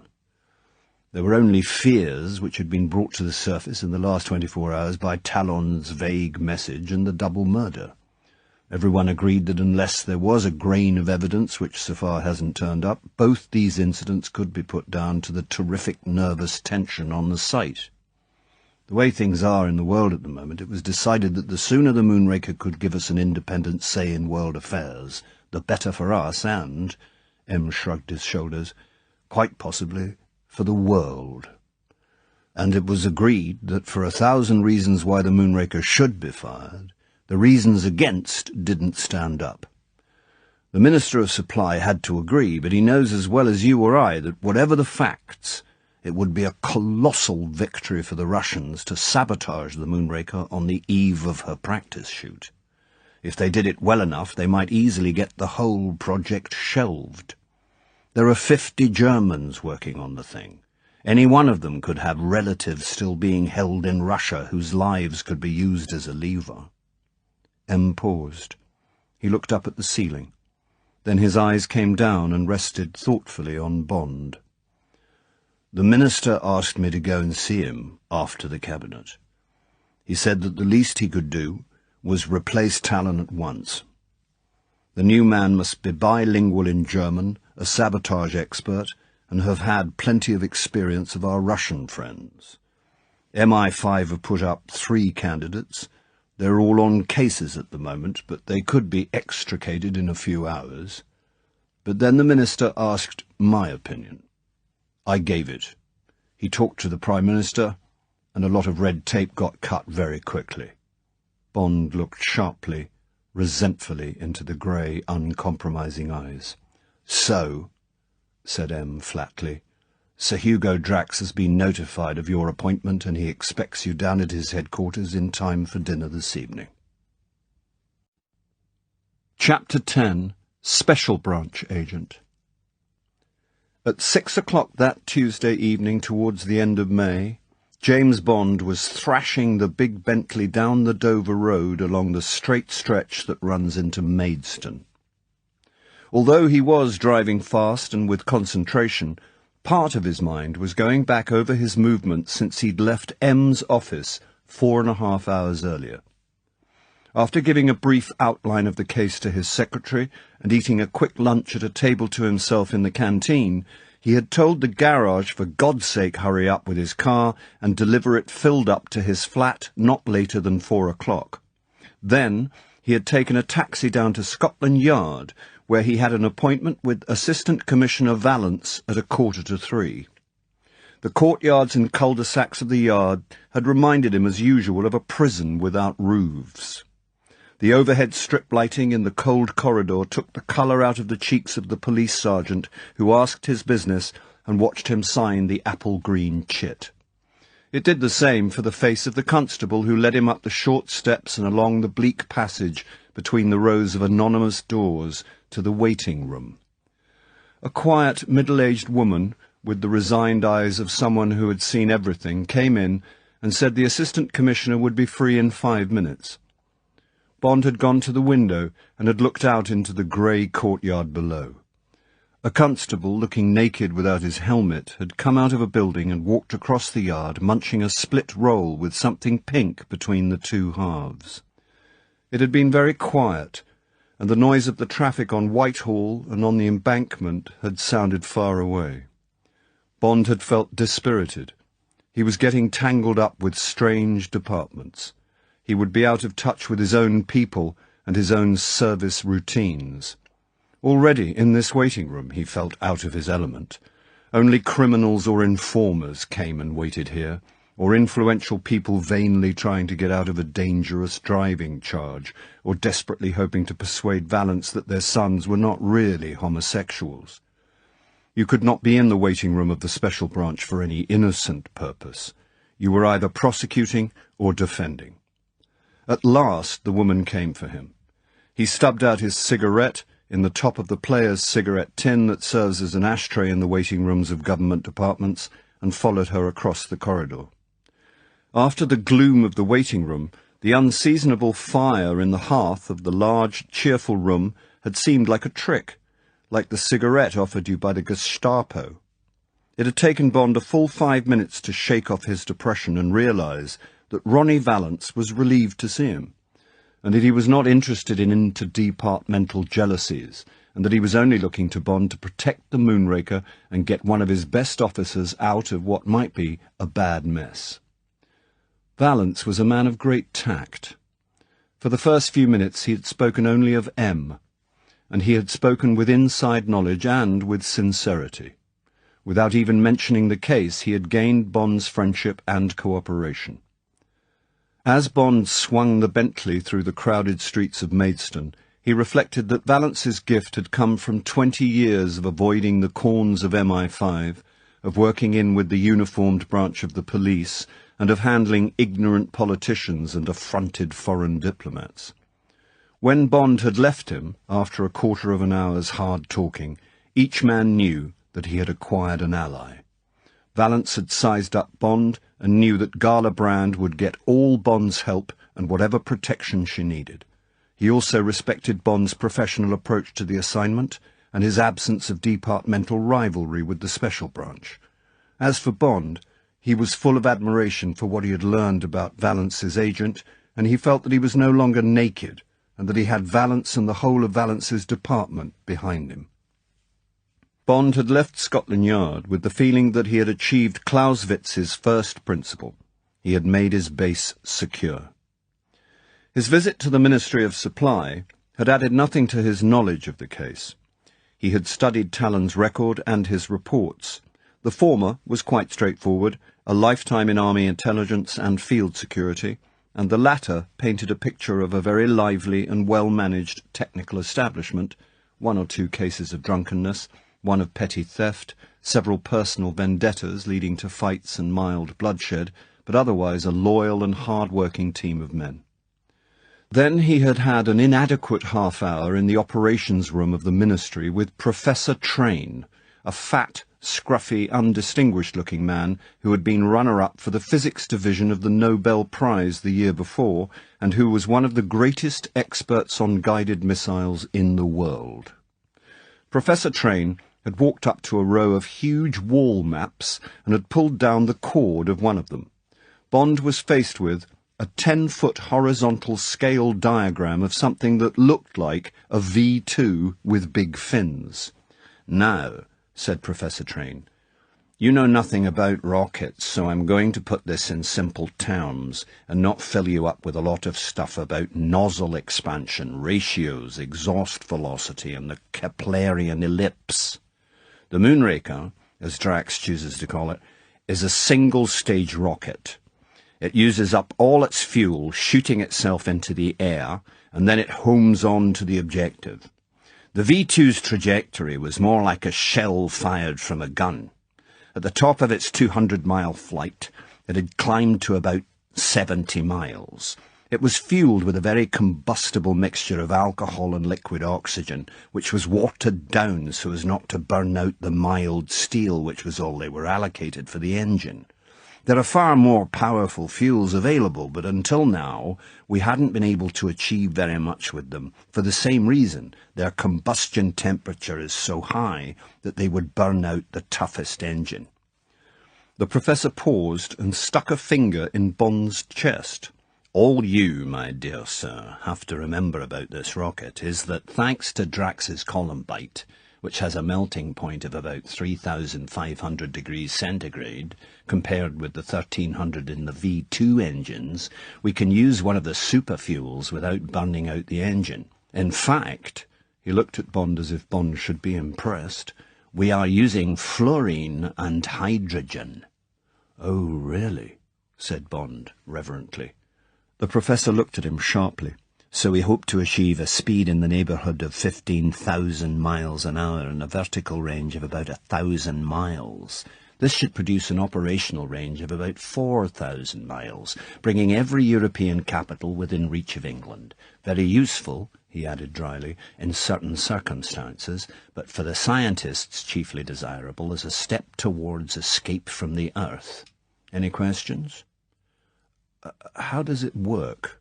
asked Bond dutifully. The professor gestured brusquely toward the diagram. "Let's start from the nose," he said. "First comes the warhead. For the practice shoot, this will contain upper atmosphere instruments, radar and such like. Then the gyro compasses to make it fly straight, pitch and yaw gyro and roll gyro, then various minor instruments, servo motors, power supply, and then the big fuel tanks, 30,000 pounds of the stuff. At the stern, you get 2 small tanks to drive the turbine.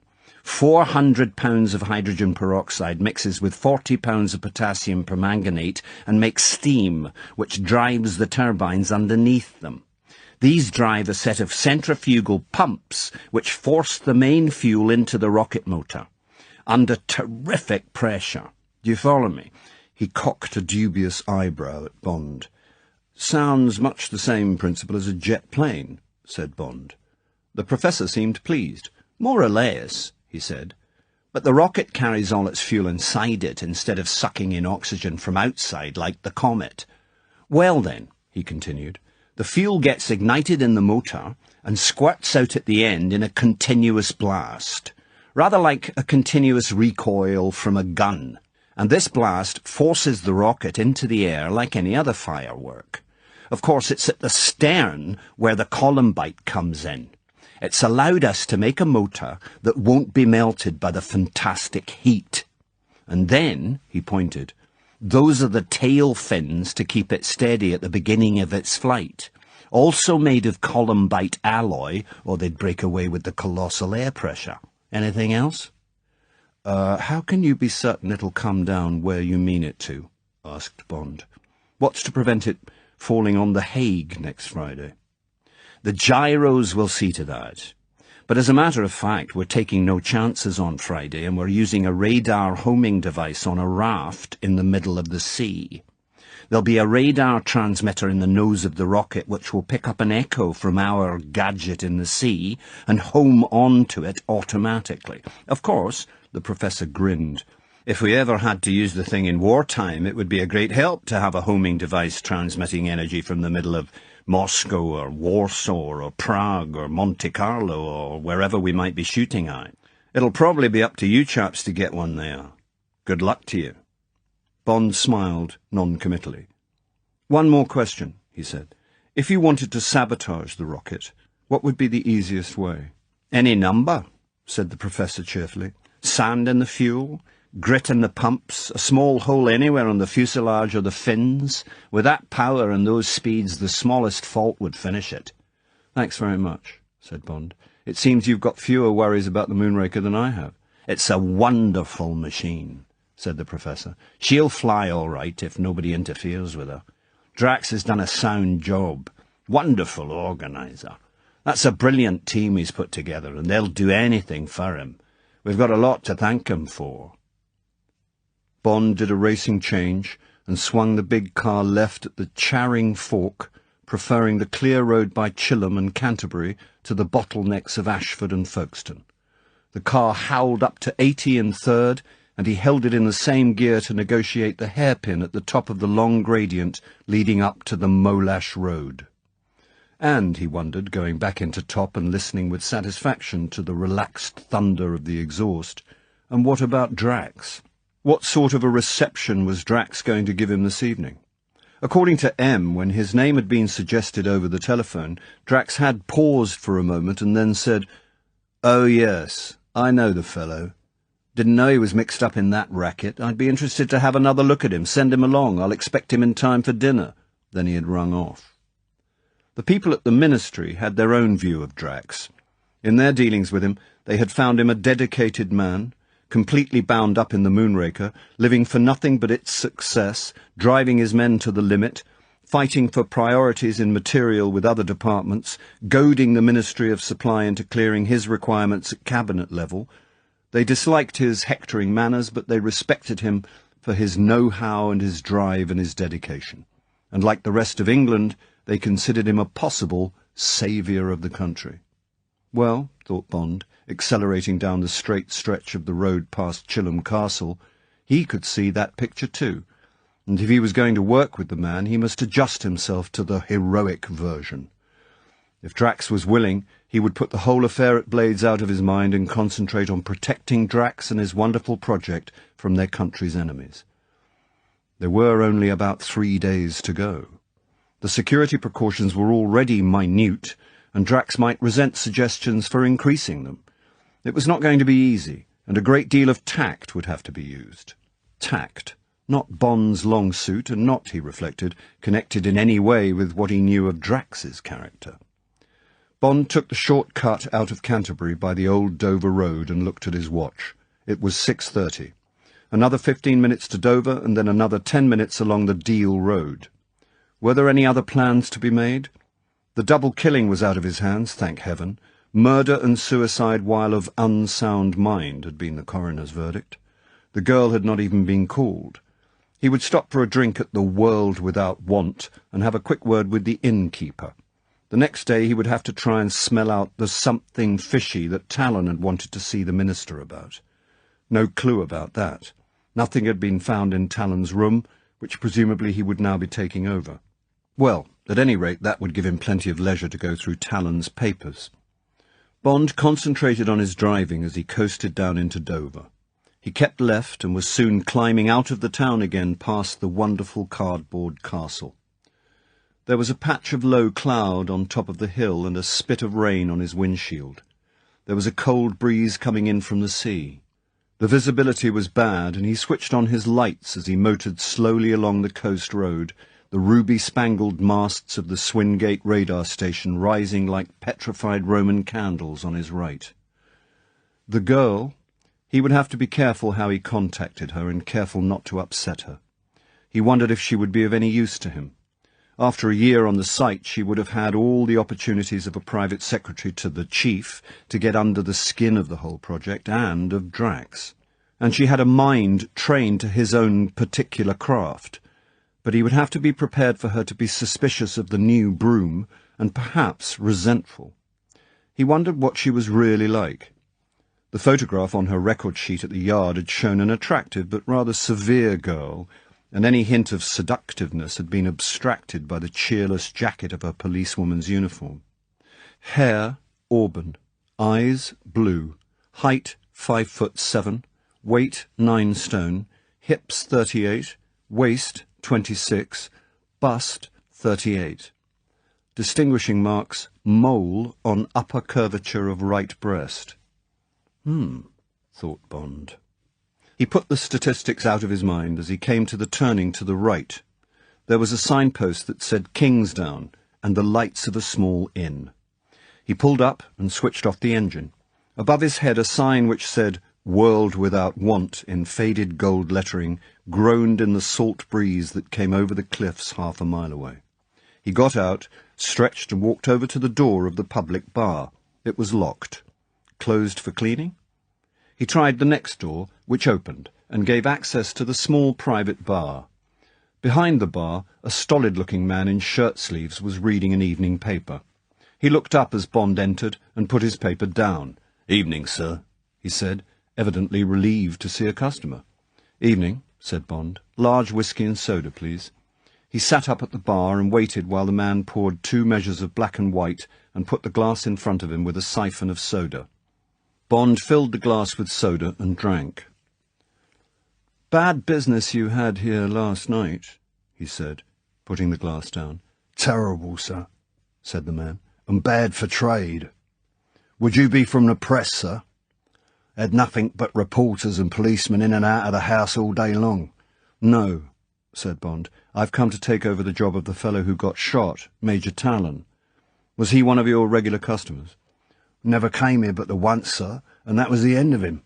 Now I've been put out of bounds for a week, and the public has got to be painted from top to bottom. But I will say that Sir Hugo has been very decent about it. He sent me 50 quid this afternoon to pay for the damage. Must be a fine gentleman, that.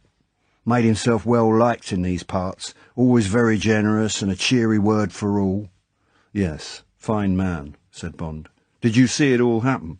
"I didn't see the first shot, sir, serving a pint at the time. Then, of course, I looked up, dropped the ruddy pint on the floor." "What happened then?" "Well, everybody's standing back, of course. Nothing but Germans in the place, about a dozen of them. There's the body on the floor, and the chap with the gun looking down at him, and then suddenly he stands to attention and sticks his left arm up in the air. 'Heil!' he shouts, like the silly bastards used to do during the war. Then he puts the end of the gun in his mouth. Next thing," the man made a grimace, "he's all over my ruddy ceiling." "That was all he said after the shot?" asked Bond. "Just Heil?" "That's all, sir. Don't seem to be able to forget the bloody word, do they?" "No," said Bond thoughtfully. "They certainly don't." Chapter 11. Policewoman Brand. 5 minutes later, Bond was showing his ministry pass to the uniformed guard on duty at the gate in the high wire fence. The RAF sergeant handed it back to him and saluted. "Sir Hugo's expecting you, sir. It's the big house up in the woods there." He pointed to some lights 100 yards further on towards the cliffs. Bond heard him telephoning to the next guard point. He motored slowly along the new tarmac road that had been laid across the fields behind Kingsdown. He could hear the distant boom of the sea at the foot of the tall cliffs, and from somewhere close at hand there was a high-pitched whine of machinery which grew louder as he approached the trees. He was stopped again by a plain-clothes guard at a second wire fence through which a 5-bar gate gave access to the interior of the wood. And as he was waved through, he heard the distant baying of police dogs, which suggested some form of night patrol. All these precautions seemed efficient. Bond decided that he wouldn't have to worry himself with problems of external security. Once through the trees, the car was running over a flat concrete apron, the limits of which, in the bad light, were out of range even of the huge twin beams of his Marshall headlamps. 100 yards to his left, on the edge of the trees, there were the lights of a large house half hidden behind a wall 6 feet thick that rose straight up off the surface of the concrete almost to the height of the house. Bond slowed the car down to walking pace and turned its bonnet away from the house towards the sea and towards a dark shape that suddenly glinted white in the revolving beams of the South Goodwin lightship far out in the channel.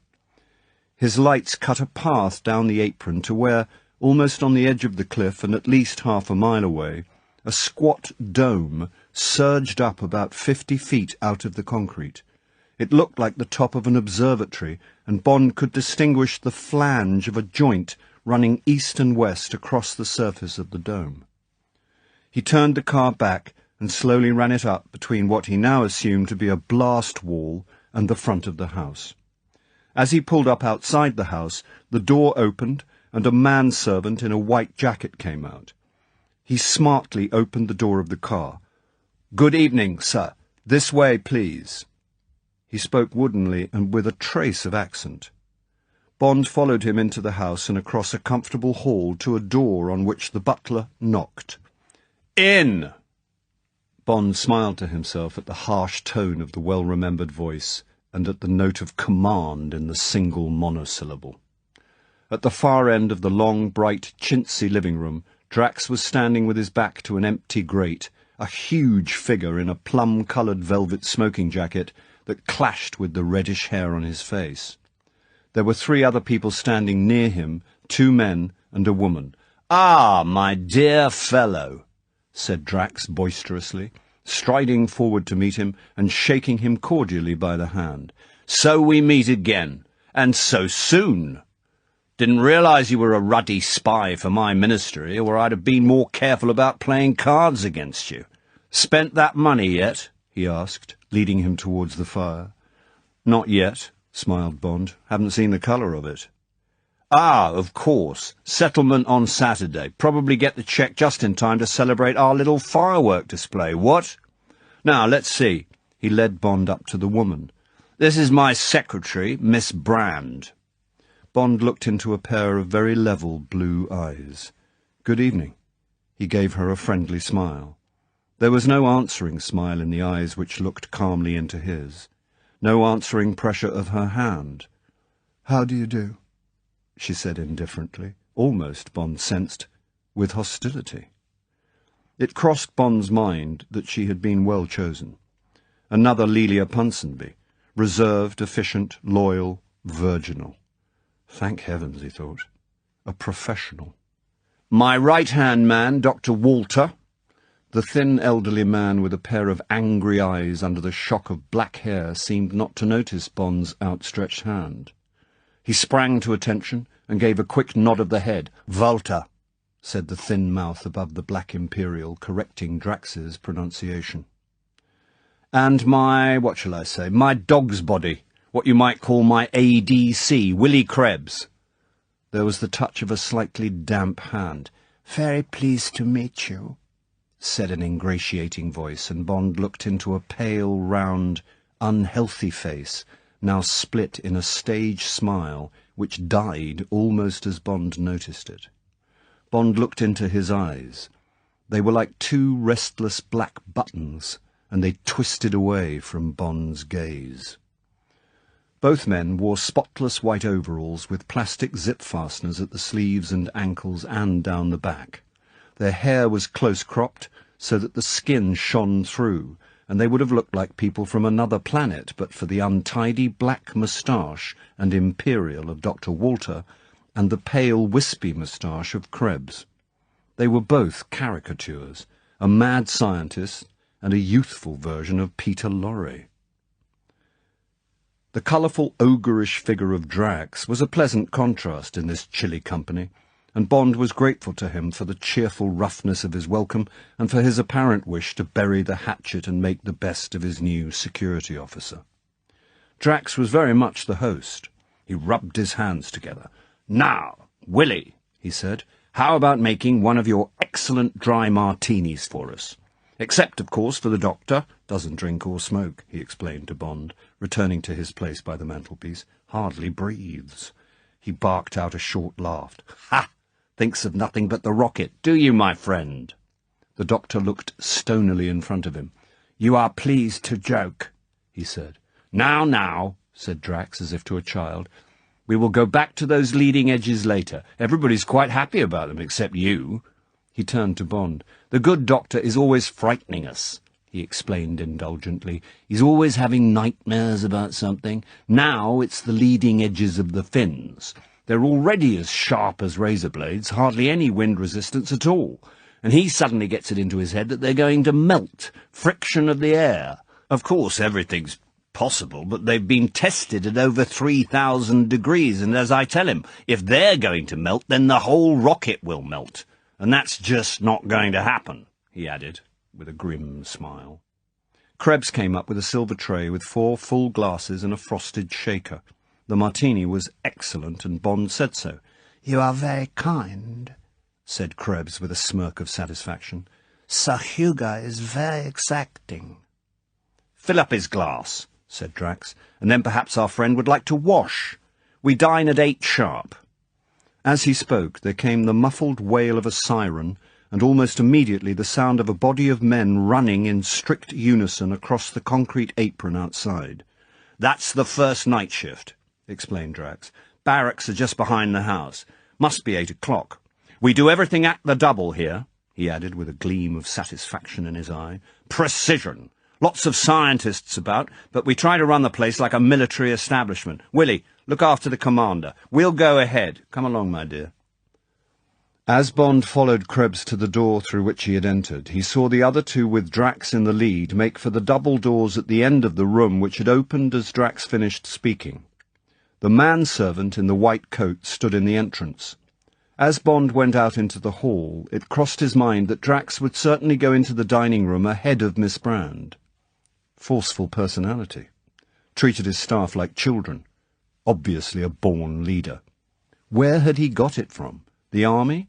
Or did it grow on one with millions of money? Bond followed the slug-like neck of Krebs and wondered. The dinner was excellent. Drax was a genial host, and at his own table his manners were faultless. Most of his conversation consisted in drawing out Dr. Walter for the benefit of Bond, and it covered a wide range of technical matters which Drax took pains to explain briefly after each topic had been exhausted. Bond was impressed by the confidence with which Drax handled each abstruse problem as it was raised, and by his immense grasp of detail.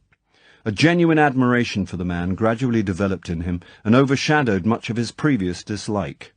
He felt more than ever inclined to forget the Blades affair now that he was faced with the other Drax, the creator and inspired leader of a remarkable enterprise.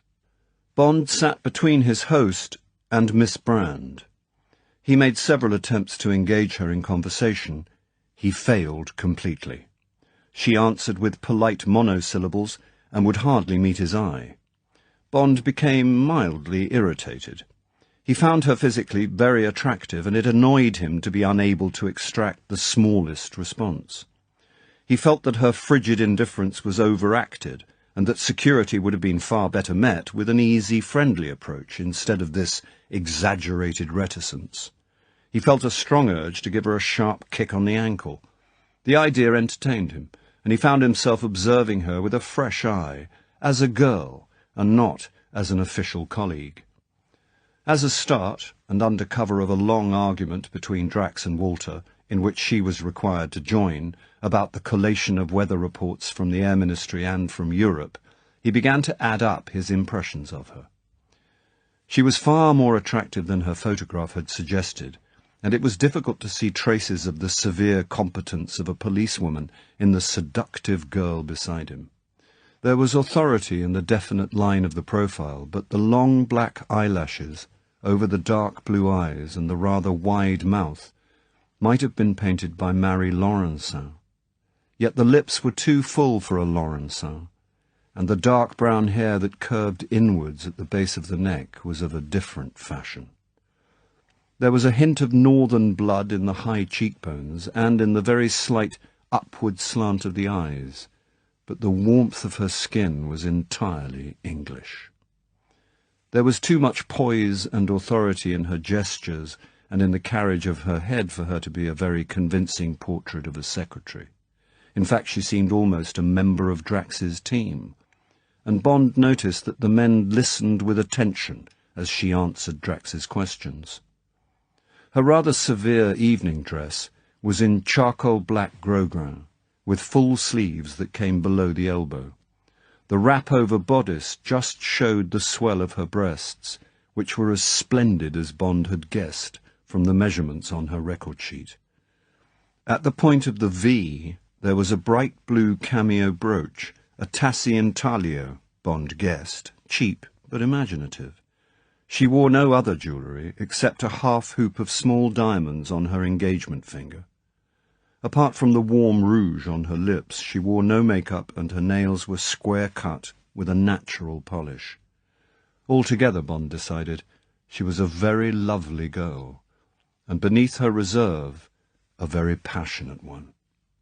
And, he reflected, she might be a policewoman and an expert at jiu-jitsu, but she also had a mole on her right breast.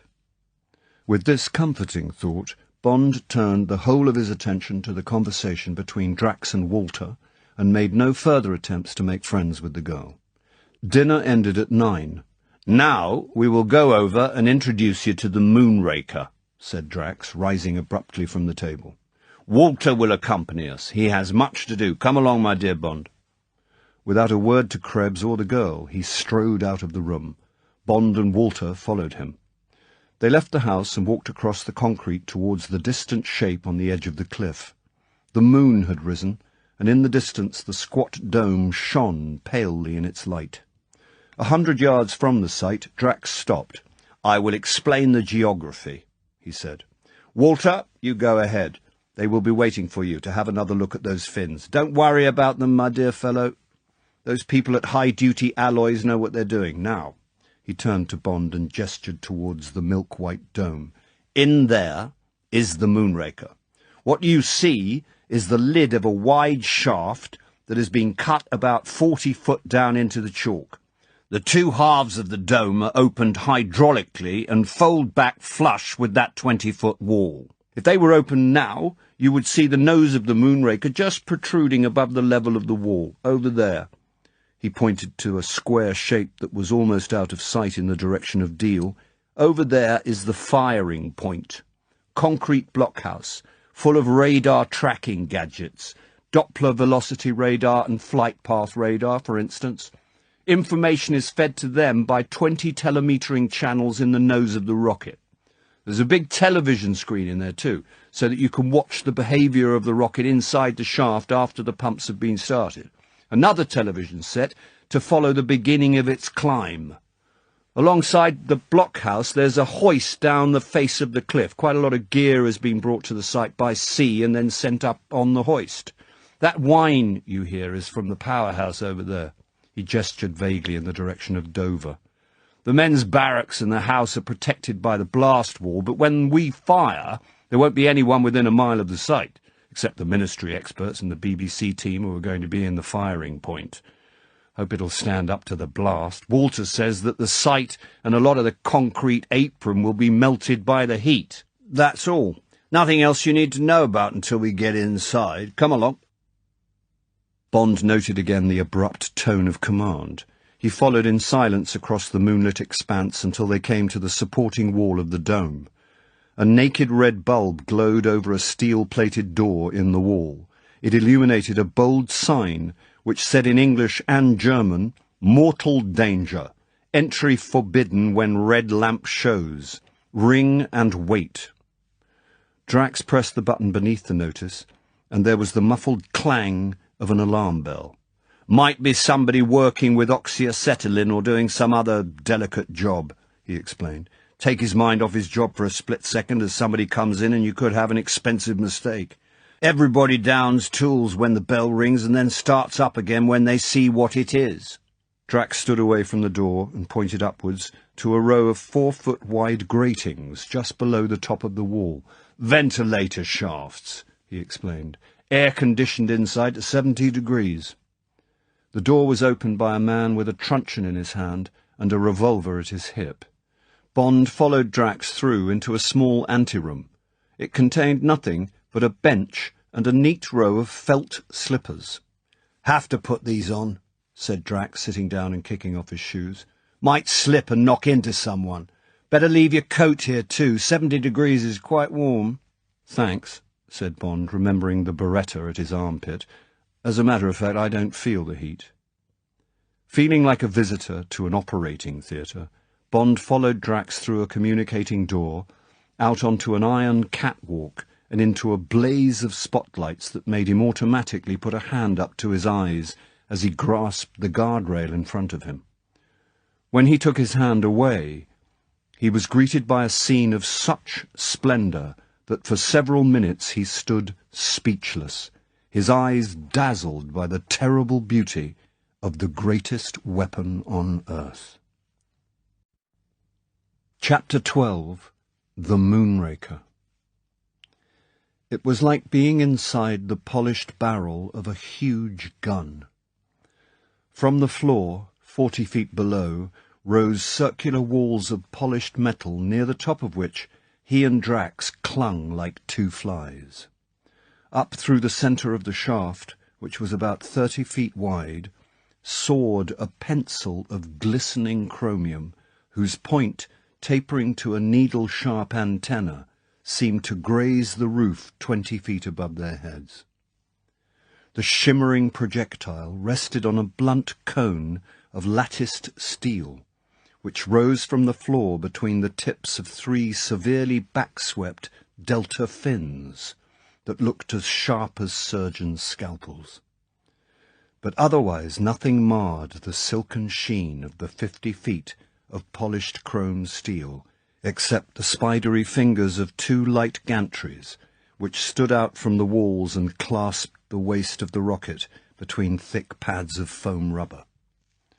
Where they touched the rocket, small access doors stood open in the steel skin, and as Bond looked down, a man crawled out of one door onto the narrow platform of the gantry and closed the door behind him with a gloved hand. He walked gingerly along the narrow bridge to the wall and turned a handle. There was a sharp whine of machinery, and the gantry took its padded hand off the rocket and held it poised in the air like the forelegs of a praying mantis. The whine altered to a deeper tone, and the gantry slowly telescoped in on itself. Then it reached out again and seized the rocket 10 feet lower down. Its operator crawled out along its arm and opened another small access door and disappeared inside. "Probably checking the fuel feed from the after tanks," said Drax. "Gravity feed. Tricky bit of design. What do you think of her?" He looked with pleasure at Bond's rapt expression. "One of the most beautiful things I've ever seen," said Bond. It was easy to talk. There was hardly a sound in the great steel shaft, and the voices of the men clustered below under the tail of the rocket were no more than a murmur. Drax pointed upwards. "Warhead," he explained. "Experimental one now, full of instruments, telemeters and so forth.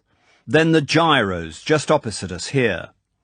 Then mostly fuel tanks all the way down until you get to the turbines near the tail, driven by superheated steam, made by decomposing hydrogen peroxide.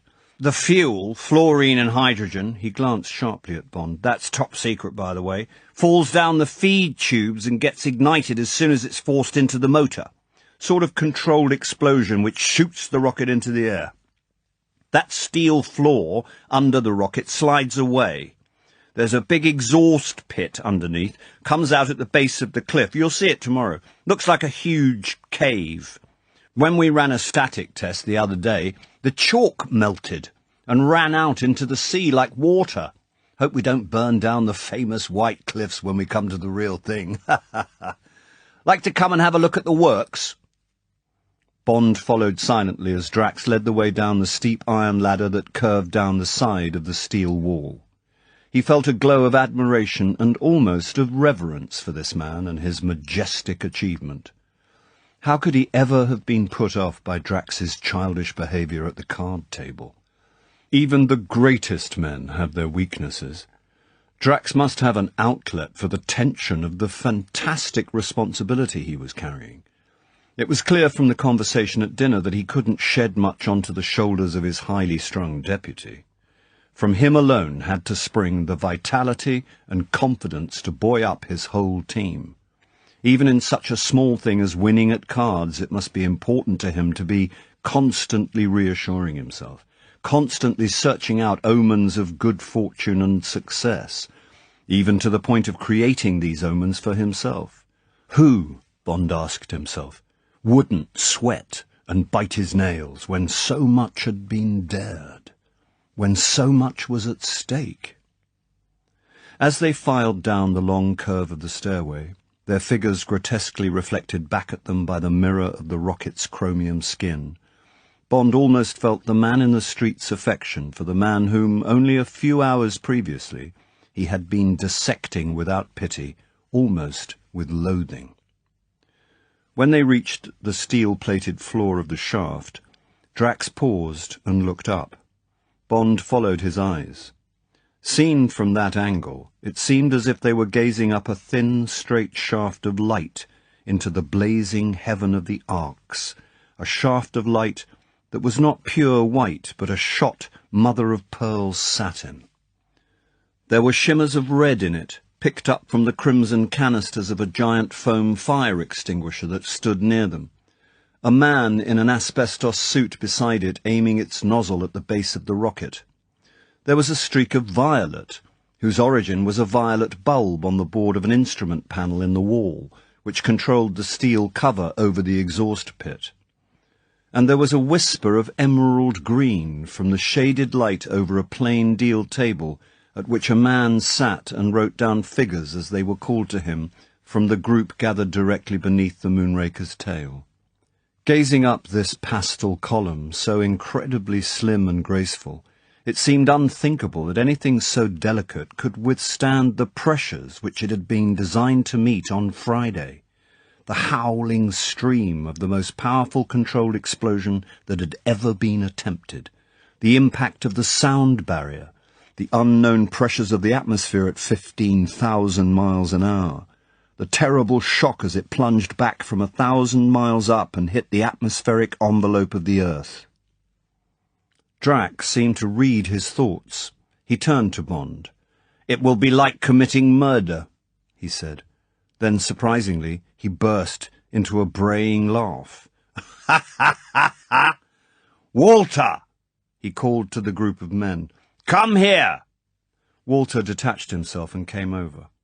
"Walter, I was saying to our friend the commander that when we fire the Moonraker it will be like committing murder." Bond was not surprised to see a look of puzzled incredulity come over the doctor's face.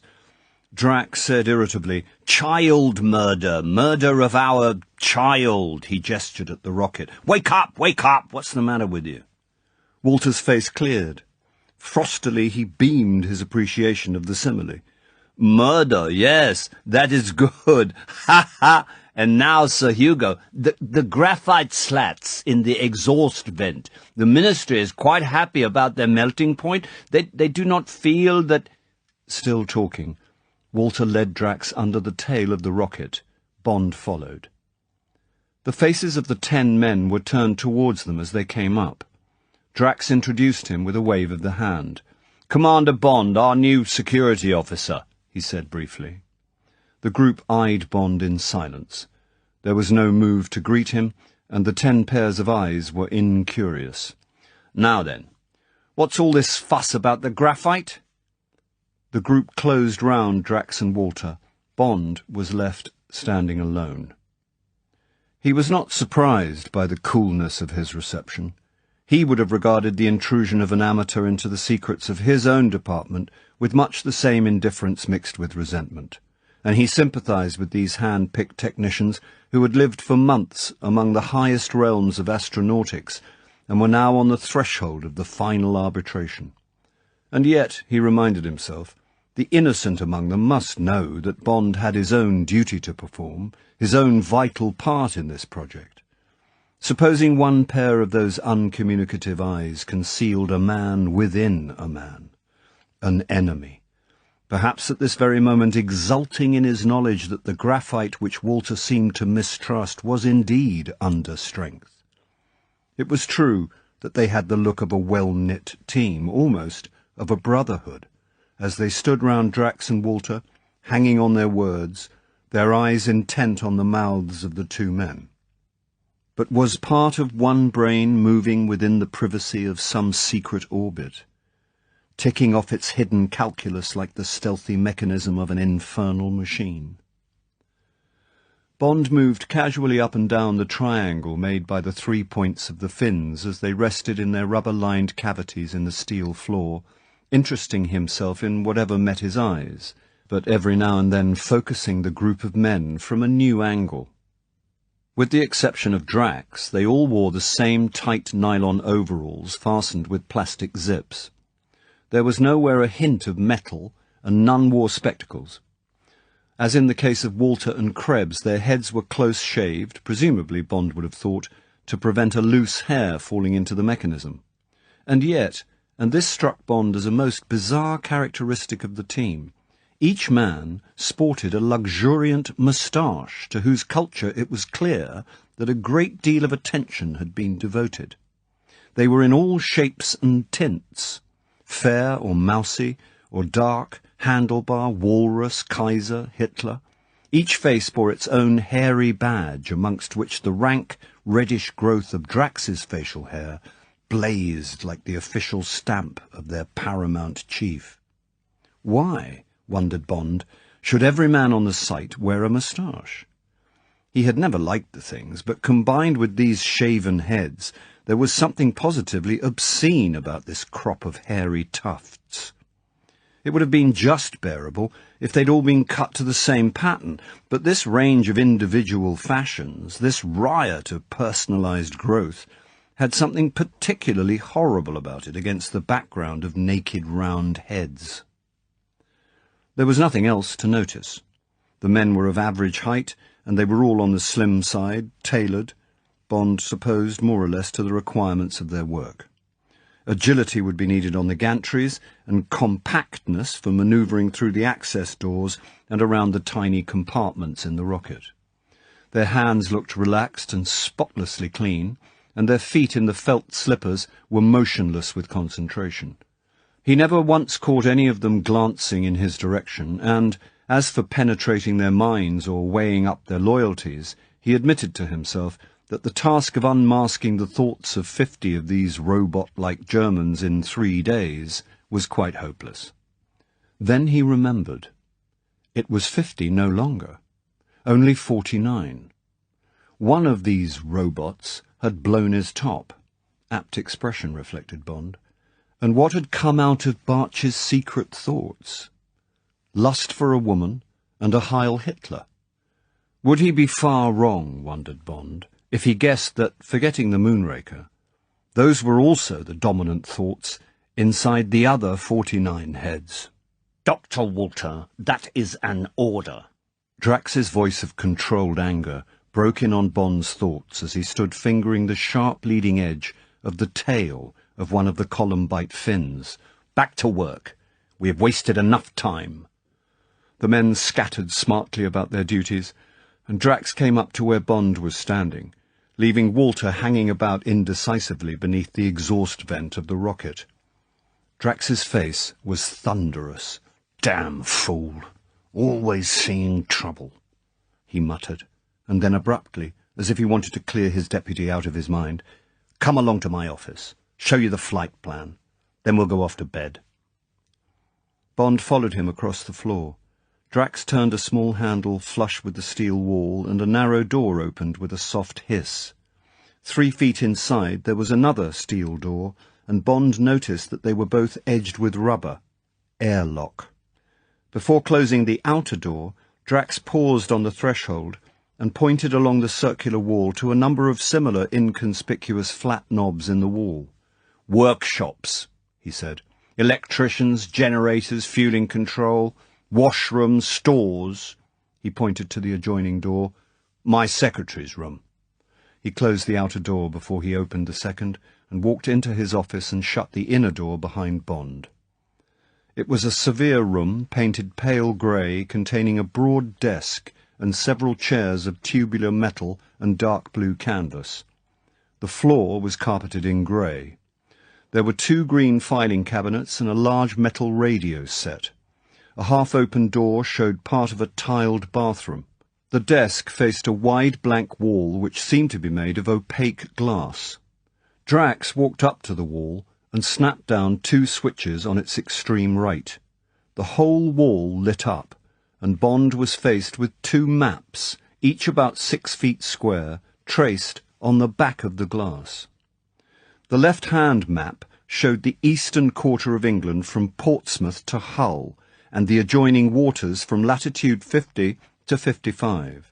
From the red dot near Dover, which was the site of the Moonraker, arcs showing the range in 10-mile intervals had been drawn up the map. At a point 80 miles from the site, between the Frisian Islands and Hull, there was a red diamond in the middle of the ocean. Drax waved towards the dense mathematical tables and columns of compass readings which filled the right-hand side of the map. "Wind velocities, atmospheric pressure, ready reckoner for the gyro settings," he said. "All worked out using the rocket's velocity and range as constants. We get the weather every day from the Air Ministry and readings from the upper atmosphere every time the RAF jet can get up there. When he's at maximum altitude, he releases helium balloons that can get up still further.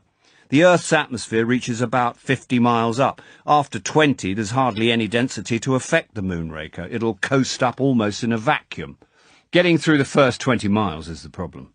The gravity pull's another worry. Walter can explain all those things if you're interested. There'll be continuous weather reports during the last few hours on Friday, and we'll set the gyros just before the takeoff. For the time being, Miss Brand gets together the data every morning and keeps a table of gyro settings in case they're wanted." Drax pointed at the second of the 2 maps. This was a diagram of the rocket's flight ellipse from firing point to target. There were more columns of figures. "Speed of the Earth and its effect on the rocket's trajectory," explained Drax. "The Earth will be turning to the east while the rocket's in flight. That factor has to be married in with the figures on the other map. Complicated business. Fortunately, you don't have to understand it. Leave it to Miss Brand. Now then." He switched off the lights and the wall went blank. "Any particular questions about your job? Don't think there'll be much for you to do. You can see that the place is already riddled with security. The Ministry's insisted on it from the beginning." "Everything looks all right," said Bond. He examined Drax's face. The good eye was looking at him sharply. Bond paused. "Do you think there was anything between your secretary and Major Talon?" he asked. It was an obvious question, and he might just as well ask it now. "Could have been," said Drax easily. "Attractive girl. They were thrown together a lot down here. At any rate, she seems to have got under Barch's skin." "I hear Barch saluted and shouted Heil Hitler before he put the gun in his mouth," said Bond. "So they tell me," said Drax evenly. "What of it?" "Why do all the men wear moustaches?" asked Bond, ignoring Drax's question. Again, he had the impression that his question had nettled the other man. Drax gave one of his short, barking laughs. "Ha ha! My idea," he said. "They're difficult to recognise in those white overalls with their heads shaved, so I told them all to grow moustaches. The thing's become quite a fetish, like in the RAF during the war. See anything wrong with it?" "Of course not," said Bond. "Rather startling at first. I would have thought that large numbers on their suits with the different colour for each shift would have been more effective." "Well," said Drax, turning away towards the door as if to end the conversation, "I decided on moustaches." Chapter 13. Dead Reckoning. On Wednesday morning, Bond woke early in the dead man's bed. He had slept little. Drax had said nothing on their way back to the house and had bidden him a curt good night at the foot of the stairs. Bond had walked along the carpeted corridor to where light shone from an open door and had found his things neatly laid out in a comfortable bedroom. The room was furnished in the same expensive taste as the ground floor, and there were biscuits and a bottle of Vichy, not a Vichy bottle of tap water, Bond established, beside the heel bed. There were no signs of the previous occupant except a leather case containing binoculars on the dressing table and a metal filing cabinet which was locked. Bond knew about filing cabinets. He tilted it against the wall, reached underneath, and found the bottom end of the bar lock which protrudes downwards when the top section has been locked. Upwards pressure released the drawers one by one, and he softly lowered the edge of the cabinet back onto the floor with the unkind reflection that Major Talon would not have survived very long in the Secret Service. The top drawer contained scale maps of the site and its component buildings, and Admiralty Chart number 1895 of the Straits of Dover.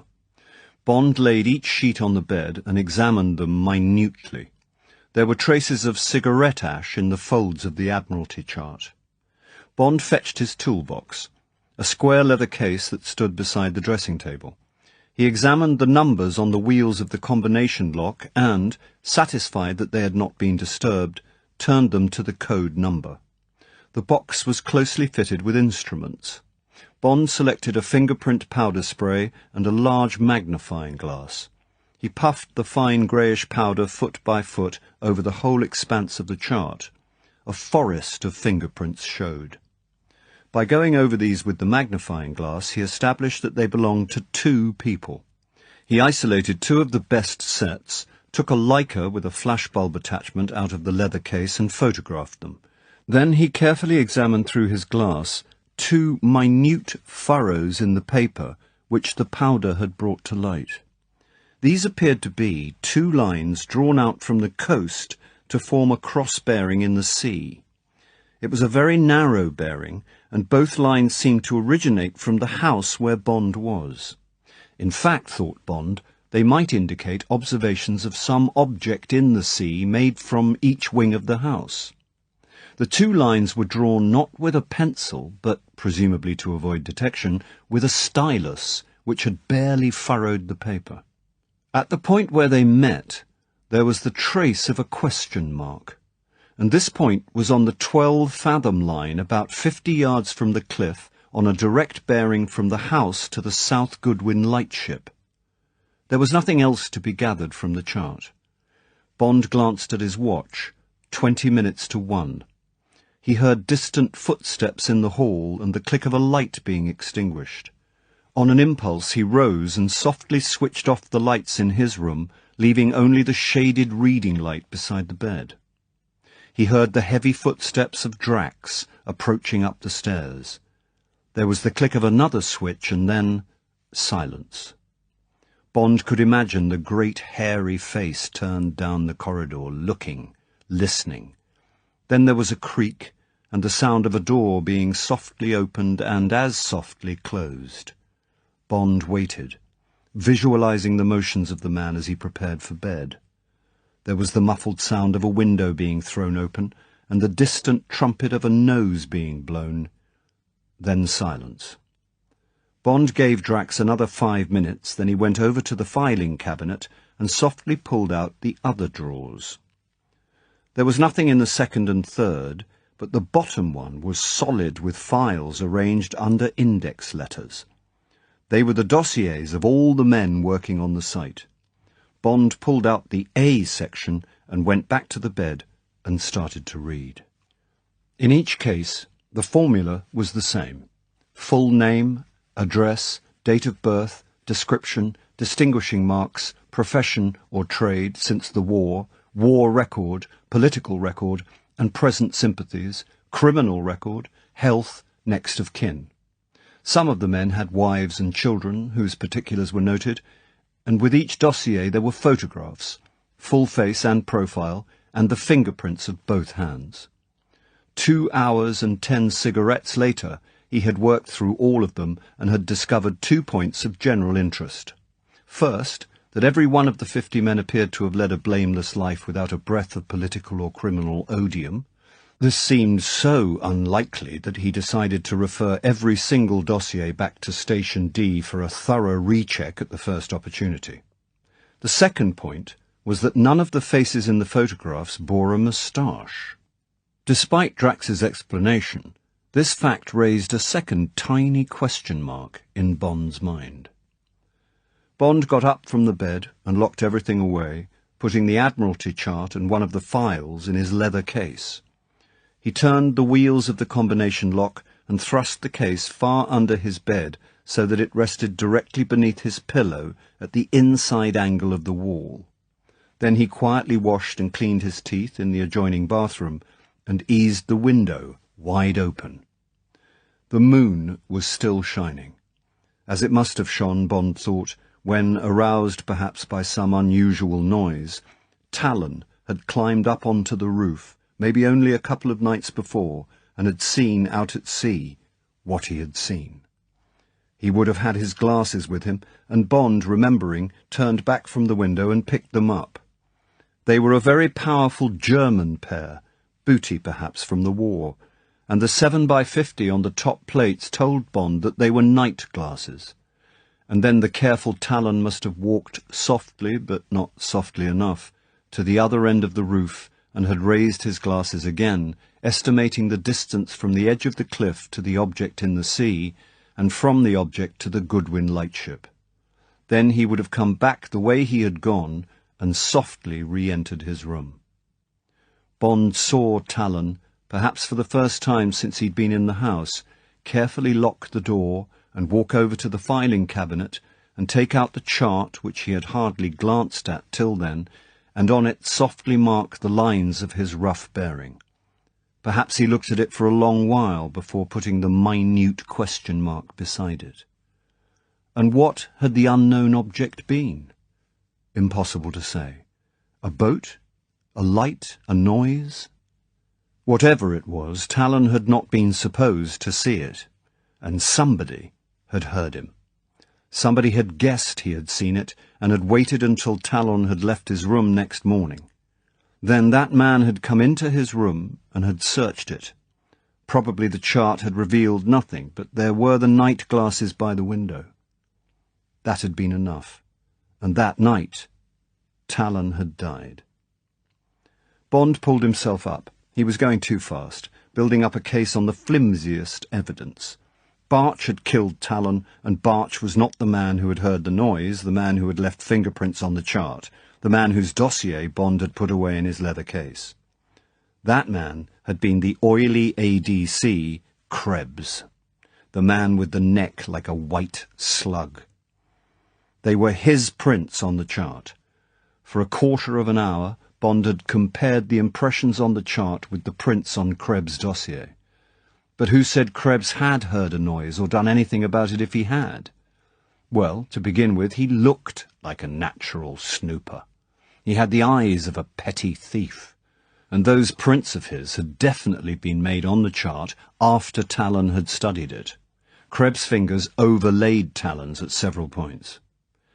But how could Krebs possibly be involved with Drax's eye constantly on him? The confidential assistant? But what about Cicero, the trusted valet of the British ambassador in Ankara during the war? The hand in the pocket of the striped trousers hanging over the back of the chair, the ambassador's keys, the safe, the secrets. This picture looked very much the same. Bond shivered. He suddenly realized that he'd been standing for a long time in front of the open windows, and that it was time to get some sleep. Before he got into bed, he took his shoulder holster from the chair where it hung beside his discarded clothes and removed the beretta with the skeleton grip and slipped it under his pillow. As a defence against whom? Bond didn't know, but his intuition told him quite definitely that there was danger about. The smell of it was insistent, although it was still imprecise and lingered only on the threshold of his subconscious. In fact, he knew his feelings were based on a number of tiny question marks which had materialized during the past 24 hours. The riddle of Drax, Bartsch's Heil Hitler, the bizarre moustaches, the 50 worthy Germans, the chart, the night glasses, Krebs. First he must pass on his suspicions to Valence, then explore the possibilities of Krebs, then look to the defences of the Moonraker, the seaward side, for instance, and then get together with this Brand girl and agree on a plan for the next 2 days. There wasn't much time to lose. While he forced sleep to come into his teeming mind, Bond visualized the figure 7 on the dial of a clock and left it to the hidden cells of his memory to wake him. He wanted to be out of the house and on the telephone to Valence as early as possible. If his actions aroused suspicion, he would not be dismayed. One of his objects was to attract into his orbit the same forces that had concerned themselves with Talon. For of one thing he felt reasonably certain. Major Talon had not died because he loved Gala Brand. The extrasensory alarm clock did not fail him. Punctually at 7, his mouth dry with too many cigarettes the night before, he forced himself out of bed and into a cold bath. He had shaved, gargled with a sharp mouthwash, and now, in a battered black and white dog-tooth suit, dark blue Sea Island cotton shirt, and black silk knitted tie, he was walking softly but not surreptitiously along the corridor to the head of the stairs, the square leather case in his left hand. He found the garage at the back of the house, and the big engine of the Bentley answered with the first pressure on the starter. He motored slowly across the concrete apron beneath the indifferent gaze of the curtained windows of the house and pulled up, the engine idling in neutral, at the edge of the trees. His eyes travelled back to the house and confirmed his calculation that a man standing on its roof would be able to see over the top of the blast wall and get a view of the edge of the cliff and of the sea beyond. There was no sign of life round the domed emplacement of the Moonraker, and the concrete, already beginning to shimmer in the early morning sun, stretched emptily away towards Deal. It looked like a newly laid aerodrome, or rather, he thought, with its 3 disparate concrete things, the beehive dome, the flat-iron blast wall, and the distant cube of the firing point, each casting black pools of shadow towards him in the early sun, like a Dali desert landscape in which 3 objets trouvés reposed at carefully calculated random. Out at sea, in the early mist that promised a hot day, the South Goodwin lightship could just be seen, a dim red bark, married forever to the same compass point and condemned, like a property ship on the stage of Drury Lane, to watch the diorama of the waves and clouds sail busily into the wings while, without papers or passengers or cargo, it lay anchored forever to the departure point which was also its destination. At 30 seconds interval it blared its sad complaint into the mist, a long double trumpet note on a falling cadence. A siren song, Bond reflected, to repel instead of to seduce. He wondered how the 7 men of its crew were now supporting the noise as they munched their pork and beans. Did they flinch as it punctuated the housewife's choice coming at full strength from the radio in the narrow mess? But a secure life, Bond decided, although anchored to the gates of a graveyard. He made a mental note to find out if those 7 men had seen or heard the thing that Talon had marked on the chart. Then he drove quickly on through the guard posts. In Dover, Bond pulled up at the Café Royal, a modest little restaurant with a modest kitchen, but capable, as he knew of old, of turning out excellent fish and egg dishes. The Italian-Swiss mother and son who ran it welcomed him as an old friend, and he asked for a plate of scrambled eggs and bacon and plenty of coffee to be ready in half an hour. Then he drove on to the police station and put a call in to Vallance through the Scotland Yard switchboard. Vallance was at home having breakfast. He listened without comment to Bond's guarded talk, but he expressed surprise that Bond had not had an opportunity to have a talk with Gala Brand. "She's a bright girl, that," he said. "If Mr. K is up to something, she's sure to have an idea what it is. And if T heard a noise on Sunday night, she may have heard it too, though I'll admit she said nothing about it."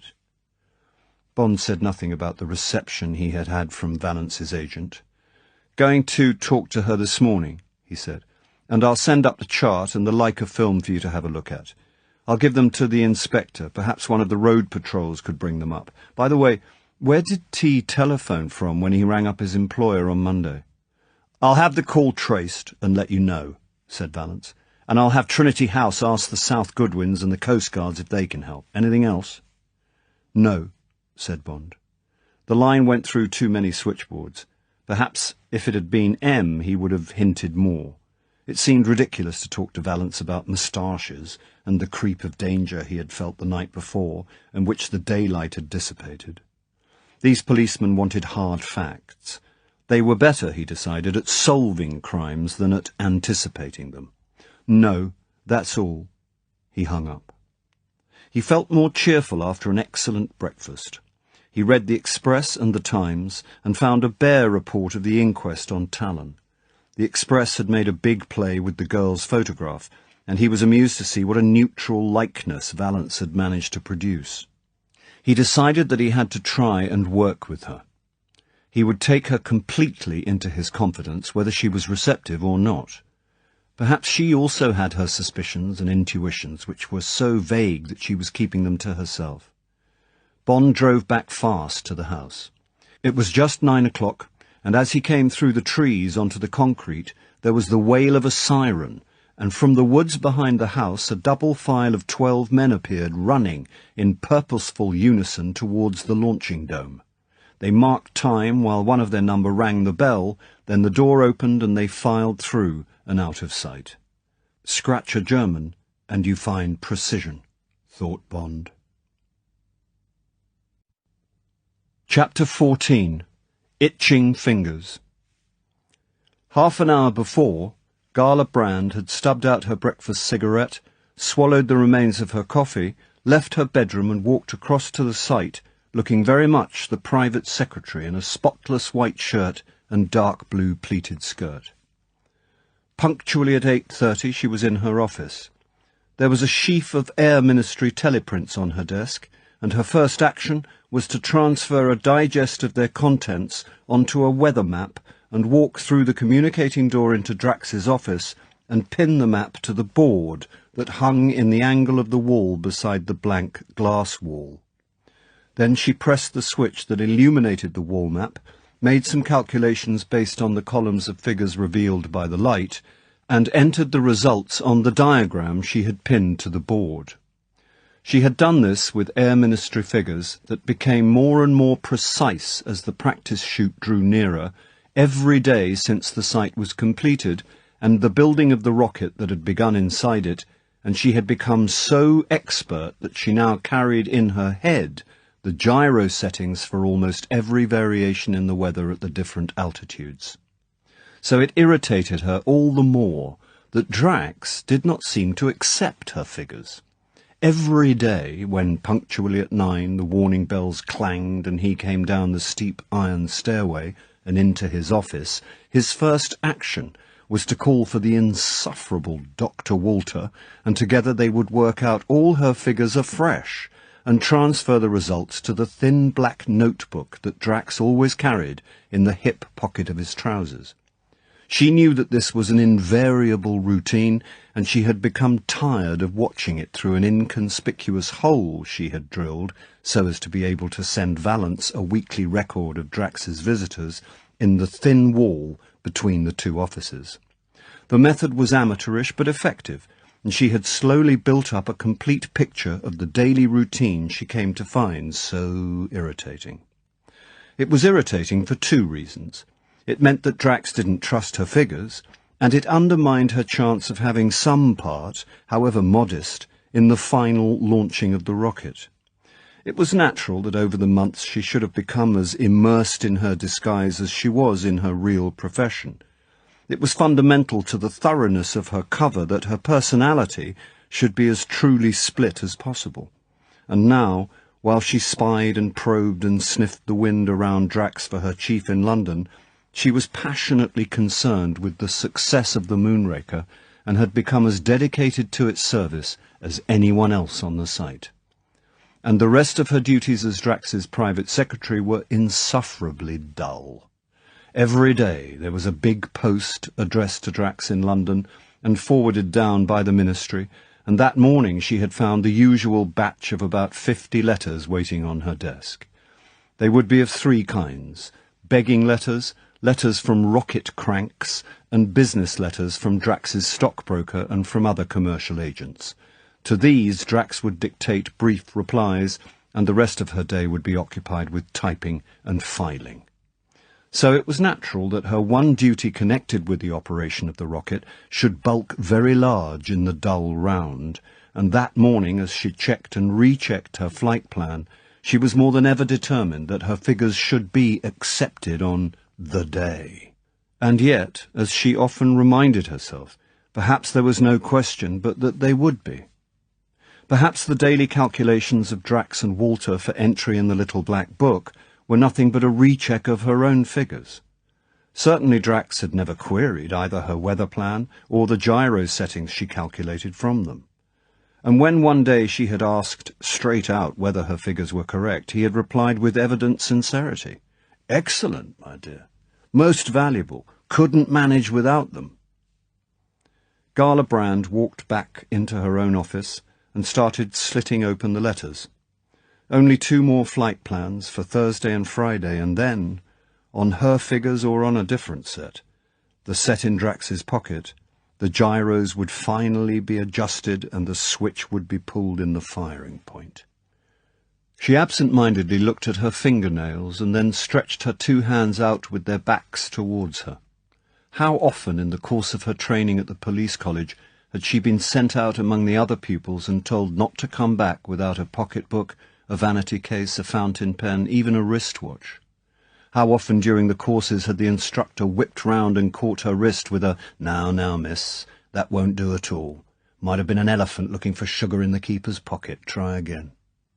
Coolly she flexed her fingers, and then, her mind made up, turned back to the pile of letters. At a few minutes to 9, the alarm bells rang and she heard Drax arrive in the office.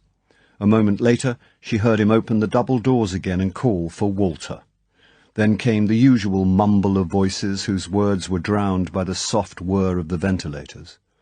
She arranged the letters in their 3 piles and sat forward relaxed, her elbows resting on the desk and her chin in her left hand. Commander Bond. James Bond. Clearly a conceited young man, like so many of them in the Secret Service.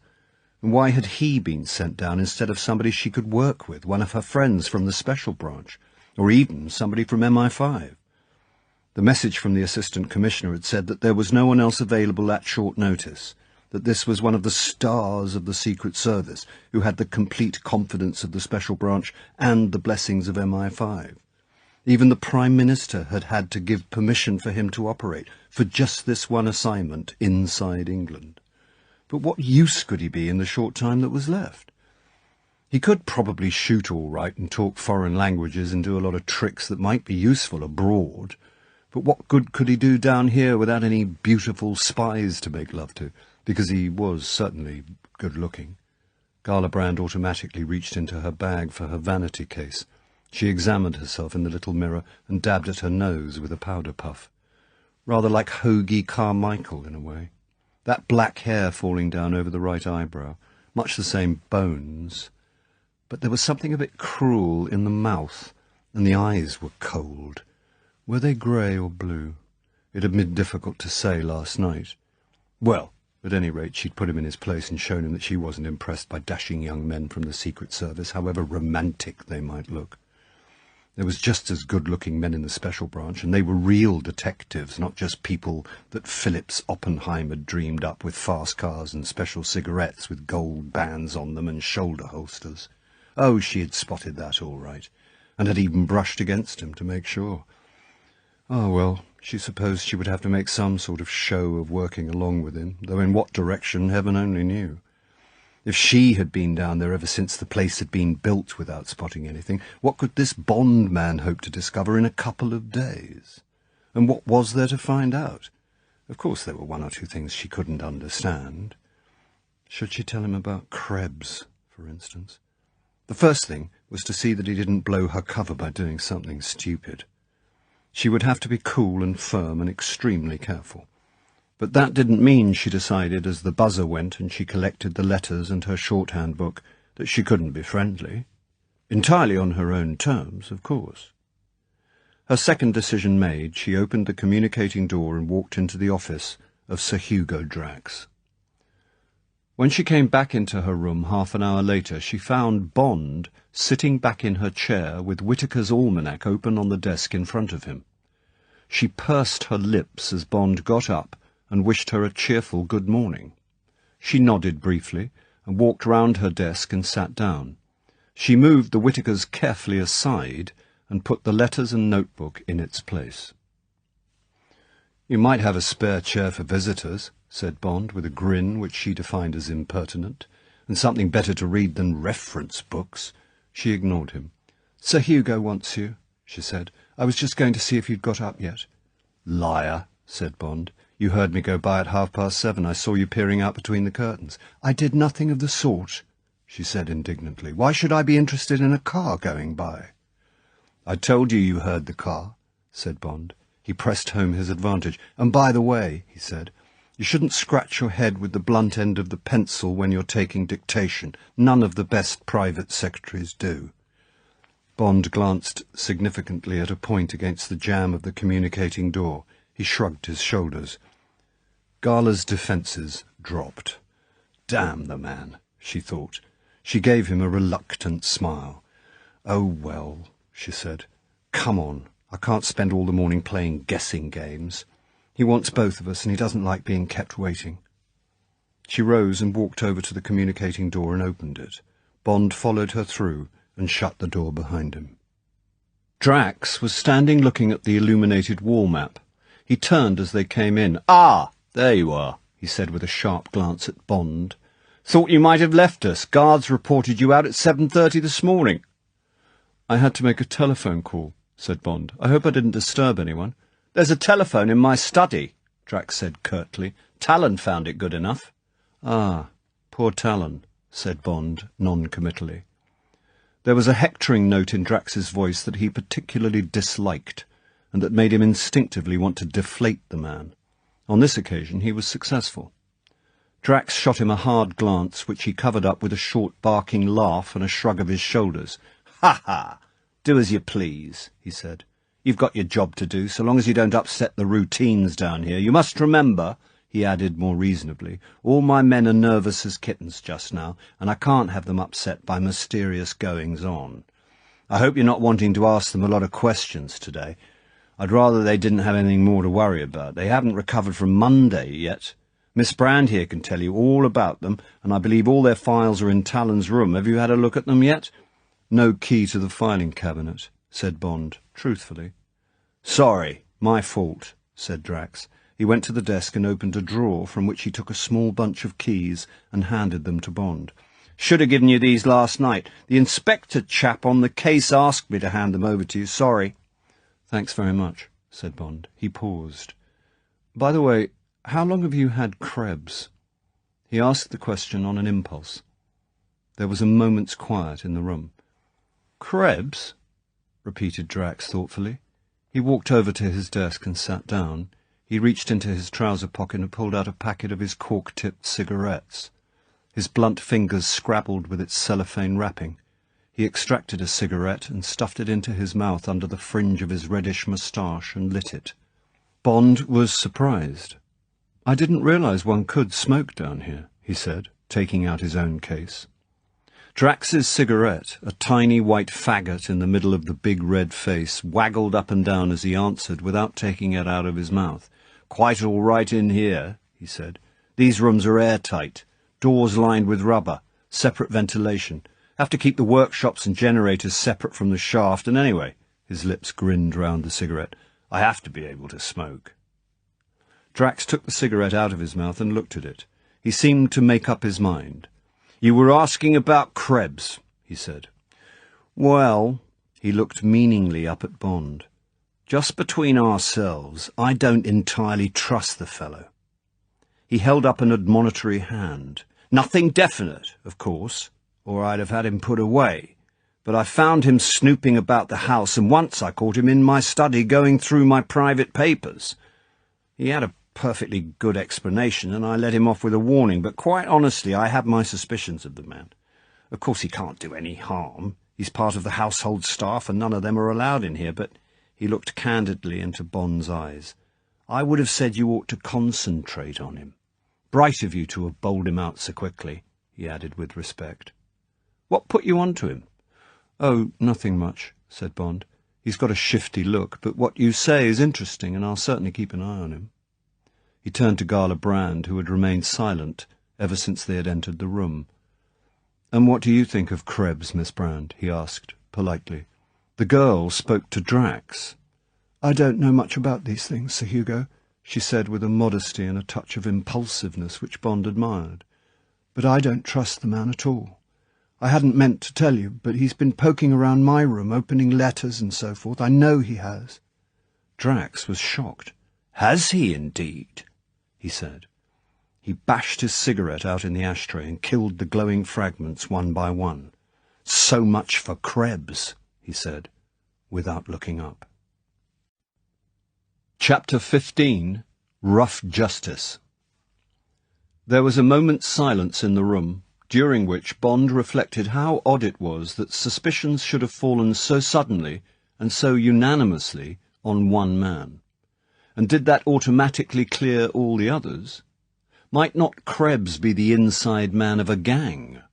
Or was he working on his own, and if so, with what object?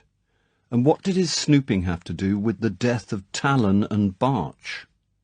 Drax broke the silence.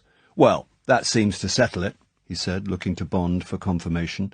Bond gave a non-committal nod. "Just have to leave him to you.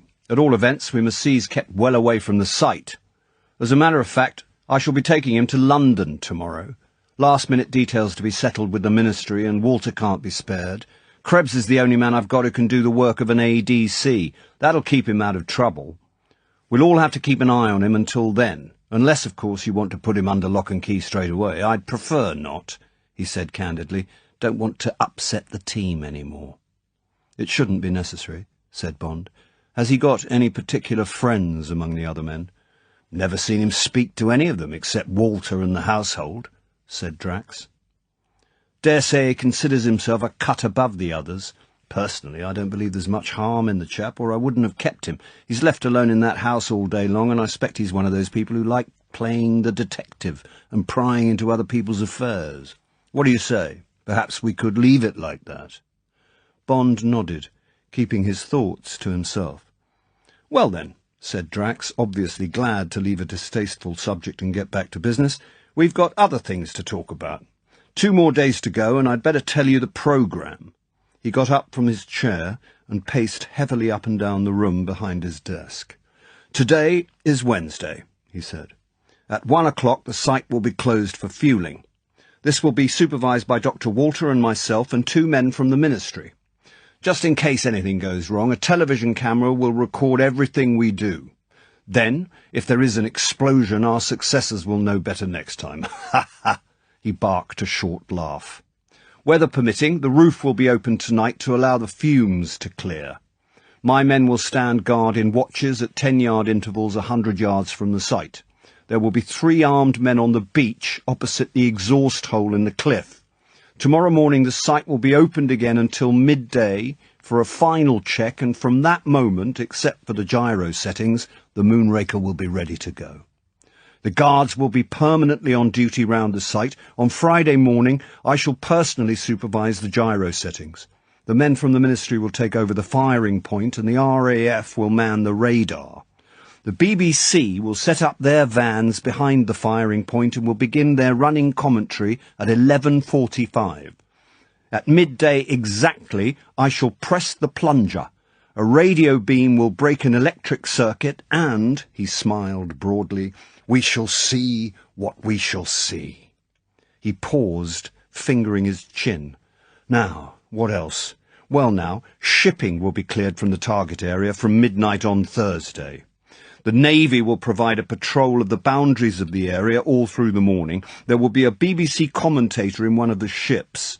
The Ministry of Supply experts will be in a salvage ship with deep-sea television, and after the rocket has landed, they will try to bring up the remains. You may be interested to know, continued Drax, rubbing his hands with almost childish pleasure, that a messenger from the Prime Minister has brought me the very welcome news that not only will there be a special cabinet meeting to listen to the broadcast, but the palace will also be listening in to the launching. Splendid, said Bond, pleased for the man's sake. Thank you, said Drax. Now, I want to be quite certain that you're satisfied with my security arrangements on the site itself. I don't think we need worry about what goes on outside. The RAF and the police seem to be doing a very thorough job. Everything seems to have been taken care of, said Bond. There doesn't seem to be very much for me to do in the time that's left.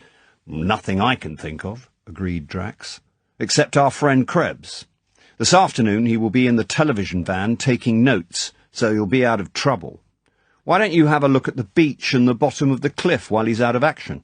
That's the only weak spot I can think of. I've often thought that if someone wanted to get into the site, he would try the exhaust pit. Take Miss Brand with you. 2 pairs of eyes and so forth, and she won't be able to use her office until tomorrow morning. Good, said Bond. I'd certainly like to have a look at the seaward side after lunch, and if Miss Brand's got nothing better to do. He turned towards her with his eyebrows raised. Gala Brand looked down her nose. Certainly, if Sir Hugo wishes, she said, without enthusiasm. Drax rubbed his hands together. Then that's settled, he said. And now I must get down to work. Miss Brand, would you ask Dr. Walter to come along if he's free? See you at lunch, he said to Bond on a note of dismissal. Bond nodded. I think I'll walk over and have a look at the firing point, he said, not quite knowing why he lied.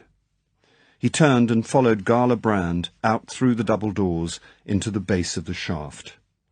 A huge black snake of rubber piping meandered over the shining steel floor, and Bond watched the girl pick her way among its coils to where Walter was standing alone. He was gazing up at the mouth of the fuel pipe being hoisted to where a gantry, outstretched to the threshold of an access door halfway up the rocket, indicated the main fuel tanks. She said something to Walter, and then stood beside him looking upwards as the pipe was delicately manhandled through into the interior of the rocket. Bond thought she looked very innocent standing there, with her brown hair falling back from her head, and the curve of her ivory throat sweeping down into the plain white shirt. With her hands clasped behind her back, gazing raptly upwards at the glittering 50 feet of the Moonraker, she might have been a schoolgirl looking up at a Christmas tree, except for the impudent pride of the jutting breasts, swept up by the thrown-back head and shoulders. Bond smiled to himself as he walked to the foot of the iron stairway and started to climb. That innocent, desirable girl, he reminded himself, is an extremely efficient policewoman. She knows how to kick and where. She can break my arm probably more easily and quickly than I can break hers, and at least half of her belongs to the special branch of Scotland Yard. Of course, he reflected, looking down just in time to see her follow Dr. Walter into Drax's office, there is always the other half. Outside, the brilliant May sunshine seemed particularly golden after the blue-white of the arcs, and Bond could feel it hot on his back as he walked purposefully across the concrete towards the house. The foghorn from the Goodwins was silent, and the morning was so quiet that he could hear the rhythmic thump of a ship's engines as a coaster negotiated the inner leads between the Goodwins and the shore on its way northwards. He approached the house under cover of the wide blast wall, and then quickly crossed the few yards to the front door, the crepe rubber soles of his shoes making no noise. He eased open the door and left it ajar and walked softly into the hall and stood, listening. There was the early summer noise of a bumblebee fussing against the pane of one of the windows, and a distant clatter from the barracks behind the house. Otherwise the silence was deep and warm and reassuring. Bond walked carefully across the hall and up the stairs, placing his feet flat on the ground and using the extreme edges of the steps where the boards would be less likely to creak. There was no noise in the corridor, but Bond saw that his door at the far end was open. He took his gun from under his armpit and walked swiftly down the carpeted passage. Krebs had his back to him. He was kneeling forward in the middle of the floor with his elbows on the ground.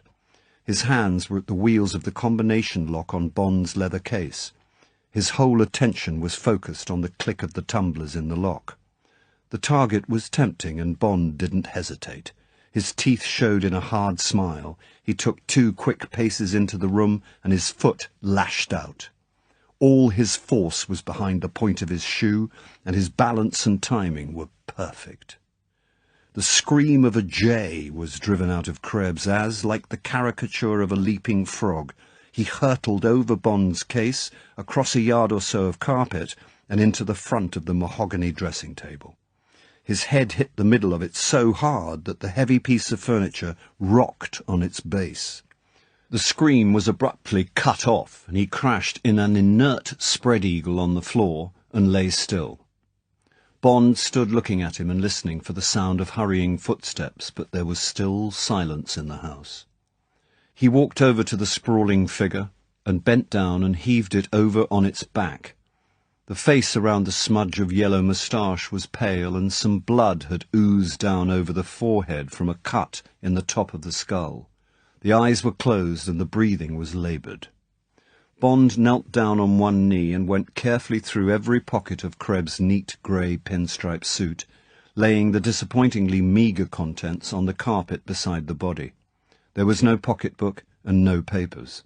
The only objects of interest were a bunch of skeleton keys, a spring knife with a well-sharpened stiletto blade, and an obscene little truss-shaped black leather cosh. Bond pocketed these and then went to his bedside table and fetched the untouched bottle of Vichy water. It took 5 minutes to revive Krebs and get him into a sitting position with his back to the dressing table, and another 5 for him to be capable of speaking. Gradually the colour came back to his face and the craftiness to his eyes. "I answer no questions except to Sir Hugo," he said as Bond started the interrogation. "You have no right to question me. I was doing my duty." His voice was surly and assured. Bond took the empty Vichy bottle by the neck. "Think again," he said, "or I'll beat the daylight out of you until this breaks, and then use the neck for some plastic surgery.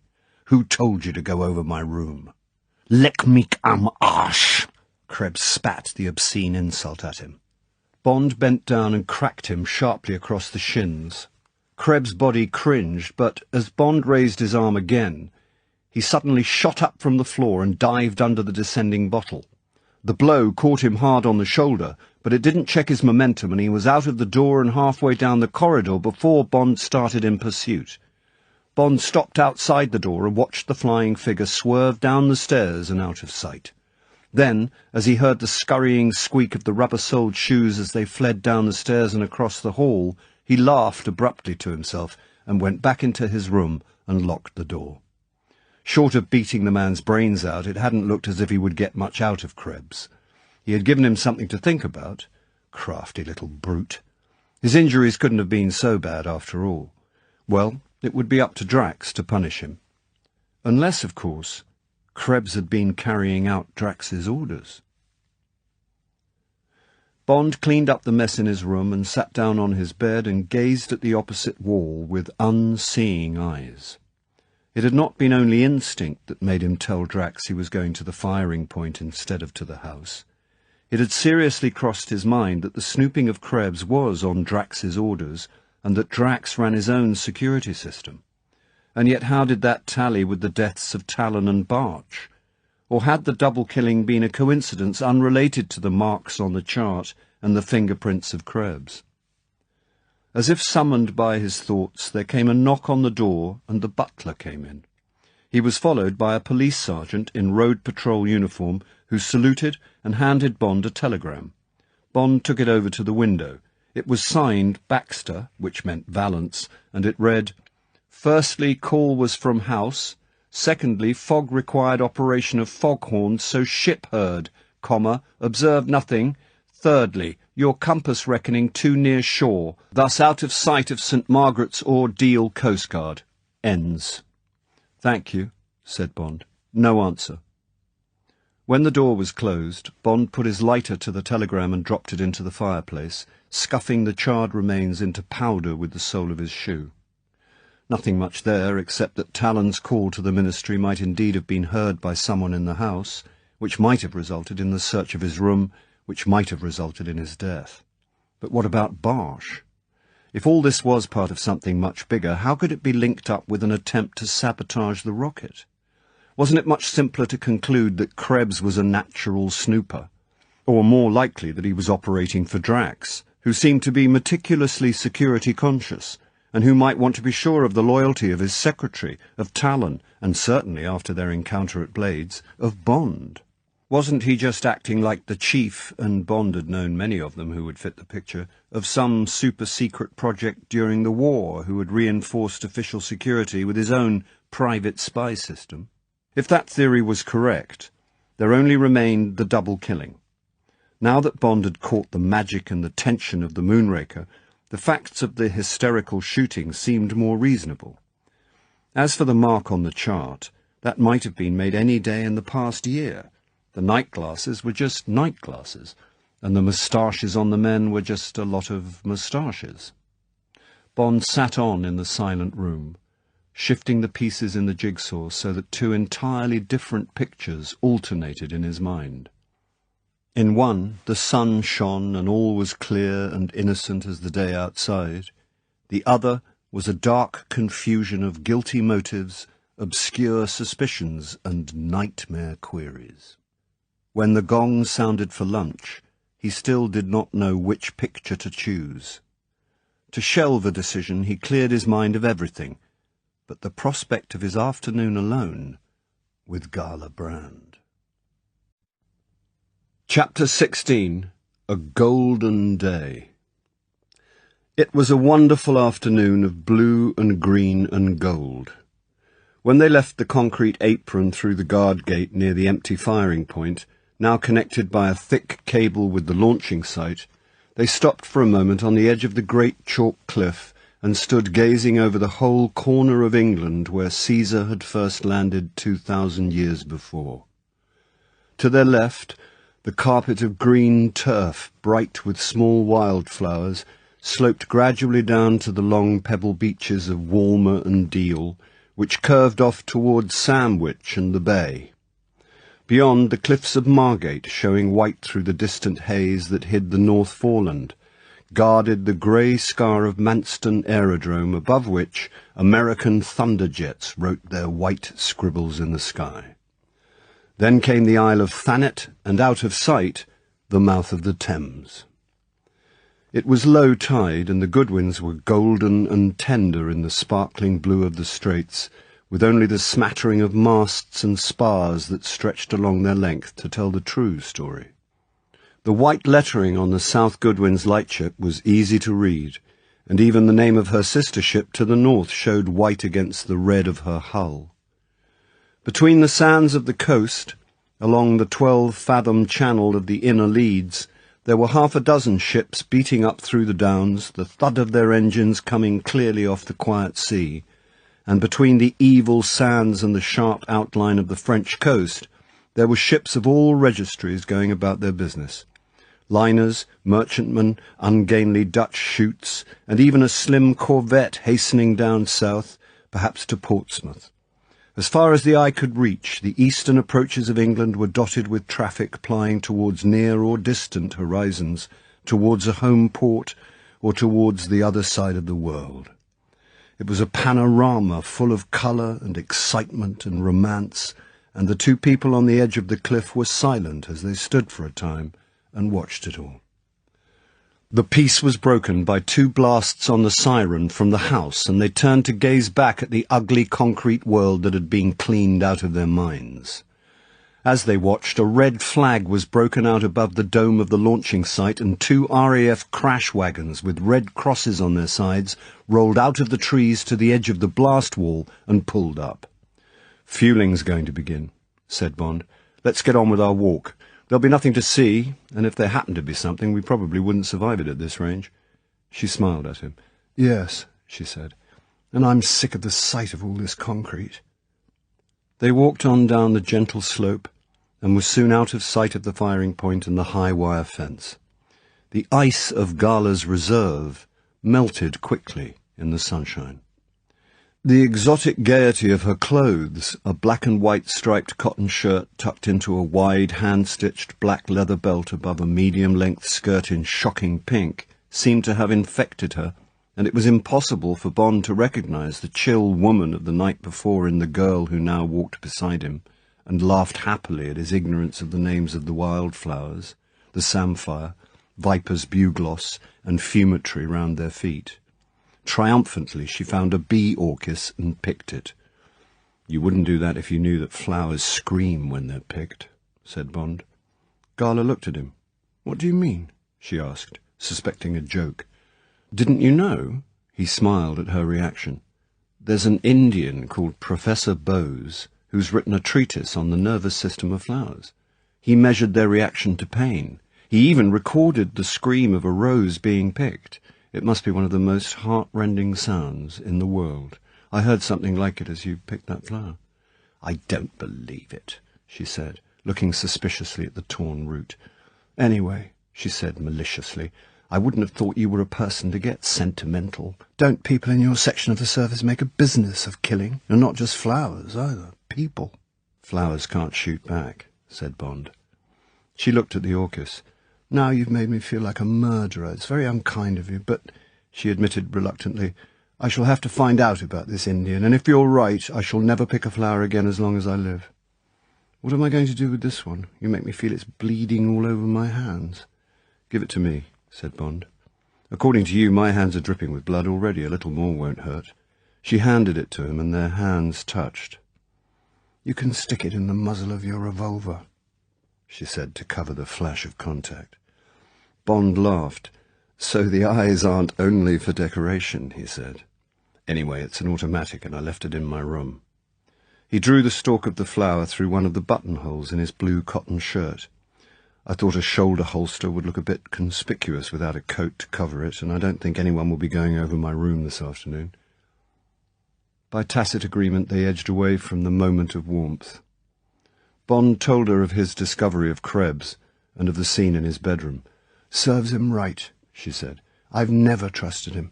But what did Sir Hugo say?" "I had a word with him before lunch," said Bond. "Gave him Krebs' knife and keys as proof. He was furious and went straight off to see the man, muttering with rage. When he came back he said that Krebs seemed to be in a pretty bad way, and was I satisfied that he'd been punished enough. All that business about not wanting to upset the team at the last moment and so forth. So I agreed that he'd be sent back to Germany next week, and that meanwhile he would consider himself under open arrest, only allowed out of his room under surveillance." They scrambled down a steep cliff path to the beach and turned to the right beside the deserted small arms range of the Royal Marine Garrison at Deal. They walked along in silence until they came to the 2-mile stretch of shingle that runs at low tide beneath the towering white cliffs to St. Margaret's Bay. As they trudged slowly through the deep, smooth pebbles, Bond told her of all that had gone through his mind since the previous day. He held nothing back, and he showed each false hair as it had been started and finally run to earth, leaving nothing but a thin scent of ill-founded suspicions and a muddle of clues that all ended in the same question mark. Where was a pattern? Where was a plan into which the clues would fit? And always the same answer, that nothing Bond knew or suspected seemed to have any conceivable bearing on the security from sabotage of the Moonraker. And that, when all was said and done, was the only matter with which he and the girl were concerned. Not with the death of Talon and Barch, not with the egregious Krebs, and only with the protection of the whole Moonraker project from its possible enemies. Isn't that so? Bond concluded. Gala stopped and stood for a moment, looking out across the tumbled rocks and seaweed towards the quiet, glimmering swell of the sea. She was hot and out of breath from the hard going through the shingle, and she thought how wonderful it would be to bathe, to step back for a moment into those childish days beside the sea before her life had been caught up in this strange, cold profession with its tensions and hollow thrills. She glanced at the ruthless brown face of the man beside her. Did he have moments of longing for the peaceful, simple things of life? Of course not.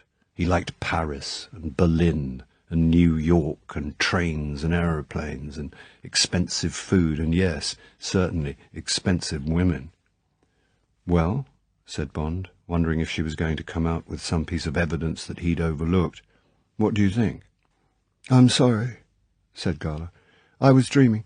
No, she answered his question. I think you're right. I've been down here since the beginning, and although there have been odd little things from time to time, and of course the shooting, I've seen absolutely nothing wrong. Every one of the team, from Sir Hugo down, is heart and soul behind the rocket. It's all they live for, and it's been wonderful to see the whole thing grow. The Germans are terrific workers, and I can quite believe that Barch broke under the strain. And they love being driven by Sir Hugo, and he loves driving them. They worship him. And as for security, the place is solid with it, and I'm sure that anyone who tried to get near the Moonraker would be torn to pieces. I agree with you about Krebs, and that he was probably working under Drax's orders. It was because I believed that I didn't bother to report him when he went through my things. There was nothing for him to find, of course, just private letters and so on. It would be typical of Sir Hugo to make absolutely sure. And I must say, she said candidly, that I admire him for it. He's a ruthless man with deplorable manners and not a very nice face under all that red hair, but I love working for him, and I'm longing for the Moonraker to be a success. Living with it for so long has made me feel just like his men do about it. She looked up to see his reactions. He nodded. After only a day I can understand that, he said. And I suppose I agree with you. There's nothing to go on except my intuition, and that will have to look after itself. The main thing is that the Moonraker looks as safe as the crown jewels, and probably safer. He shrugged his shoulders impatiently, dissatisfied with himself for disowning the intuitions that were so much of his trade.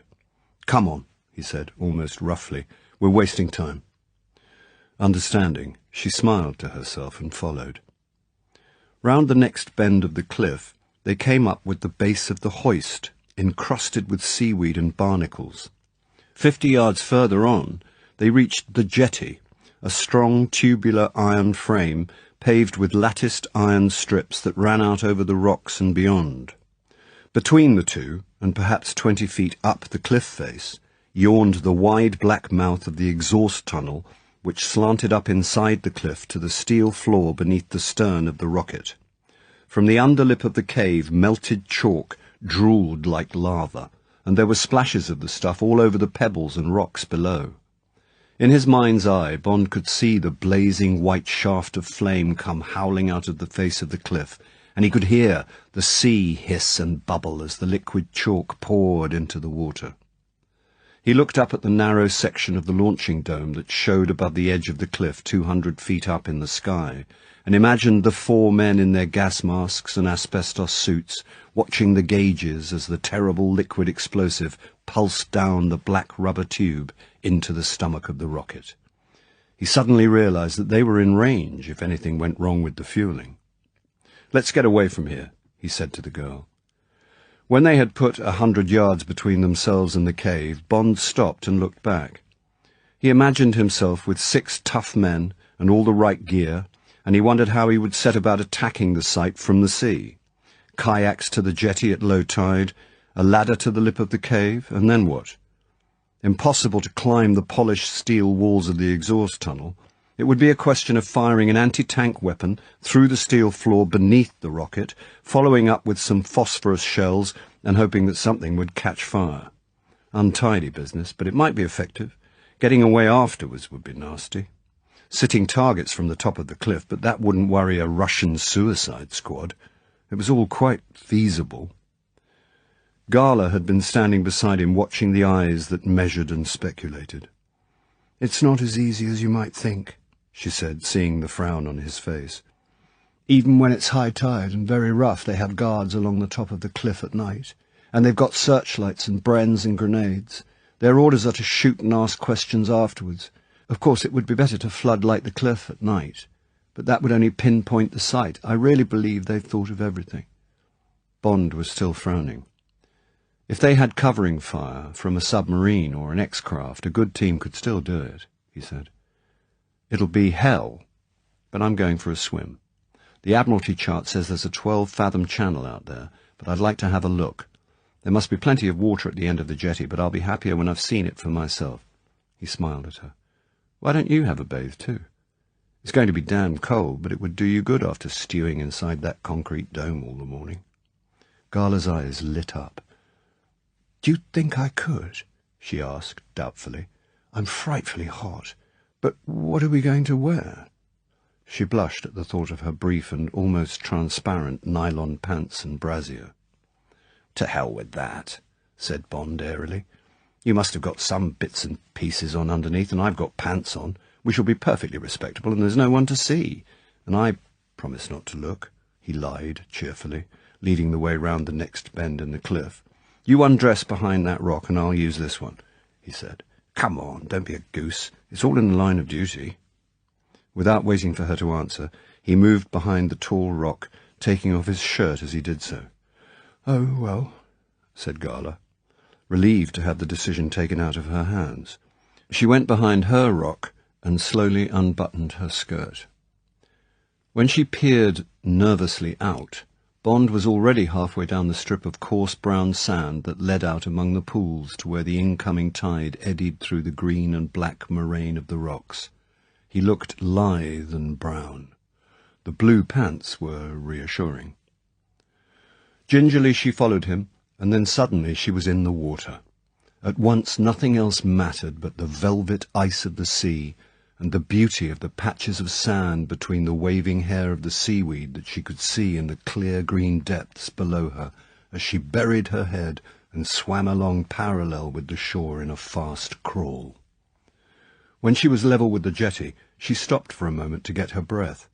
There was no sign of Bond, whom she had last seen streaking along 100 yards ahead of her.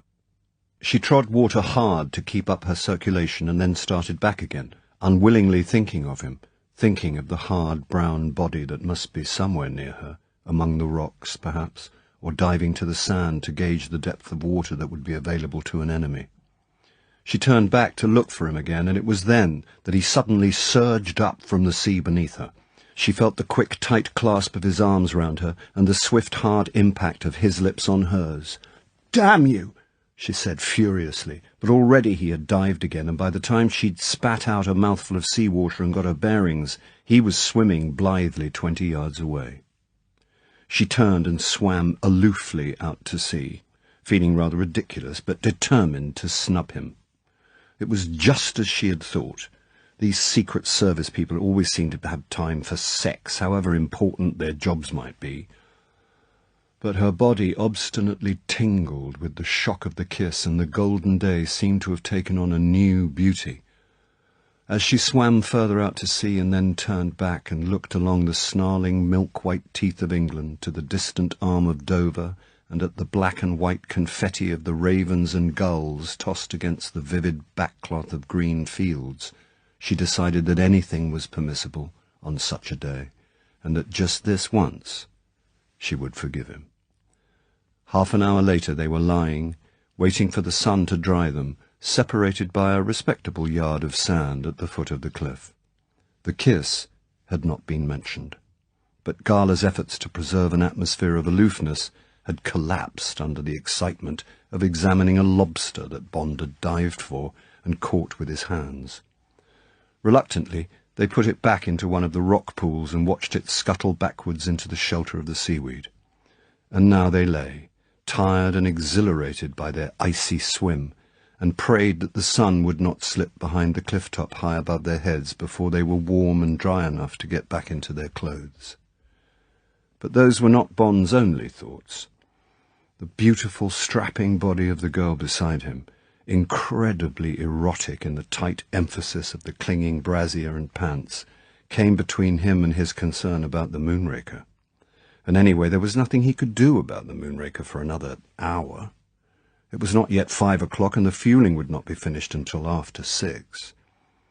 It would only be then that he could get hold of Drax and make certain that for the next 2 nights the guards were strengthened on the cliff and that they had the right weapons. For he had seen for himself that there was plenty of water, even at low tide, for a submarine. So there was at least a quarter of an hour to spare before they would have to start back.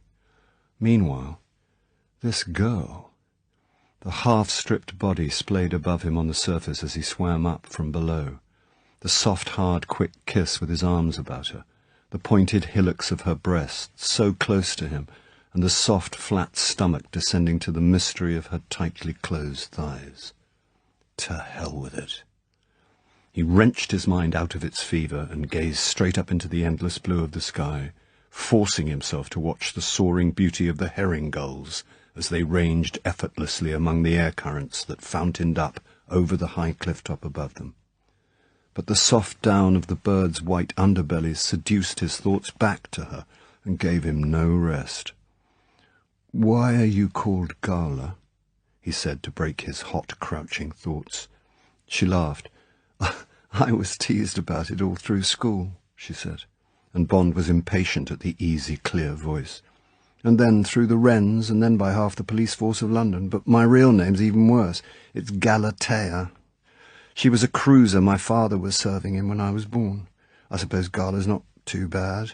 I've almost forgotten what I'm called. I'm always having to change my name now that I'm in the special branch." In the special branch. In the special branch. In the... When the bomb falls... When the pilot miscalculates and the plane hits short of the runway, when the blood leaves the heart and consciousness goes, there are thoughts in the mind, or words, or perhaps a phrase of music, which ring on for the few seconds before death, like the dying clang of a bell. Bond wasn't killed, but the words were still in his mind several seconds later after it had all happened. Ever since they had lain down on the sand up against the cliff, while his thoughts had been of Gala, his eyes had been carelessly watching 2 gulls playing around a wisp of straw that was the edge of their nest on a small ledge about 10 feet below the distant top of the cliff. They would crane and bow in their love play, with only their heads visible to Bond against the dazzling white of the chalk, and then the male would soar out and away and at once back to the ledge to take up his love-making again. Bond was dreamily watching them as he listened to the girl, when suddenly both gulls dashed away from the ledge with a single shrill scream of fear. At the same moment there was a puff of black smoke and a soft boom from the top of the cliff, and a great section of the white chalk directly above Bond and Gala seemed to sway outwards, zigzag cracks snaking down its face. The next thing Bond knew was that he was lying on top of Gala, his face pressed into her cheek, that the air was full of thunder, that his breath was stifled, and that the sun had gone out. His back was numb and aching under a great weight, and in his left ear, besides the echo of the thunder, there was the end of a choking scream. He was barely conscious, and he had to wait until his senses came halfway back to life. The special branch. What was it she had said about the special branch? He made frantic efforts to move. Only in his right arm, the arm nearest to the cliff, was there any play at all, but as he jerked his shoulder the arm became freer until at last, with a great backward heave, light and air reached down to them. Retching in the fog of chalk dust, he widened the hole until his head could take its crushing weight off Gala. He felt the feeble movement as she turned her head sideways towards the light and air. A growing trickle of dust and stones into the hole he had cleared made him dig fiercely again. Gradually he enlarged the space until he could get a purchase on his right elbow, and then, coughing so that he thought his lungs would burst, he heaved his right shoulder up until suddenly it and his head were free. His first thought was that there had been an explosion in the Moonraker. He looked up at the cliff and then along the shore. No, they were 100 yards from the site. It was only in the skyline directly above them that a great mouthful had been bitten out of the cliff. Then he thought of their immediate danger.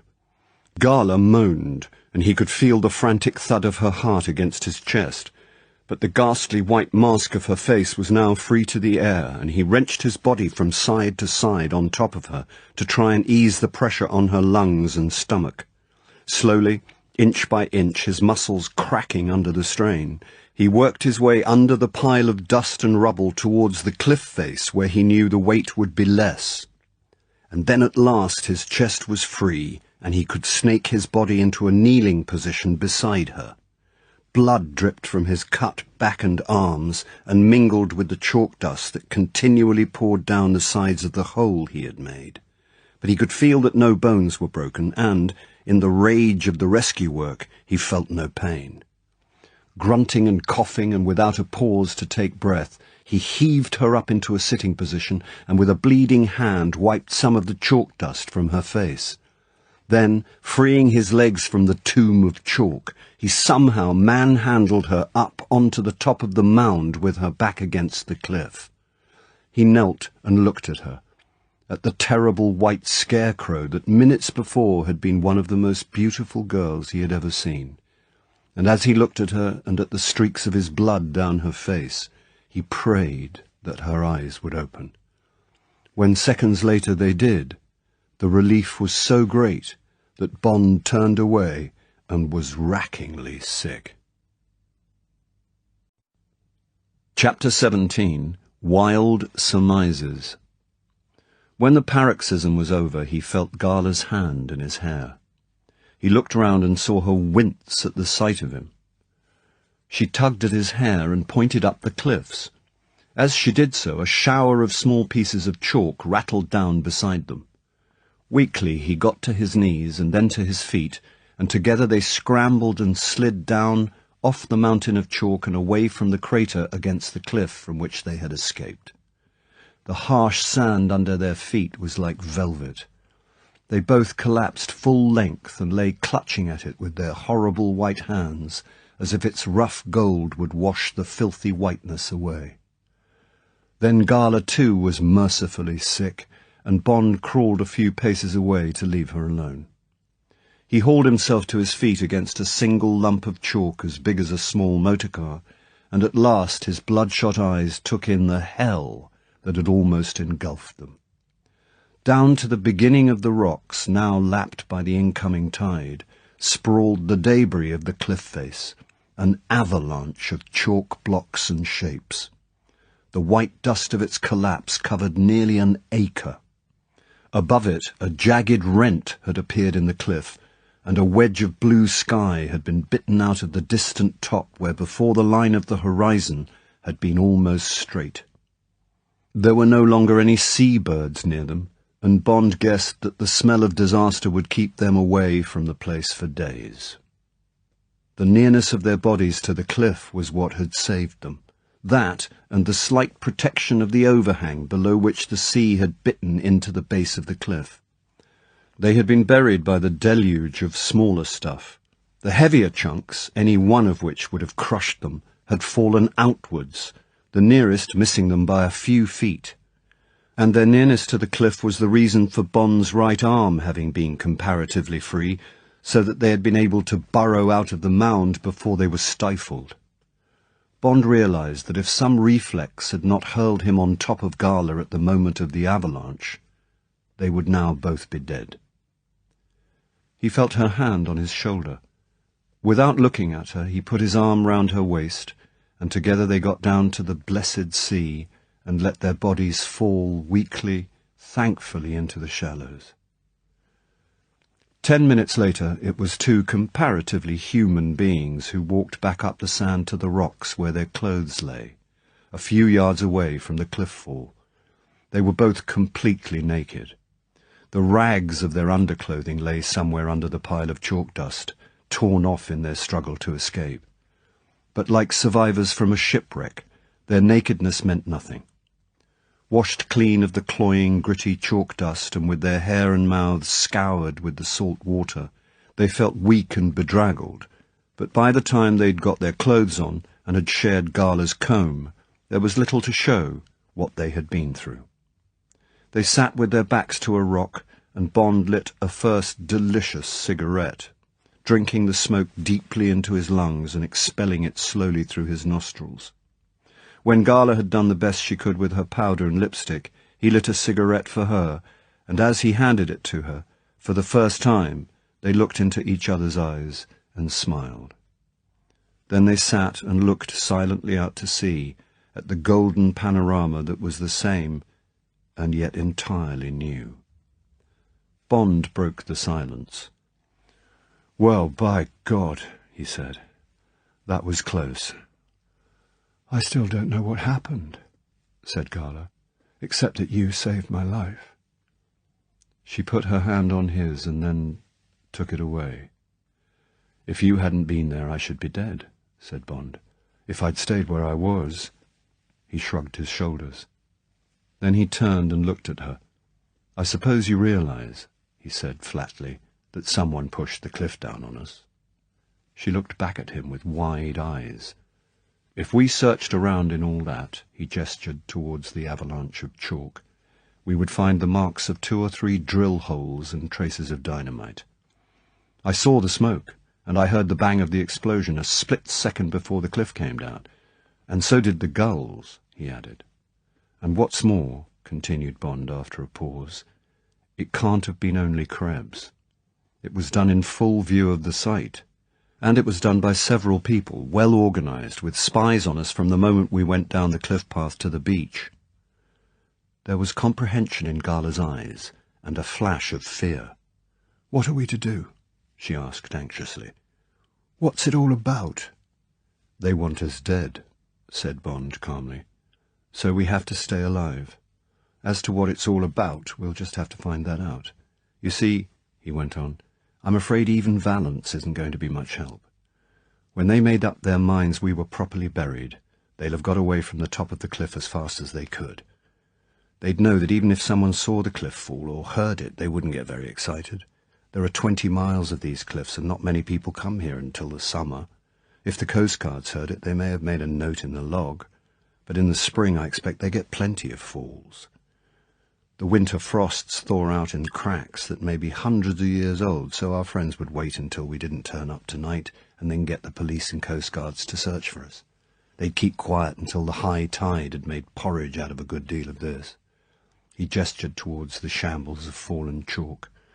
"The whole scheme is admirable, and even if Valence believes us, there's not enough evidence to make the Prime Minister interfere with the Moonraker.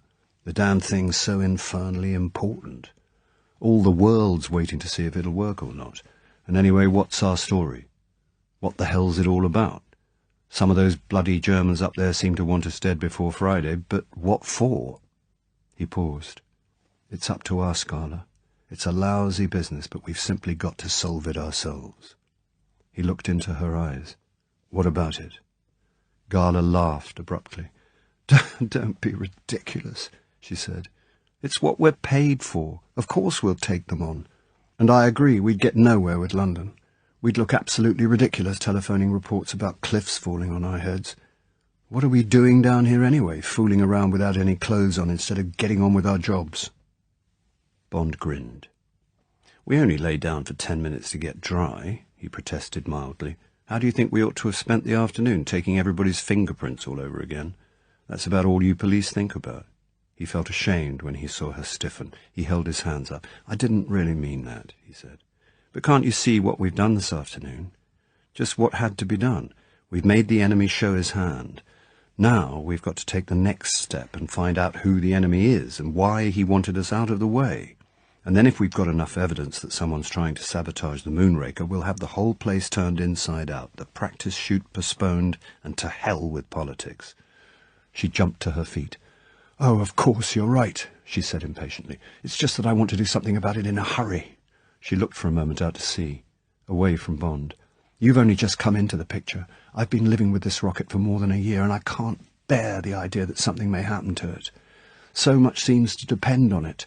For all of us, I want to get back there quickly and to find out who wanted to kill us. It may be nothing to do with the Moonraker, but I want to make sure."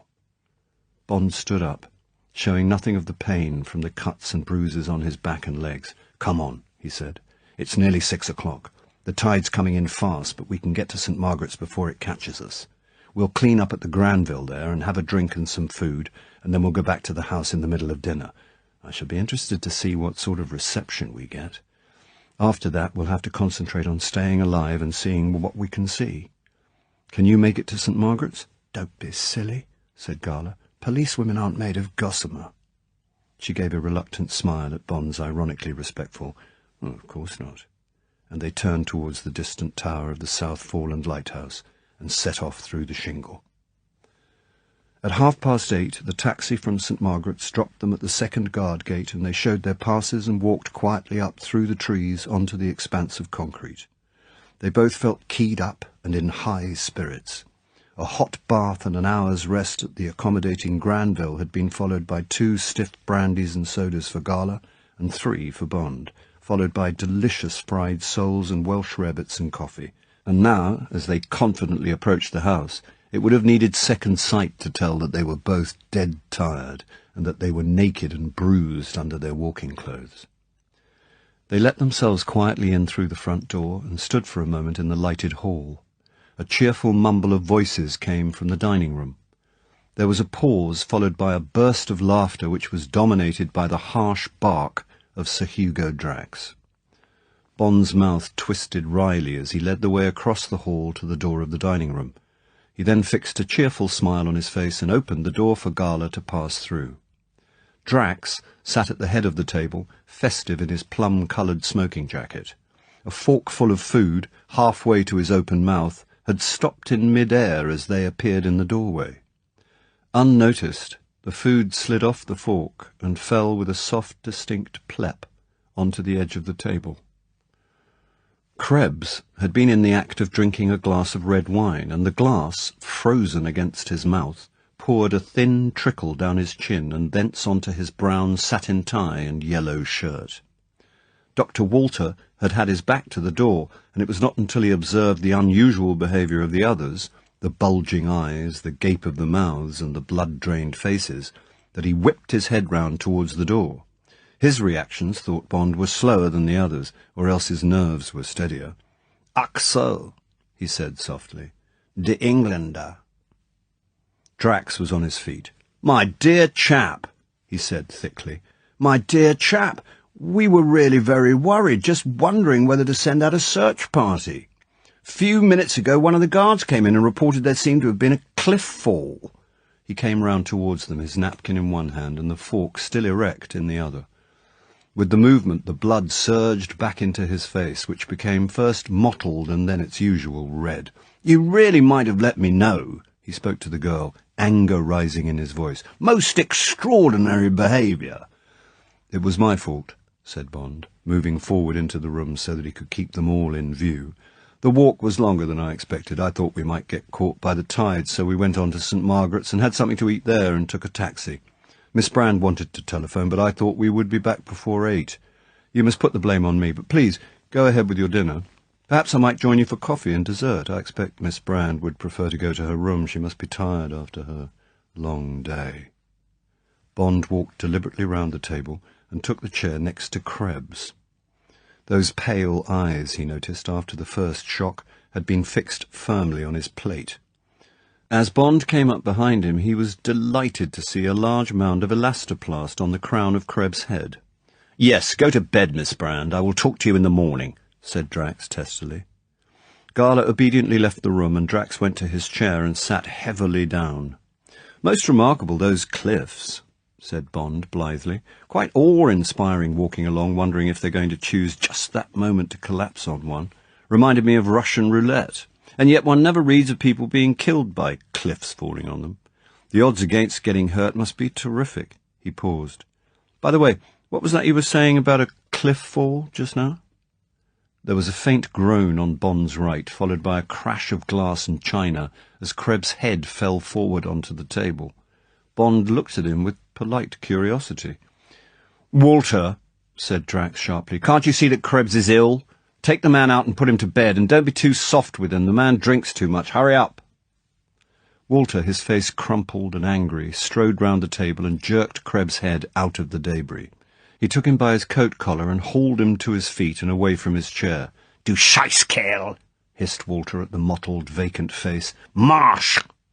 He turned him round and hustled him to the swing door into the pantry and rammed him through. There were muffled sounds of stumbling and cursing, and then a door banged and there was silence. "He must have had a heavy day," said Bond, looking at Drax. The big man was sweating freely. He wiped his face with a circular sweep of his napkin. "Nonsense," he said shortly. "He drinks." The butler, erect and unperturbed by the apparition of Krebs and Walter in his pantry, brought in the coffee. Bond took some and sipped it. He waited for the pantry door to close again. Another German, he thought. He'll already have passed the news back to the barracks, or perhaps all the team weren't involved. Perhaps there was a team within a team, and if so, did Drax know about it? His behaviour when Bond and Gala had come through the door had been inconclusive. Had part of his astonishment been affronted dignity, the shock of a vain man whose programme had been upset by a chit of a secretary? He had certainly covered up well, and all the afternoon he'd been down the shaft supervising the fueling. Bond decided to probe a little. "How did the fueling go?" he asked, his eyes fixed on the other man. Drax was lighting a long cigar. He glanced up at Bond through the smoke and the flame of his match. "Excellently." He puffed at the cigar to get it going. "Everything is ready now. The guards are out, an hour or two clearing up down there in the morning, and the site'll be closed. By the way," he added, "I shall be taking Miss Brand up to London in the car tomorrow afternoon. I shall need a secretary as well as Krebs. Have you got any plans?" "I have to go to London too," said Bond on an impulse. "I have my final report to make to the Ministry." "Oh, really?" said Drax casually. "What about? I thought you were satisfied with the arrangements." "Yes," said Bond non-committally. "That's all right, then," said Drax breezily. "And now, if you don't mind," he got up from the table, "I've got some papers waiting for me in my study, so I'll say good night." "Good night," said Bond to the already retreating back. Bond finished his coffee and went out into the hall and up to his bedroom. It was obvious that it had been searched again. He shrugged his shoulders. There was only the leather case. Its contents would show nothing except that he'd come equipped with the tools of his trade. His Beretta in its shoulder holster was still where he had hidden it, in the empty leather case that belonged to Talon's night glasses. He took the gun out and slipped it under his pillow. He took a hot bath and used half a bottle of iodine on the cuts and bruises he could reach. Then he got into bed and turned out the light. His body hurt, and he was exhausted. For a moment he thought of Gala. He had told her to take a sleeping pill and lock her door, but otherwise not to worry about anything until the morning. Before he emptied his mind for sleep, he wondered uneasily about her trip with Drax the next day to London. Uneasily, but not desperately. In due course, many questions would have to be answered and many mysteries probed, but the basic facts seemed solid and unanswerable. This extraordinary millionaire had built this great weapon. The Ministry of Supply were pleased with it and considered it sound. The Prime Minister and Parliament thought so too. The rocket was to be fired in less than 36 hours under full supervision, and the security arrangements were as strict as they could possibly be. Somebody, and probably several people, wanted him and the girl out of the way. Nerves were stretched down here. There was a lot of tension about. Perhaps there was jealousy. Perhaps some people actually suspected them of being saboteurs. But what would that matter so long as he and Gala kept their eyes open? Not much more than a day to go. They were right out in the open here, in May, in England, in peacetime. It was crazy to worry about a few lunatics so long as the Moonraker was out of danger. And as for tomorrow, reflected Bond as sleep reached out for him, he would arrange to meet Gala in London and bring her back with him. Or she could even stay up in London for the night. Either way, he would look after her until the Moonraker was safely fired, and then, before work began on the Mark II weapon, there would have to be a very thorough clean-up indeed. But these were treacherously comforting thoughts. There was danger about, and Bond knew it. He finally drifted into sleep with one small scene firmly fixed in his mind. There had been something very disquieting about the dinner table downstairs. It had been laid for only 3 people. Part 3, Thursday, Friday. Chapter 18, Beneath the Flat Stone. The Mercedes was a beautiful thing. Bond pulled his battered grey Bentley up alongside it and inspected it. It was a Type 300S, the sports model with a disappearing hood, one of only half a dozen in England, he reflected. Left-hand drive, probably bought in Germany. He had seen a few of them over there. One had hissed by him on the Munich Autobahn the year before when he was doing a solid 90 in the Bentley. The body, too short and heavy to be graceful, was painted white with red leather upholstery. Garish for England, but Bond guessed that Drax had chosen white in honour of the famous Mercedes-Benz racing colours that had already swept the board again since the war at Le Mans and the Nürburgring. Typical of Drax to buy a Mercedes. There was something ruthless and majestic about the cars, he decided, remembering the years from 1934 to 1939 when they had completely dominated the Grand Prix scene. Children of the famous Blitzen-Benz that had captured the world speed record at 142 miles per hour back in 1911.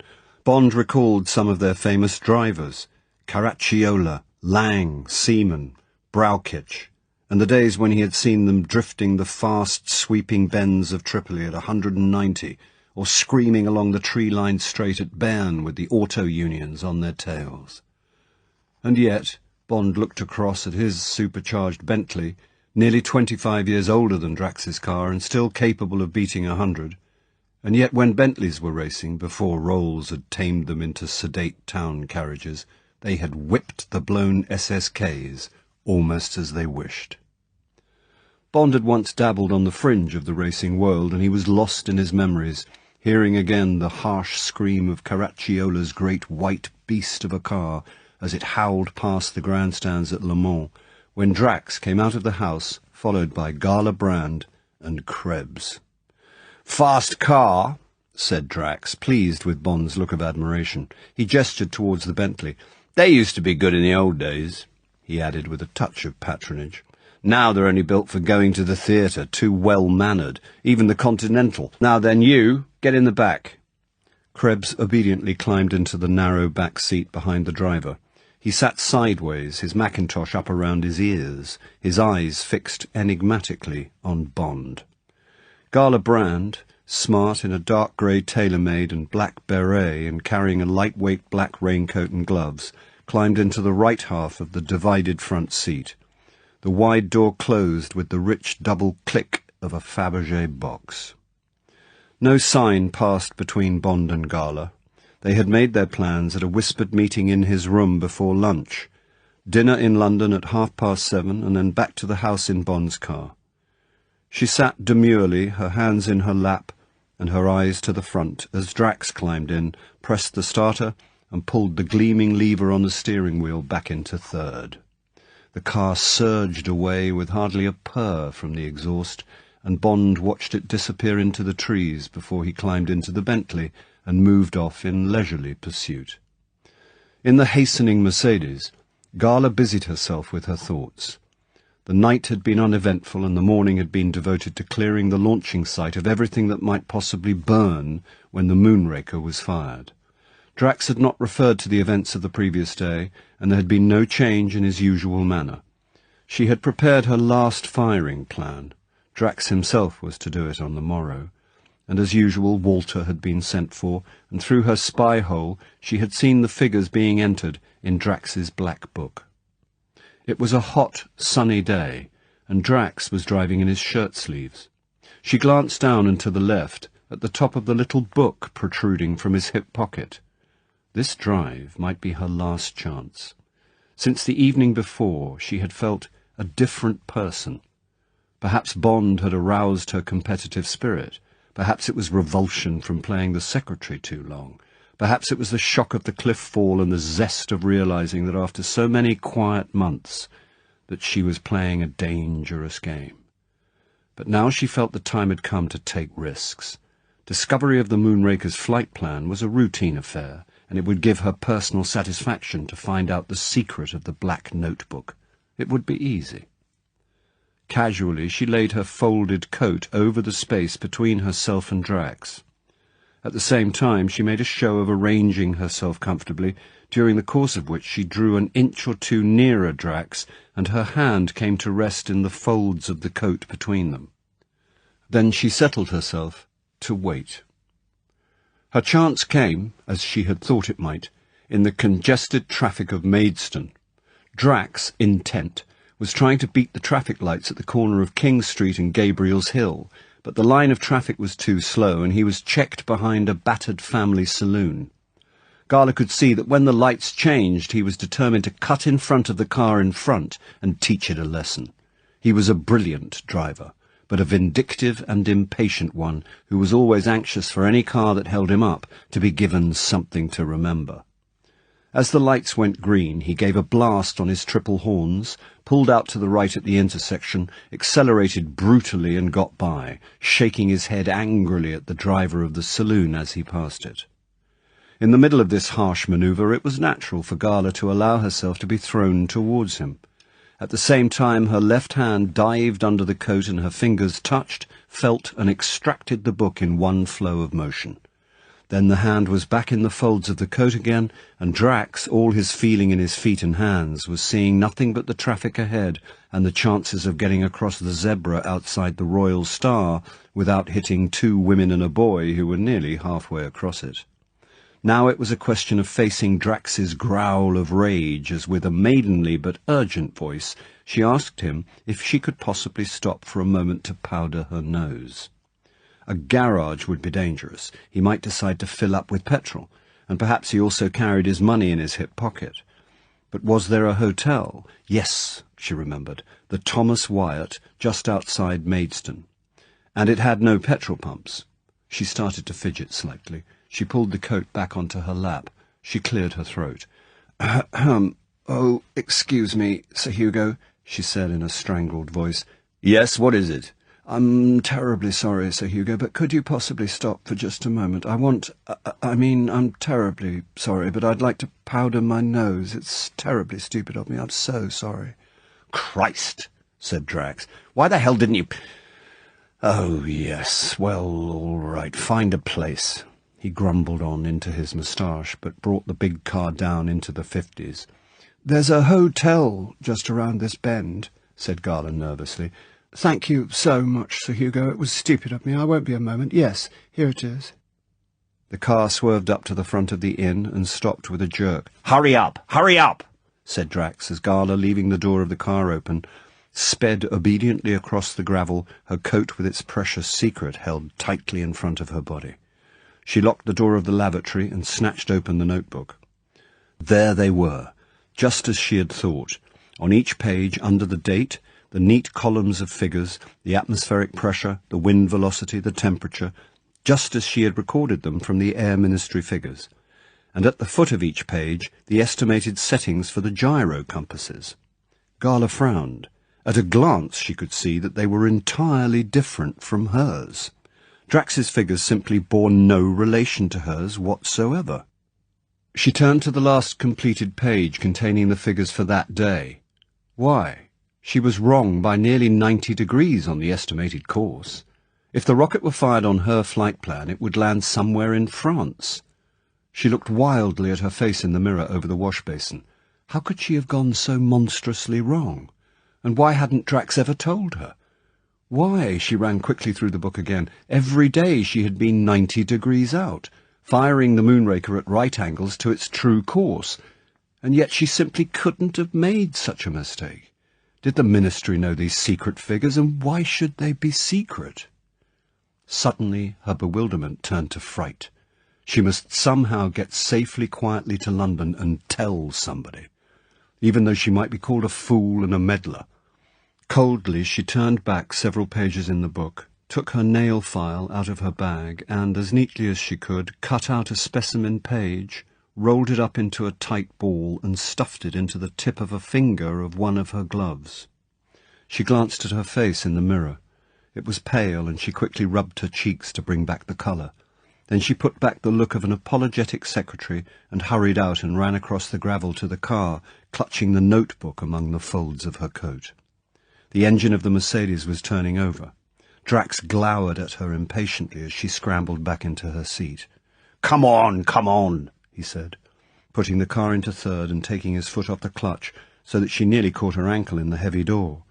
The tyres churned up the gravel as he accelerated out of the parking place and dry skidded into the London road.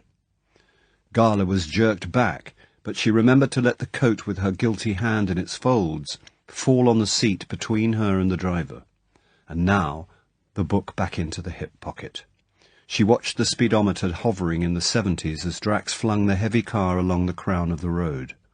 She tried to remember her lessons. Distracting pressure on some other part of the body, distracting the attention, distraction. The victim must not be at ease. His senses must be focused away. He must be unaware of the touch on his body, anaesthetized by a stronger stimulus. Like now, for instance, Drax, bent forward over the wheel, was fighting for a chance to get past a 60-foot RAF trailer, but the oncoming traffic was leaving no room on the crown of the road. There was a gap, and Drax rammed the lever into second and took it, his horns braying imperiously. Gala's hand reached to the left under the coat, but another hand struck like a snake. "Got you!" Krebs was leaning half over the back of the driving seat. His hand was crushing hers into the slippery cover of the notebook under the folds of the coat. Gala sat frozen into black ice. With all her strength she wrenched at her hand, but it was no good. Krebs had all his weight on it now. Drax had got past the trailer, and the road was empty. Krebs said urgently in German, "Please stop the car, mein Kapitän. Miss Brand is a spy." Drax gave a startled glance to his right. What he saw was enough. He put his hand quickly down to his hip pocket and then slowly, deliberately, put it back on the wheel. The sharp turning to Merryworth was just coming up on his left. "Hold her," said Drax. He braked so that the tyres screamed, changed down and wrenched the car into the side road. A few hundred yards down he pulled the car into the side and stopped. Drax looked up and down the road. It was empty. He reached over one gloved hand and wrenched Gala's face towards him. "What is this?" "I can explain it, Sir Hugo." Gala tried to bluff against the horror and desperation she knew was in her face. It's a mistake. I didn't mean—" Under cover of an angry shrug of the shoulders, her right hand moved softly behind her, and the guilty pair of gloves were thrust behind the leather cushion. "Since her, mein Kapitän, I saw her edging up close to you. It seemed to me strange." With his other hand Krebs had whipped the coat away, and there were the bent white fingers of her left hand, crushed into the cover of the notebook, still a foot away from Drax's hip pocket. "So." The word was deadly cold, and with a shivering finality. Drax let go her chin, but her horrified eyes remained locked into his. A kind of frozen cruelty was showing through the jolly facade of red skin and whiskers. It was a different man. The man behind the mask, the creature beneath the flat stone that Gala Brand had lifted. Drax glanced again up and down the empty road. Then, looking carefully into the suddenly aware blue eyes, he drew the leather driving gauntlet off his left hand, and with his right whipped her as hard as he could across the face with it. Only a short cry was forced out of Gala's constricted throat, but tears of pain ran down her cheeks. Suddenly she began to fight like a mad woman. With all her strength she heaved and fought against the two iron arms that held her. With her free right hand she tried to reach the face that leant over her and get at the eyes, but Krebs easily moved his head out of her reach and quietly increased the pressure across her throat, hissing murderously to himself as her nails tore strips of skin off the backs of his hands, but noting with a scientist's eye as her struggles became weaker. Drax watched carefully, with one eye on the road, as Krebs brought her under control, and then he started the car and drove cautiously on along the wooded road. He grunted with satisfaction as he came upon a cart track into the woods, and he turned up it and only stopped when he was well out of sight of the road. Gala had just realized that there was no noise from the engine when she heard Drax say, "There!" A finger touched her skull behind the left ear. Krebs' arm came away from her throat, and she slumped gratefully forward, gasping for air. Then something crashed into the back of her head where the finger had touched it, and there was a flash of wonderfully releasing pain and blackness. An hour later, passers-by saw a white Mercedes draw up outside a small house at the Buckingham Palace end of Ebury Street, and two kind gentlemen help a sick girl out and through the front door. Those who were near could see that the poor girl's face was very pale, and that her eyes were shut, and that the kind gentleman almost had to carry her up the steps. The big gentleman with the red face and whiskers was heard to say quite distinctly to the other man that poor Mildred had promised she wouldn't go out until she was quite well again. Very sad. Gala came to herself in a large top-floor room that seemed to be full of machinery. She was tied very securely to a chair, and apart from the searing pain in her head, she could feel that her lips and cheek were bruised and swollen. Heavy curtains were drawn across the window, and there was a musty smell in the room as if it were rarely used. There was dust on the few pieces of conventional furniture, and only the chromium and ebonite dials on the machines looked clean and new. She thought she was probably in a hospital. She closed her eyes and wondered. It was not long before she remembered. She spent several minutes controlling herself, and then she opened her eyes again. Drax, his back to her, was watching the dials on a machine that looked like a very large radio set. There were three more similar machines in her line of sight, and from one of them a thin steel aerial reached up to a rough hole that had been cut for it in the plaster of the ceiling. The room was brightly lit by several tall standard lamps, each of which held a naked high-wattage bulb. To her left there was a noise of tinkering, and by swivelling her half-closed eyes in their sockets, which made the pain in her head much worse, she saw the figure of Krebs bent over an electric generator on the floor. Beside it there was a small petrol engine, and it was this that was giving trouble. Every now and then Krebs would grasp the starting handle and crank it hard, and a feeble stutter would come from the engine before he went back to his tinkering. "You damn fool," said Drax in German. "Hurry up. I've got to go and see those bloody oafs at the ministry." "At once, mein Kapitän," said Krebs dutifully. He seized the handle again. This time, after 2 or 3 coughs, the engine started up and began to purr. "It won't make too much noise?" asked Drax. "No, mein Kapitän. The room has been soundproofed," answered Krebs. "Dr. Walter assures me that nothing will be heard outside." Gala closed her eyes and decided that her only hope was to feign unconsciousness for as long as possible. Did they intend to kill her? Here in this room? And what was all this machinery? It looked like wireless or perhaps radar. That curved glass screen above Drax's head that had given an occasional flicker as Drax fiddled with the knobs below the dials. Slowly her mind started to work again. Why, for instance, was Drax suddenly talking perfect German? And why did Krebs address him as Herr Kapitän? And the figures in the black book, why did they nearly kill her because she had seen them? What did they mean? 90 degrees. 90 degrees. Lazily her mind turned the problem over. 90 degrees difference. Supposing her figures had been right all the time for the target 80 miles away in the North Sea, just supposing she had been right, then she wouldn't have been aiming the rocket into the middle of France after all. But Drax's figures, 90 degrees to the left of her North Sea target. Somewhere in England, presumably, 80 miles from Dover. Yes, of course. That was it. Drax's figures. The firing plan in the little black book. They would drop the Moonraker just about in the middle of London. But on London, on London. So one's heart really does go into one's throat. How extraordinary. Such a commonplace, and yet there it is, and it really does almost stop one breathing. And now, let me see. So this is a radar homing device. How ingenious. The same as there would be on the raft in the North Sea. This would bring the rocket down within 100 yards of Buckingham Palace. But would that matter with a warhead full of instruments? It was probably the cruelty of Drax's blow across her face that settled it, but suddenly she knew. She knew that somehow it would be a real warhead, an atomic warhead, and that Drax was an enemy of England, and that tomorrow at noon he was going to destroy London. Gala made a last effort to understand.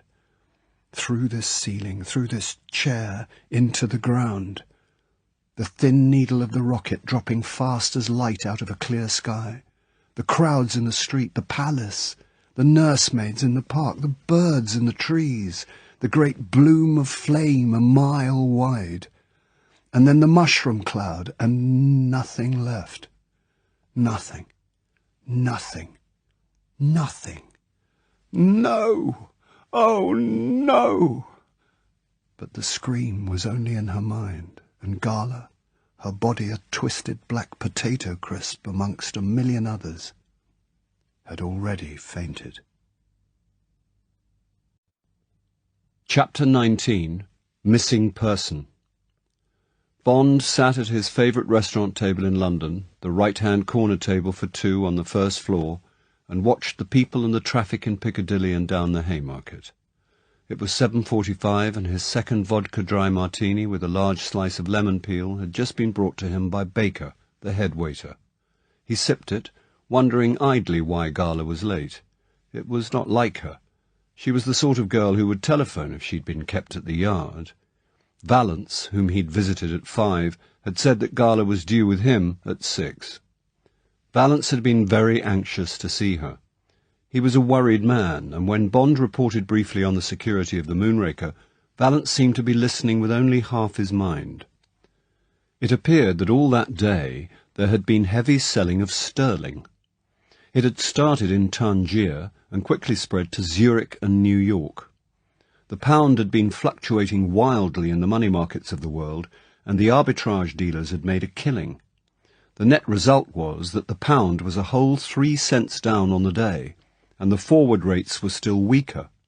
It was front-page news in the evening papers, and at the close of business the Treasury had gone on to Vallance and told him the extraordinary news that the selling wave had been started by Drax Metals Limited in Tangier. The operation had begun that morning, and by close of business the firm had managed to sell British currency short to the tune of £20 million. This had been too much for the markets, and the Bank of England had had to step in and buy in order to stop a still sharper run. It was then that Drax Metals had come to light as the seller. Now the Treasury wanted to know what it was all about, whether it was Drax himself selling or one of the big commodity interests who were clients of his firm. The first thing they did was to tackle Vallance. Vallance could only think that in some way the Moonraker was to be a failure, and that Drax knew it and wanted to profit by his knowledge. He at once spoke to the Ministry of Supply, but they pooh-poohed the idea.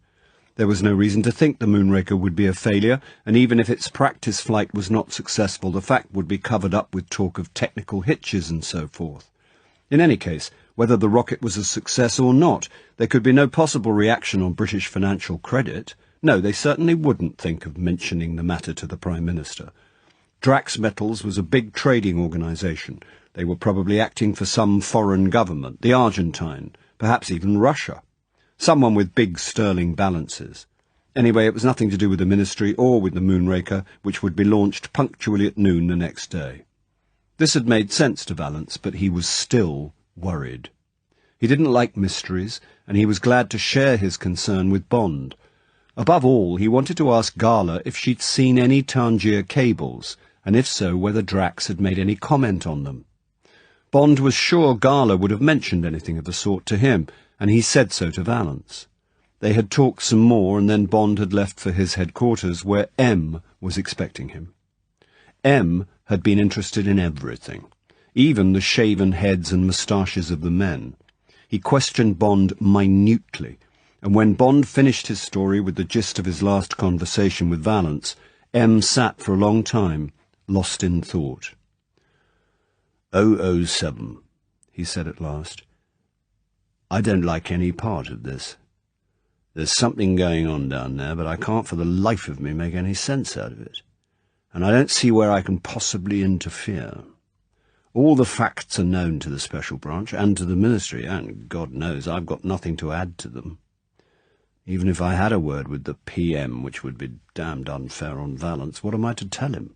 What facts? What's it all about? There's nothing but the smell of it all. And it's a bad smell. And, he added, a very big one, if I'm not mistaken. No. He looked across at Bond, and his eyes held an unusual note of urgency. It looks as if it's all up to you and that girl. You're lucky she's a good one. Anything you want? Anything I can do to help? No, thank you, sir, Bond had said, and he had walked out through the familiar corridors and down in the lift to his own office, where he had terrified Lydia Ponsonby by giving her a kiss as he said good night. The only times he ever did that were at Christmas, on her birthday, and just before there was something dangerous to be done. Bond drank down the rest of his martini and looked at his watch. Now it was 8 o'clock, and suddenly he shivered. He got straight up from his table and walked out to the telephone. The switchboard at the Yard said that the Assistant Commissioner had been trying to reach him. He had had to go to a dinner at the Mansion House. Could Commander Bond please stay by the telephone? Bond waited impatiently. All his fears surged up at him from the chunk of black bakelite. He could see the rows of polite faces, the uniformed waiter slowly edging his way round to Valance, the quickly pulled-back chair, the unobtrusive exit, those echoing stone lobbies, the discreet booth. The telephone screamed at him. "Is that you, Bond? Valance here. Seen anything of Miss Brand?" Bond's heart went cold. "No," he said sharply. "She's half an hour late for dinner. Didn't she turn up at 6? "No, and I've had a trace sent out, and there's no sign of her at the usual address she stays at when she comes to London. None of her friends have seen her. If she left in Drax's car at 2:30, she should have been in London by 4:30. There's been no crash on the Dover Road during the afternoon, and the AA and the RAC are negative." There was a pause. "Now listen." There was an urgent appeal in Valance's voice. "She's a good girl, that, and I don't want anything to happen to her. Can you handle it for me? I can't put out a general call for her. The killing down there has made her news, and we'd have the whole press round our ears. It will be even worse after 10 tonight. Downing Street are issuing a communique about the practice shoot, and tomorrow's papers are going to be nothing but Moonraker. The PM's going to broadcast. Her disappearance would turn the whole thing into a crime story. Tomorrow's too important for that, and anyway, the girl may have had a fainting fit or something, but I want her found. Well, what do you say? Can you handle it? You can have all the help you want. I'll tell the duty officer that he's to accept your orders." "Don't worry," said Bond. "Of course I'll look after it." He paused, his mind racing. "Just tell me something. What do you know about Drax's movements?" "He wasn't expected at the Ministry until 7, said Valance. "I left word." There was a confused noise on the line, and Bond heard Valance say, "Thanks." He came back on the line. "Just got a report passed on by the City Police," he said. "The Yard couldn't get me on the phone, talking to you. Let's see." He read, "Sir Hugo Drax arrived Ministry, 1900, left at 2000, left message dining at Blades if wanted. Back at site 2300. Valance commented, "That means he'll be leaving London about 9. Just a moment." He read on. "Sir Hugo stated Miss Brand felt unwell on arrival in London, and at her request he left her at Victoria Bus Terminal at 16:45. Miss Brand stated she would rest with some friends, address unknown, and contact Sir Hugo at Ministry at 1900. She had not done so." "And that's all," said Valance. "Oh, by the way, we made the inquiry about Miss Brand on your behalf. Said you had arranged to meet her at 6 and she hadn't turned up." "Yes," said Bond, his thoughts elsewhere. "That doesn't seem to get us anywhere. I'll have to get busy. Just one more thing. Has Drax got a place in London, a flat or anything like that?" "He always stays at the Ritz nowadays," said Valance. "Sold his house in Grosvenor Square when he moved down to Dover, but we happen to know he's got some sort of establishment in Ebury Street. We checked there, but there was no answer to the bell, and my man said the house looked unoccupied. Just behind Buckingham Palace, some sort of hideout of his. Keeps it very quiet. Probably takes his women there. Anything else? I ought to be getting back, or all this big brass will think the crown jewels have been stolen." "You go ahead," said Bond. "I'll do my best, and if I get stuck, I'll call on your men to help. Don't worry if you don't hear from me." "So long." "So long," said Valance, with a note of relief in his voice. "And thanks. Best of luck." Bond rang off. He picked up the receiver again and called Blades. "This is the Ministry of Supply," he said. "Is Sir Hugo Drax in the club?" "Yes, sir." It was the friendly voice of Brevet. "He's in the dining room. Do you wish to speak to him?" No, it's all right," said Bond. "I just wanted to make certain he hadn't left yet." Without noticing what he was eating, Bond wolfed down some food and left the restaurant at 8:45. His car was outside waiting for him, and he said good-night to the driver from headquarters and drove to St. James's Street. He parked under cover of the central row of taxis outside Boodle's and settled himself behind an evening paper over which he could keep his eyes on a section of Drax's Mercedes, which he was relieved to see standing in Park Street unattended.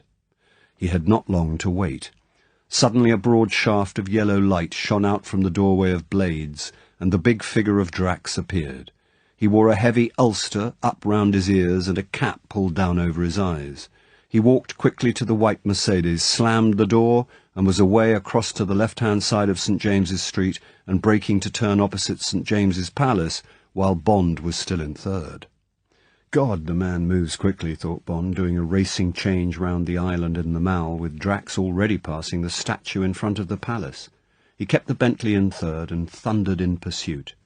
Buckingham Palace Gate. So it looked like Ebury Street. Keeping the white car just in view, Bond made hurried plans. The lights at the corner of Lower Grosvenor Place were green for Drax and red for Bond. Bond jumped them and was just in time to see Drax swing left into the beginning of Ebury Street. Gambling on Drax making a stop at his house, Bond accelerated to the corner and pulled up just short of it. As he jumped out of the Bentley, leaving the engine ticking over, and took the few steps towards Ebury Street, he heard two short blasts on the Mercedes horn, and as he carefully edged round the corner he was in time to see Krebs helping the muffled figure of a girl across the pavement. Then the door of the Mercedes slammed, and Drax was off again. Bond raced back to his car, whipped into third, and went after him. Thank God the Mercedes was white. There it went, its stoplights blazing briefly at the intersections, the headlamps full on and the horn blaring at any hint of a check in the sparse traffic. Bond set his teeth and rode his car as if she was a Lipizzana at the Spanish riding school in Vienna. He could not use headlights or horn for fear of betraying his presence to the car in front. He just had to play on his brakes and gears and hope for the best. The deep note of his 2-inch exhaust thundered back at him from the houses on either side, and his tyres screamed on the tarmac.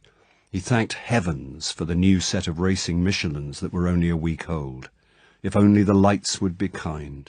He seemed to be getting nothing but amber and red, while Drax was always being swept on by the green. Chelsea Bridge. So it did look like the Dover Road by the South Circular. Could he hope to keep up with the Mercedes on the A20? Drax had 2 passengers. His car might not be tuned, but with that independent springing he could corner better than Bond. The old Bentley was a bit high off the ground for this sort of work. Bond stamped on his brakes and risked a howl of his triple klaxons as a homeward-bound taxi started to weave over to the right. It jerked back to the left, and Bond heard a 4-letter yell as he shot past. Clapham Common and the flicker of the white car through the trees. Bond ran the Bentley up to 80 along the safe bit of road and saw the lights go red just in time to stop Drax at the end of it. He put the Bentley into neutral and coasted up silently.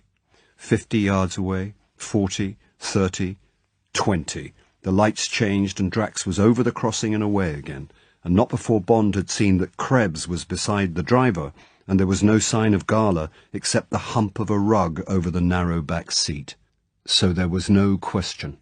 You don't take a sick girl for a drive like a sack of potatoes, nor at that speed, for the matter of that. So she was a prisoner. Why? What had she done? What had she discovered? What the hell, in fact, was all this about? Each dark conjecture came and for a moment settled like a vulture on Bond's shoulder and croaked into his ear that he had been a blind fool. Blind, blind, blind. From the moment he'd sat in his office after the night at Blades and made up his mind about Drax being a dangerous man, he should have been on his toes. At the first smell of trouble, the marks on the chart, for instance, he should have taken action. But what action? He had passed on each clue, each fear. What could he have done except kill Drax and get hanged for his pains? Well then, what about the present? Should he stop and telephone the yard and let the car get away? For all he knew, Gala was being taken for a ride and Drax planned to get rid of her on the way to Dover, and that Bond might conceivably prevent if only his car could take it. As if to echo his thoughts, the tortured rubber screamed as he left the South Circular Road into the A20 and took the roundabout at 40. No. He had told M that he would stay with it. He had told Valance the same. The case had been dumped firmly into his lap, and he must do what he could. At least if he kept up with the Mercedes, he might shoot up its tyres and apologise afterwards. To let it get away would be criminal. So be it, said Bond to himself. He had to slow for some lights, and he used the pause to pull a pair of goggles out of the dashboard compartment and cover his eyes with them. Then he leant over to the left and twisted the big screw on the windscreen, and then eased the one beside his right hand. He pressed the narrow screen flat down on the bonnet and tightened the screws again. Then he accelerated away from Swanley Junction and was soon doing 90 astride the Cat's Eyes down the Farningham bypass, the wind howling past his ears and the shrill scream of his supercharger riding with him for company. A mile ahead, the great eyes of the Mercedes hooded themselves as they went over the crest of Rootham Hill and disappeared down into the moonlit panorama of the Weald of Kent. Chapter 20. Drax's Gambit. There were 3 separate sources of pain in Gala's body. The throbbing ache behind her left ear, the bite of the flex at her wrists, and the chafing of the strap round her ankles. Every bump in the road, every swerve, every sudden pressure of Drax's foot on the brakes or the accelerator awoke one or another of these pains and rasped at her nerves. If only she had been wedged into the back seat more tightly, but there was just room enough for her body to roll a few inches on the occasional seat, so that she was constantly having to twist her bruised face away from contact with the walls of shiny pigskin. The air she breathed was stuffy, with a smell of new leather upholstery, exhaust fumes, and the occasional sharp stench of burning rubber as Drax flayed the tyres on a sharp corner. And yet the discomfort and pain were nothing. Krebs. Curiously enough, her fear and loathing of Krebs tormented her most. The other things were too big. The mystery of Drax and his hatred of England, the riddle of his perfect command of German, the Moonraker, the secret of the atomic warhead, how to save London, these were matters which she had long ago put away in the back of her mind as insoluble. But the afternoon alone with Krebs was present and dreadful, and her mind went back and back to the details of it, like a tongue to an aching tooth. Long after Drax had gone, she had kept up her pretence of unconsciousness. At first, Krebs had occupied himself with the machines, talking to them in German in a cooing baby talk. "There, my Liebchen, that's better now, isn't it? A drop of oil for you, my pupil. But certainly, coming up at once. No, no, no, lazy bones. I said 1,000 revolutions, not 900. Come along now. We can do better than that, can't we? Yes, my sheds. That's it.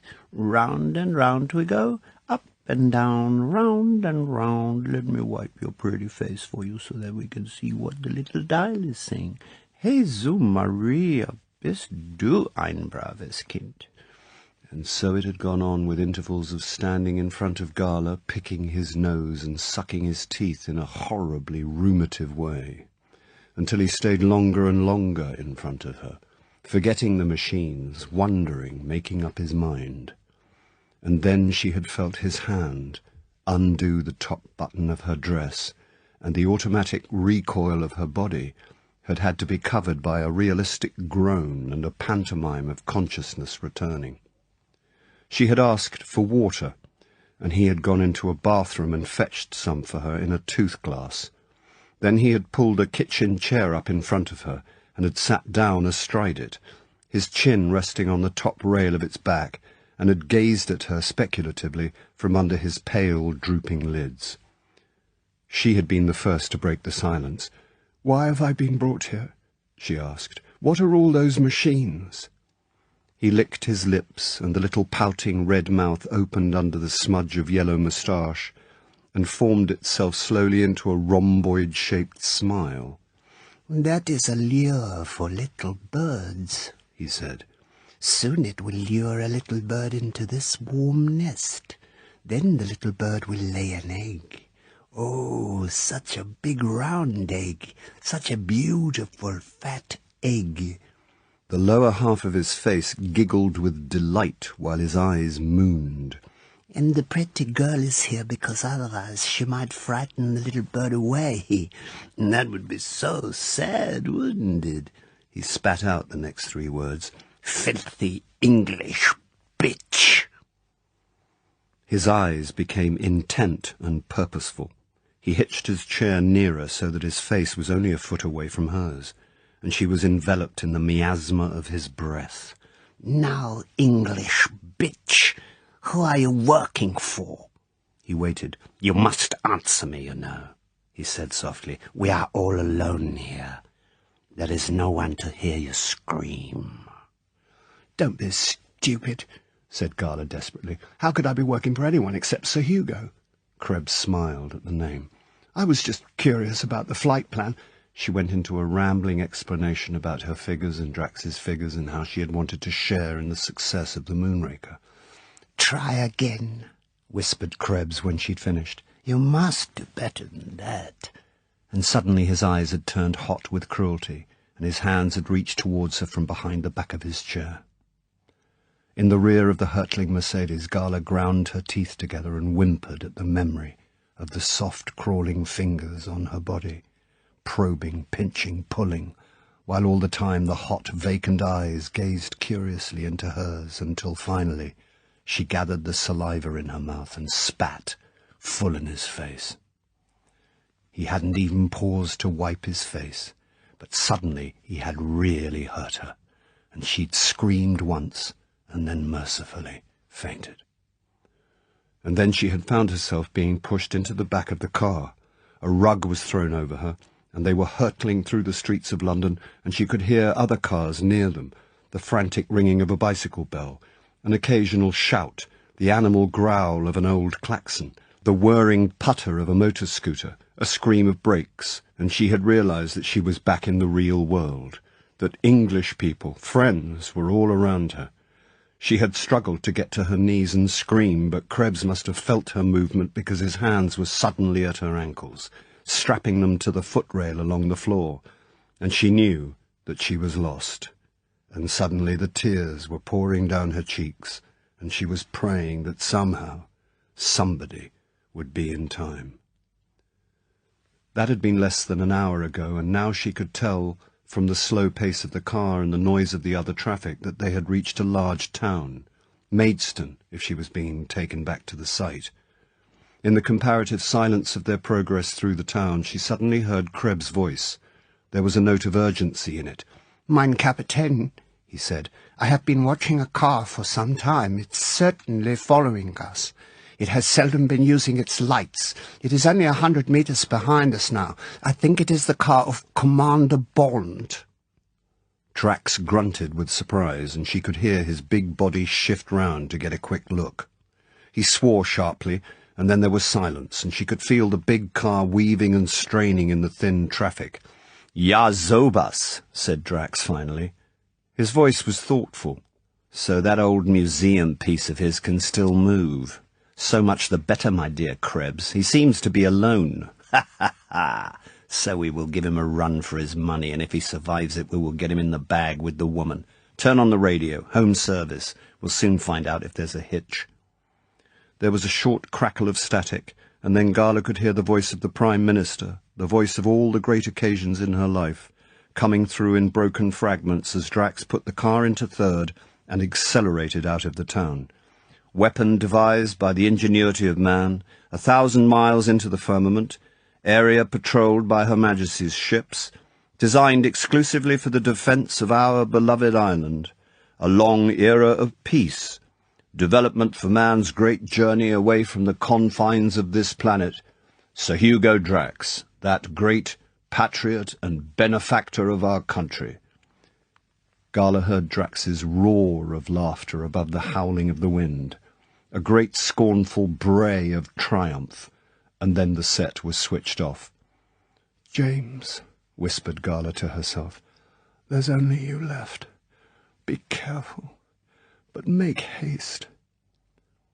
Bond's face was a mask of dust and filthy with the blood of flies and moths that had smashed against it. Often he'd had to take a cramped hand off the wheel to clear his goggles, but the Bentley was going beautifully, and he felt sure of holding the Mercedes.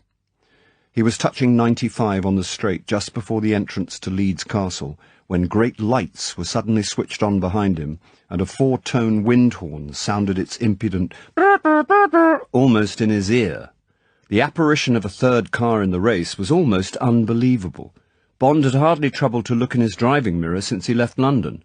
No one but a racing driver or a desperate man could have kept up with them, and his mind was in a turmoil as he automatically pulled over to the left and saw out of the corner of his eye a low fire-engine red car come up level with him and draw away with a good 10 miles an hour extra on its clock. He caught a glimpse of the famous Alpha radiator, and along the edge of the bonnet in bold white script the words, "Attaboy 2." Then there was the grinning face of a youth in shirt-sleeves who stuck 2 rude fingers in the air before he pulled away in the welter of sound which an Alpha at speed compounds from the whine of its supercharger, the gatling crackle of its exhaust, and the thunderous howl of its transmission. Bond grinned in admiration as he raised a hand to the driver. Alfa Romeo supercharged straight 8, he thought to himself. Must be nearly as old as mine. 32 or 33, probably. And only half my CC. Targa Florio in 1931 and did well everywhere after that. Probably a hot rod type from one of the RAF stations round here, trying to get back from a party in time to sign in before he's put on the report. He watched affectionately as the Alpha wagged its tail in the S-bend abreast of Leeds Castle and then howled off on the long wide road toward the distant Charing Fork. Bond could imagine the grin of delight as the boy came up with Drax. Oh boy, it's a Merc! And the rage of Drax at the impudent music of the wind horn. Must be doing 105, reflected Bond. Hope the damn fool doesn't run out of road. He watched the 2 sets of tail lights closing up, the boy in the Alpha preparing for his trick of coming up behind and suddenly switching everything on when he could see a chance to get by. There, 400 yards away, the Mercedes showed white in the sudden twin shafts from the Alpha. There was a mile of clear road ahead, straight as a die. Bond could almost feel the boy's feet stamping the pedal still further into the floorboards. Attaboy. Up front in the Mercedes, Krebs had his mouth close to Drax's ear. "Another of them!" he shouted urgently. "Can't see his face. It's coming up to pass now." Drax let out a harsh obscenity. His bared teeth showed white in the pale glimmer from the dashboard. "Teach the swine a lesson," he said, setting his shoulders and gripping the wheel tightly in the great leather gauntlets. Out of the corner of his eye he watched the nose of the Alpha creep up to starboard. Chirped the wind horn. Softly, delicately, Drax inched the wheel of the Mercedes to the right, and at the horrible crash of metal, whipped it back again to correct the slew of his tail. "Bravo! Bravo!" screamed Krebs, beside himself with excitement as he knelt on the seat and looked back. "Double somersault! Jumped the hedge upside down! I think he's burning already! Yes! There are flames!" "That'll give our fine Mr. Bond something to think about," snarled Drax, breathing heavily. But Bond, his face a tight mask, had already checked his speed, and there was nothing but revenge in his mind as he hurtled on after the flying Mercedes. He had seen it all. The grotesque flight of the red car as it turned over and over, the flying figure of the driver, his arms and legs spread-eagled as he soared out of the driving seat, and the final thunder as the car hurdled the hedge upside down and crashed into the field. As he flashed by, noting the horrible graffiti of the black skid marks across the tarmac, his mind recorded one final macabre touch. Somehow, undamaged in the Holocaust, the wind horn was still making contact, and its ululations were going on up to the sky, stridently clearing imaginary roads for the passage of Attaboy 2. Ba ba ba ba, ba ba ba ba, ba ba ba ba. So a murder had taken place in front of his eyes, or at any rate, an attempted murder. So whatever his motives, Sir Hugo Drax had declared war and didn't mind Bond knowing it. This made a lot of things easier. It meant that Drax was a criminal and probably a maniac. Above all, it meant certain danger for the Moonraker. That was enough for Bond. He reached under the dashboard and from its concealed holster drew out the long-barreled .45 Colt Army Special and laid it on the seat beside him. The battle was now in the open, and somehow the Mercedes must be stopped. Using the road as if it was Donington, Bond rammed his foot down and kept it there. Gradually, with the needle twitching either side of the 100 mark, he began to narrow the gap. Drax took the left-hand fork at Charing and hissed up the long hill. Ahead, in the giant beam of his headlights, one of Bowater's huge 8-wheeled AEC diesel carriers was just grinding into the first bend of the hairpin, labouring under the 14 tons of newsprint it was taking on a night run to one of the East Kent newspapers.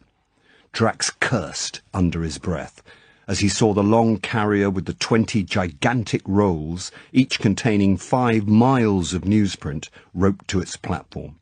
Right in the middle of the tricky S-bend at the top of the hill. He looked in the driving mirror and saw the Bentley coming into the fork. And then Drax had his idea. "Krebs!" The word was a pistol shot. "Get out your knife!" There was a sharp click, and the stiletto was in Krebs' hand.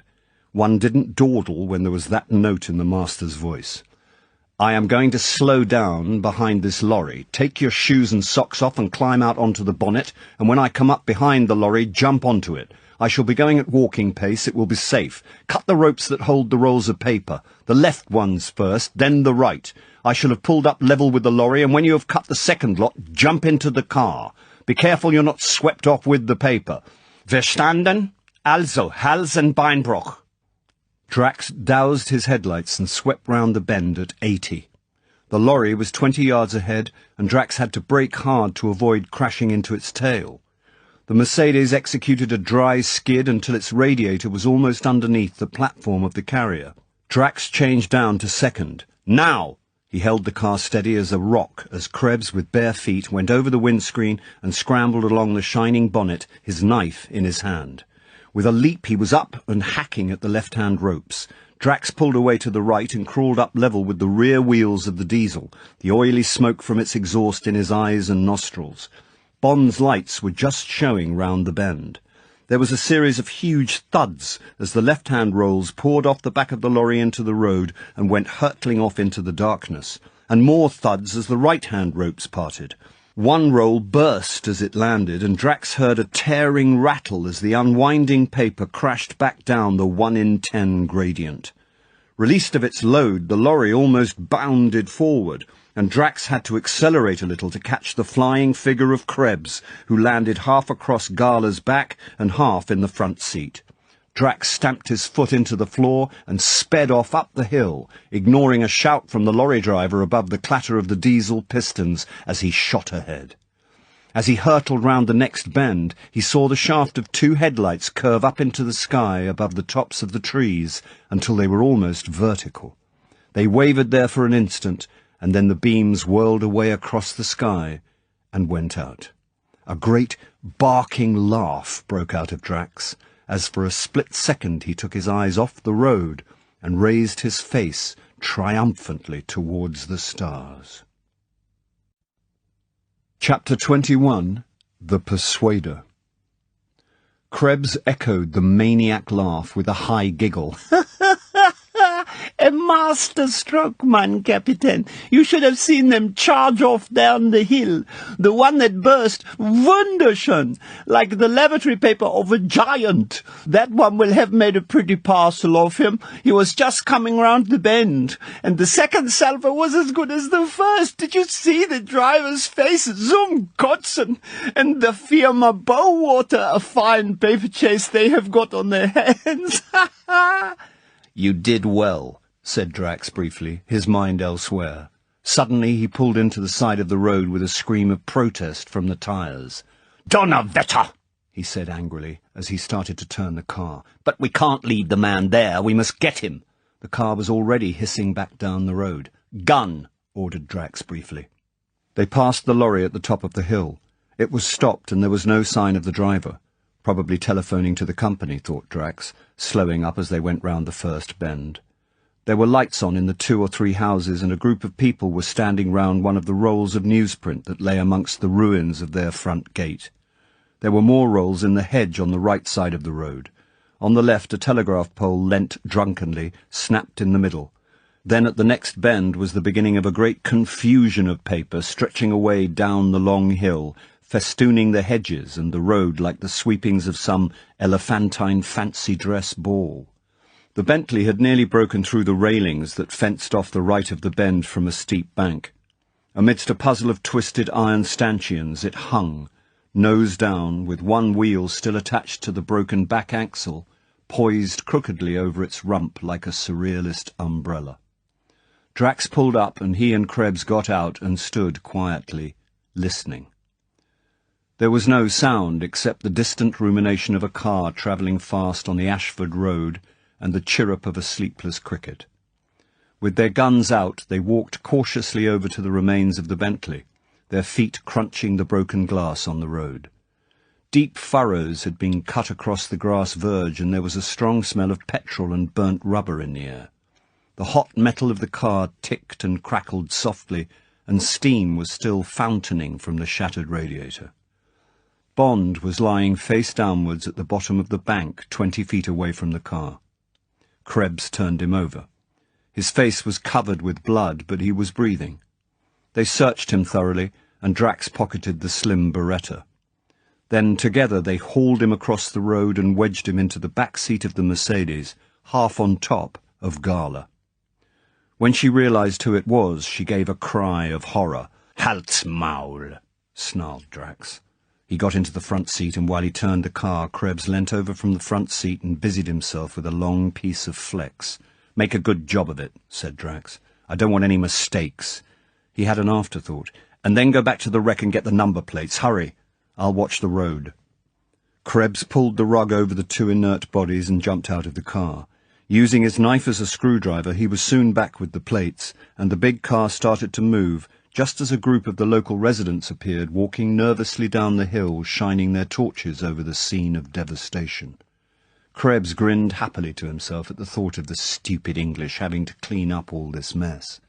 He settled himself back to enjoy the part of the drive he had always liked best, the spring woods full of bluebells and celandines on the way to Chilham. They had made him particularly happy at night, lit up amongst the green torches of the young trees by the great headlamps of the Mercedes. They made him think of the beautiful forests of the Ardennes, and of the devoted little band with which he had served, and of driving along in a captured American jeep with, just like tonight, his adored leader at the wheel. Der Tag had been a long time coming, but now it was here, with young Krebs in the van. At last the cheering crowds, the medals, the women, the flowers. He gazed out at the fleeting hosts of bluebells and felt warm and happy. Gala could taste Bond's blood. His face was beside hers on the leather seat, and she shifted to give him more room. His breathing was heavy and irregular, and she wondered how badly he was hurt. Tentatively she whispered into his ear, and then louder. He groaned, and his breath came faster.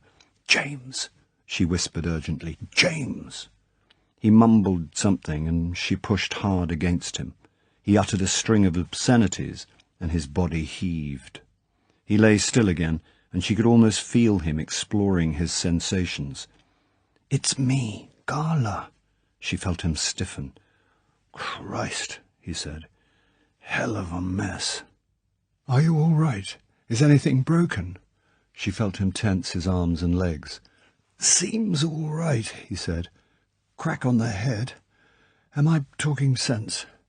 "Of course," said Gala. "Now listen." Hurriedly she told him all she knew, beginning with the notebook. His body was as rigid as a board against her, and he hardly breathed as he listened to the incredible story. Then they were running into Canterbury, and Bond put his mouth to her ear. "Going to try and chuck myself over the back," he whispered. "Get to a telephone. Only hope."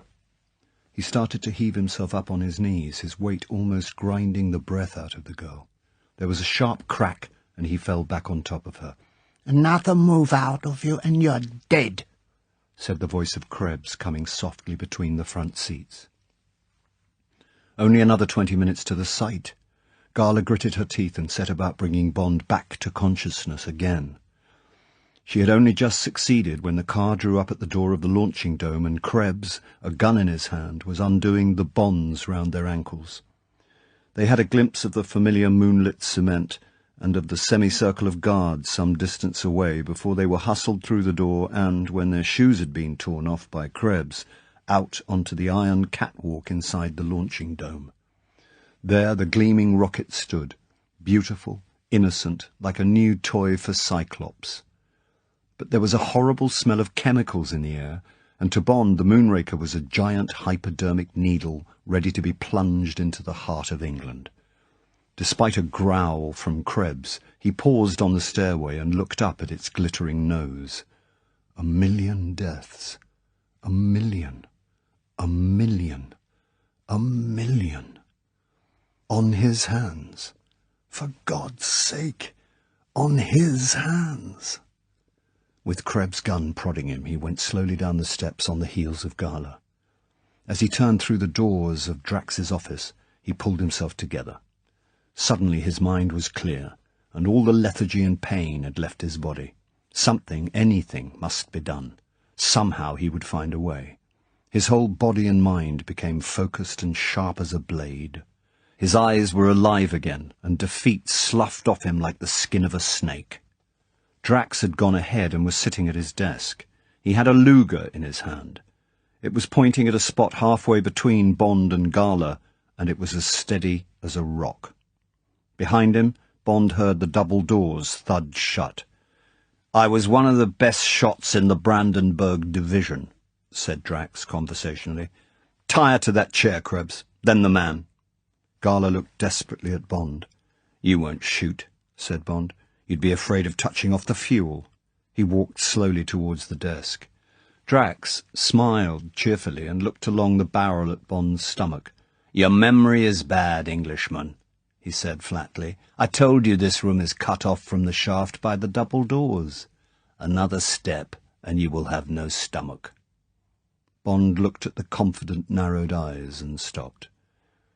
"Go ahead, Krebs."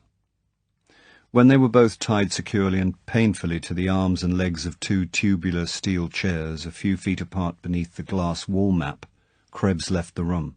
He came back in a moment with a mechanic's blowtorch. He set the ugly machine on the desk, pumped air into it with a few brisk strokes of the plunger, and set a match to it. A blue flame hissed out a couple of inches into the room. He picked up the instrument and walked towards Gala. He stopped a few feet to one side of her. "Now then," said Drax grimly, "let's get this over without any fuss. The good Krebs is an artist with one of those things. We used to call him Der Zwangsmann, the Persuader.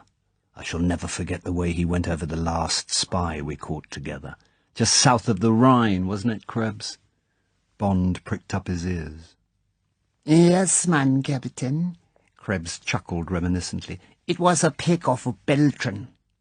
"All right, then," said Drax. "Just remember, you two, there's no fair play down here. No jolly good sports and all that. This is business." The voice cracked like a whip on the word. "You!" He looked at Gala Brand. "Who are you working for?" Gala was silent. "Any way you like, Krebs." Krebs' mouth was half open. His tongue ran up and down his lower lip. He seemed to be having difficulty with his breathing as he took a step towards the girl. The little flame roared greedily. "Stop," said Bond coldly. "She works for Scotland Yard, so do I." These things were pointless now. They were of no conceivable use to Drax. In any case, by tomorrow afternoon there might be no Scotland Yard. "That's better," said Drax. "Now, Does anybody know you are prisoners? Did you stop and telephone anyone?" "If I say yes," thought Bond, "he will shoot us both and get rid of the bodies, and the last chance of stopping the Moonraker will be gone. And if the Yard knows, why aren't they here already? No. Our chance may come. The Bentley will be found. Vallance may get worried when he doesn't hear from me. No," he said. "If I had, they'd be here by now." "True," said Drax reflectively. "In that case, I am no longer interested in you, and I congratulate you on making the interview so harmonious. It might have been more difficult if you'd been alone. A girl is always useful on these occasions. Krebs, put that down. You may go. Tell the others what is necessary. They will be wondering. I shall entertain our guests for a while, and then I shall come up to the house. See the car gets properly washed down, the back seat, and get rid of the marks on the right-hand side. Tell them to take the whole panel off if necessary, or they can set fire to the damn thing. We shan't be needing it anymore." "Ha, ha, ha, ha. Verstanden?" Yes, mein Kapitän. Krebs reluctantly placed the softly roaring blowtorch on the desk beside Drax. "In case you need it," he said, looking hopefully at Gala and Bond. He went out through the double doors. Drax put the Luger down on the desk in front of him. He opened a drawer and took out a cigar and lit it from a Ronson desk lighter. Then he settled himself comfortably. There was silence in the room for several minutes while Drax puffed contentedly at his cigar. Then he seemed to make up his mind. He looked benevolently at Bond. "You don't know how I have longed for an English audience," he said, as if he were addressing a press conference. "You don't know how I've longed to tell my story. As a matter of fact, a full account of my operations is now in the hands of a very respectable firm of Edinburgh solicitors. I beg their pardon, writers to the signet. Well out of danger." He beamed from one to the other. "And these good folk have instructions to open the envelope on the completion of the first successful flight of the Moonraker. But you lucky people shall have a preview of what I have written, and then, when tomorrow at noon you see through those open doors," he gestured to his right, "the first wisp of steam from the turbines, and know that you are to be burnt alive in about half a second, you will have the momentary satisfaction of knowing what it is all in aid of, as," he grinned wolfishly, "we Englishmen say." "You can spare us the jokes," said Bond roughly. "Get on with your story, Kraut." Drax's eyes blazed momentarily. "A Kraut? Yes, I am indeed a Reichsdeutscher." The mouth beneath the red moustache savoured the fine word. "And even England will soon agree that they have been licked by just one single German. And then perhaps they'll stop calling us Krauts by order." The words were yelled out, and the whole of Prussian militarism was in the parade ground bellow. Drax glowered across the desk at Bond, the great splayed teeth under the red moustache tearing nervously at one fingernail after another. Then, with an effort, he crammed his right hand into his trouser pocket, as if to put it out of temptation, and picked up his cigar with his left. He puffed at it for a moment, and then, his voice still taut, he began. Chapter 22, Pandora's Box. "My real name," said Drax, addressing himself to Bond, "is Graf Hugo von der Drache.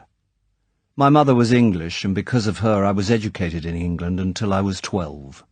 Then I could stand this filthy country no longer, and I completed my education in Berlin and Leipzig." Bond could imagine that the hulking bully with the ogre's teeth had not been very welcome at an English private school, and being a foreign count with a mouthful of names would have not helped much. "When I was 20, Drax's eyes glowed reminiscently, "I went to work in the family business. It was a subsidiary of the great steel combine Rheinmetall Borsig. Never heard of it, I suppose. Well, if you'd been hit by an 88mm shell during the war, it would probably have been one of theirs. Our subsidiary were experts in special steels, and I learned all about them and a lot about the aircraft industry. Our most exacting customers. That's when I first heard about Columbite. worth diamonds in those days. Then I joined the party, and almost immediately we were at war. A wonderful time. I was 28 and a lieutenant in the 140th Panzer Regiment, and we ran through the British Army in France like a knife through butter. Intoxicating. For a moment Drax puffed luxuriously at his cigar, and Bond guessed that he was seeing the burning villages of Belgium in the smoke. Those were the great days, my dear Bond. Drax reached out a long arm and tapped the ash of his cigar off onto the floor. But then I was picked out for the Brandenburg Division, and I had to leave the girls and the champagne and go back to Germany and start training for the big water jump to England.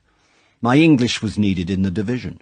We were all going to be in English uniforms. It would have been fun. But the damned general said it couldn't be done, and I was transferred to the Foreign Intelligence Service of the SS. The RSHA, it was called, and SS Obergruppenführer Kaltenbrunner had just taken over the command after Heydrich was assassinated in 42. He was a good man, and I was under the direct orders of a still better one, Obersturmbannführer.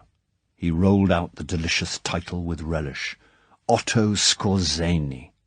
His job in the RSHA was terrorism and sabotage. A pleasant interlude, my dear Bond, during which I was able to bring many an Englishman to book, which, Drax beamed coldly at Bond, gave me much pleasure. But then Drax's fist crashed down on the desk. Hitler was betrayed again by those swinish generals, and the English and Americans were allowed to land in France. Too bad, said Bond dryly. Yes, my dear Bond, it was indeed too bad. Drax chose to ignore the irony. But for me it was the high spot of the whole war. Skorzeny turned all his saboteurs and terrorists into SS Jagdverbände, for use behind the enemy lines. Each Jagdverband was divided into Strife Corps and then into commandos, each carrying the names of its commanding officer. With the rank of Oberleutnant, Drax swelled visibly at the head of Kommando Drake. I went right through the American lines with the famous 150 Panzer Brigade in the Ardennes breakthrough in December 44. No doubt you will remember the effect of this brigade in its American uniforms and with its captured American tanks and vehicles. Colossal! When the brigade had to withdraw, I stayed where I was and went to ground in the forests of Ardennes, 50 miles behind the Allied lines. There were 20 of us, 10 good men and 10 Hitlerjugend werewolves. In their teens, but good lads, all of them. And by a coincidence, in charge of them was a young man called Krebs, who turned out to have certain gifts which qualified him for the post of executioner and persuader to our merry little band. Drax chuckled pleasantly. Bond licked his lips as he remembered the crack Krebs's head had made against the dressing table. Had he kicked him as hard as he possibly could? Yes, his memory reassured him, with every ounce of strength he could put into his shoe. We stayed in those woods for 6 months, continued Drax proudly, and all the time we reported back to the fatherland by radio. The location vans never spotted us. Then one day, disaster came. Drax shook his head at the memory. There was a big farmhouse a mile away from our hideout in the forest. A lot of Nissen huts had been built round it, and it was used as a rear headquarters for some sort of liaison group. English and Americans, a hopeless place.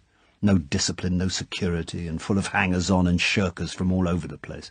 We had kept an eye on it for some time, and one day I decided to blow it up. It was a simple plan. In the evening, 2 of my men, one in American uniform and one in British, were to drive up in a captured scout car containing 2 tons of explosive. There was a car park, no sentries, of course, near the mess hall, and they were to run the car in as close to the mess hall as possible, time the fuse for the 7 o'clock dinner hour, and then get away.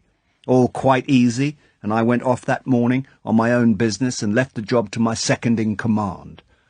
I was dressed in the uniform of your signal corps, and I set off on a captured British motorcycle to shoot a dispatch rider from the same unit who made a daily run along a nearby road. Sure enough, he came along dead on time, and I went after him out of a side road. I caught up with him, said Drax conversationally, and shot him in the back. Took his papers and put him on top of his machine in the woods and set fire to him. Drax saw the fury in Bond's eyes and held up his hand. Not very sporting, my dear chap. The man was already dead. However, to continue, I went on my way, and then what should happen? One of our own planes, coming back from a reconnaissance, came after me down the road with his cannon. One of our own planes. Blasted me right off the road. God knows how long I lay in the ditch.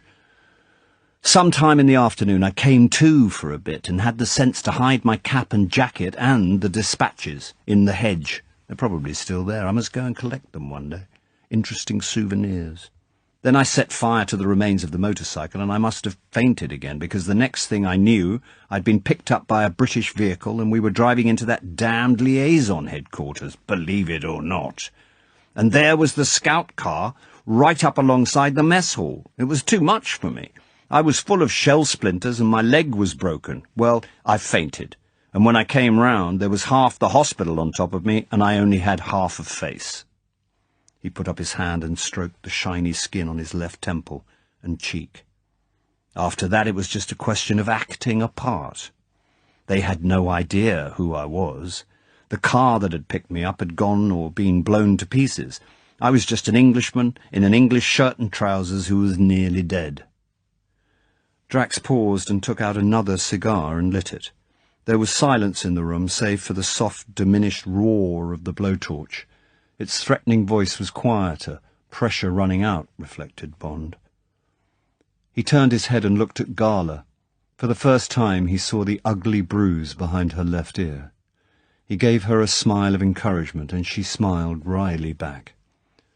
Drax spoke through the cigar smoke. "There is not much more to tell," he said. "During the year that I was being pushed from one hospital to the next, I made my plans down to the smallest detail. They consisted quite simply of revenge on England for what she had done to me and to my country. It gradually became an obsession, I admit it. Every day during the year of the rape and destruction of my country, my hatred and scorn for the English grew more bitter." The veins on Drax's face started to swell, and suddenly he pounded on the desk and shouted across at them, looking with bulging eyes from one to the other. "I loathe and despise you all, you swine! Useless, idle, decadent fools, hiding behind your bloody white cliffs while other people fight your battles, too weak to defend your colonies, toadying to America with your hats in your hands. Stinking snobs who'll do anything for money. Ha!" He was triumphant. I knew that all I needed was money and the facade of a gentleman. Gentleman! Pfui Teufel! To me, a gentleman is just someone I can take advantage of. Those bloody fools in Blades, for instance. Moneyed oafs. For months I took thousands of pounds off them, swindled them right under their noses until you came along and upset the apple cart. Drax's eyes narrowed. "What put you on to the cigarette case?" he asked, sharply. Bond shrugged his shoulders. "My eyes," he said indifferently. "Ah, well," said Drax. "Perhaps I was a bit careless that night. But where was I? Oh, yes, in hospital. And the good doctors were so anxious to help me find out who I really was." "Ha, ha, ha, ha!" He let out a roar of laughter. "It was so easy, so easy." His eyes became cunning. From the identities they offered me so helpfully, I came upon the name of Hugo Drax. What a coincidence, from Draka to Drax. Tentatively I thought it might be me. They were very proud. "Yes," they said, "of course it is you." The doctors triumphantly forced me into his shoes. I put them on and walked out of the hospital in them, and I walked round London looking for someone to kill and rob. And one day, in a little office high above Piccadilly, a Jewish moneylender. Now Drax was talking faster. The words poured excitedly from his lips. Bond watched a fleck of foam gather at one corner of his mouth and grow. "Ha! It was Easy. Crack on his bald skull, £15,000 in the safe, and then away and out of the country. Tangier, where you could do anything, buy anything, fix anything. Columbite, rarer than platinum, and everyone would want it. The jet age. I knew about these things. I had not forgotten my own profession. And then, by God, I worked. For 5 years I lived for money. And I was brave as a lion. I took terrible risks. And suddenly the first million was there. Then the second, then the 5th. Then the 20th. I came back to England. I spent $1 million of it, and London was in my pocket. And then I went back to Germany. I found Krebs. I found 50 of them. Loyal Germans, brilliant technicians, all living under false names like so many others of my old comrades. I gave them their orders, and they waited, peacefully, innocently. And where was I? Drax stared across at Bond, his eyes wide. I was in Moscow. Moscow! A man with Columbite to sell can go anywhere. I got to the right people. They listened to my plans. They gave me Walter, the new genius of their guided missile station at Peenemünde. And the good Russians started to build the atomic warhead, he gestured up to the ceiling, that is now waiting up there. Then I came back to London. A pause. The coronation. My letter to the palace. Triumph. Hooray for Drax. Ha ha ha ha ha ha. England at my feet, every bloody fool in the country, and then my men come over and we start, under the very skirts of Britannia, on top of her famous cliffs. We work like devils. We build a jetty into your English Channel for supplies from my good friends the Russians, that came in dead on time last Monday night, but then Talon had to hear something, the old fool. He talks to the ministry, but Krebs is listening. There were 50 volunteers to kill the man. Lots are drawn, and Barch dies a hero's death. Drax paused. He will not be forgotten. Then he went on. The new warhead is hoisted into place. It fits, a perfect piece of design. The same weight, everything perfect, and the old one, the tin can full of the ministry's cherished instruments, is now in Stettin, behind the Iron Curtain, and the faithful submarine is on her way back here and will soon, he looked at his watch, be creeping under the waters of the English Channel to take us all off at 1 minute past midday tomorrow. Drax wiped his mouth with the back of his hand and lay back in his chair, gazing up at the ceiling, his eyes full of visions. Suddenly he chuckled and squinted quizzically down his nose at Bond. "Ha ha ha! And do you know what we shall do first when we go on board? We shall shave off those famous moustaches you were so interested in. Ha ha! You smelt a mouse, my dear Bond, where you ought to have smelt a rat. Those shaven heads and those moustaches we all cultivated so assiduously. Just a precaution, my dear fellow. Try shaving your own head and growing a big black moustache. Even your mother wouldn't recognize you. It's the combination that counts. Just a tiny refinement. Precision, my dear fellow. Precision in every detail. That has been my watchword. Ha ha ha." He chuckled fatly and puffed away at his cigar. Suddenly he looked sharply, suspiciously up at Bond.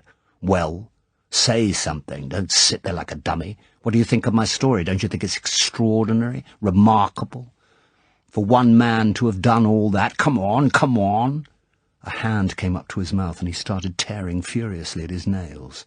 Then it was plunged back into his pocket and his eyes became cruel and cold. "Or do you want me to have to send for Krebs?" He made a gesture towards the house telephone on his desk. "The Persuader. Poor Krebs. He's like a child who's had his toys taken away from him. Or perhaps Walter. He would give you both something to remember. There's no softness in that one. Well?"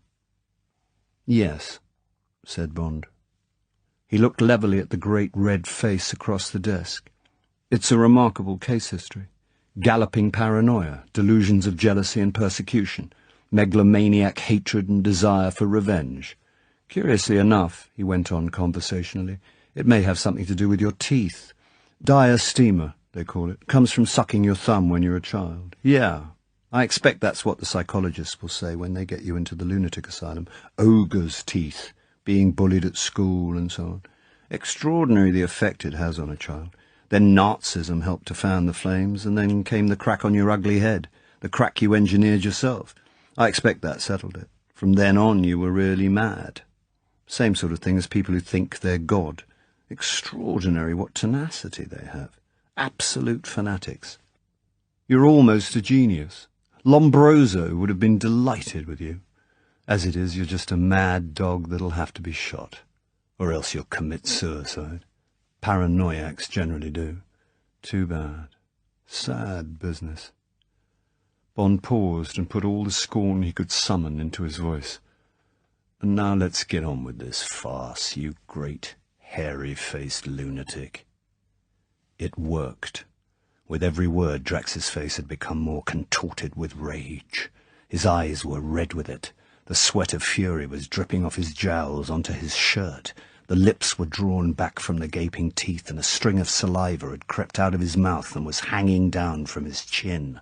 Now, at the last private school insult that must have awoken God knows what stinging memories, he leapt up from his chair and lunged round the desk at Bond, his hairy fists flailing.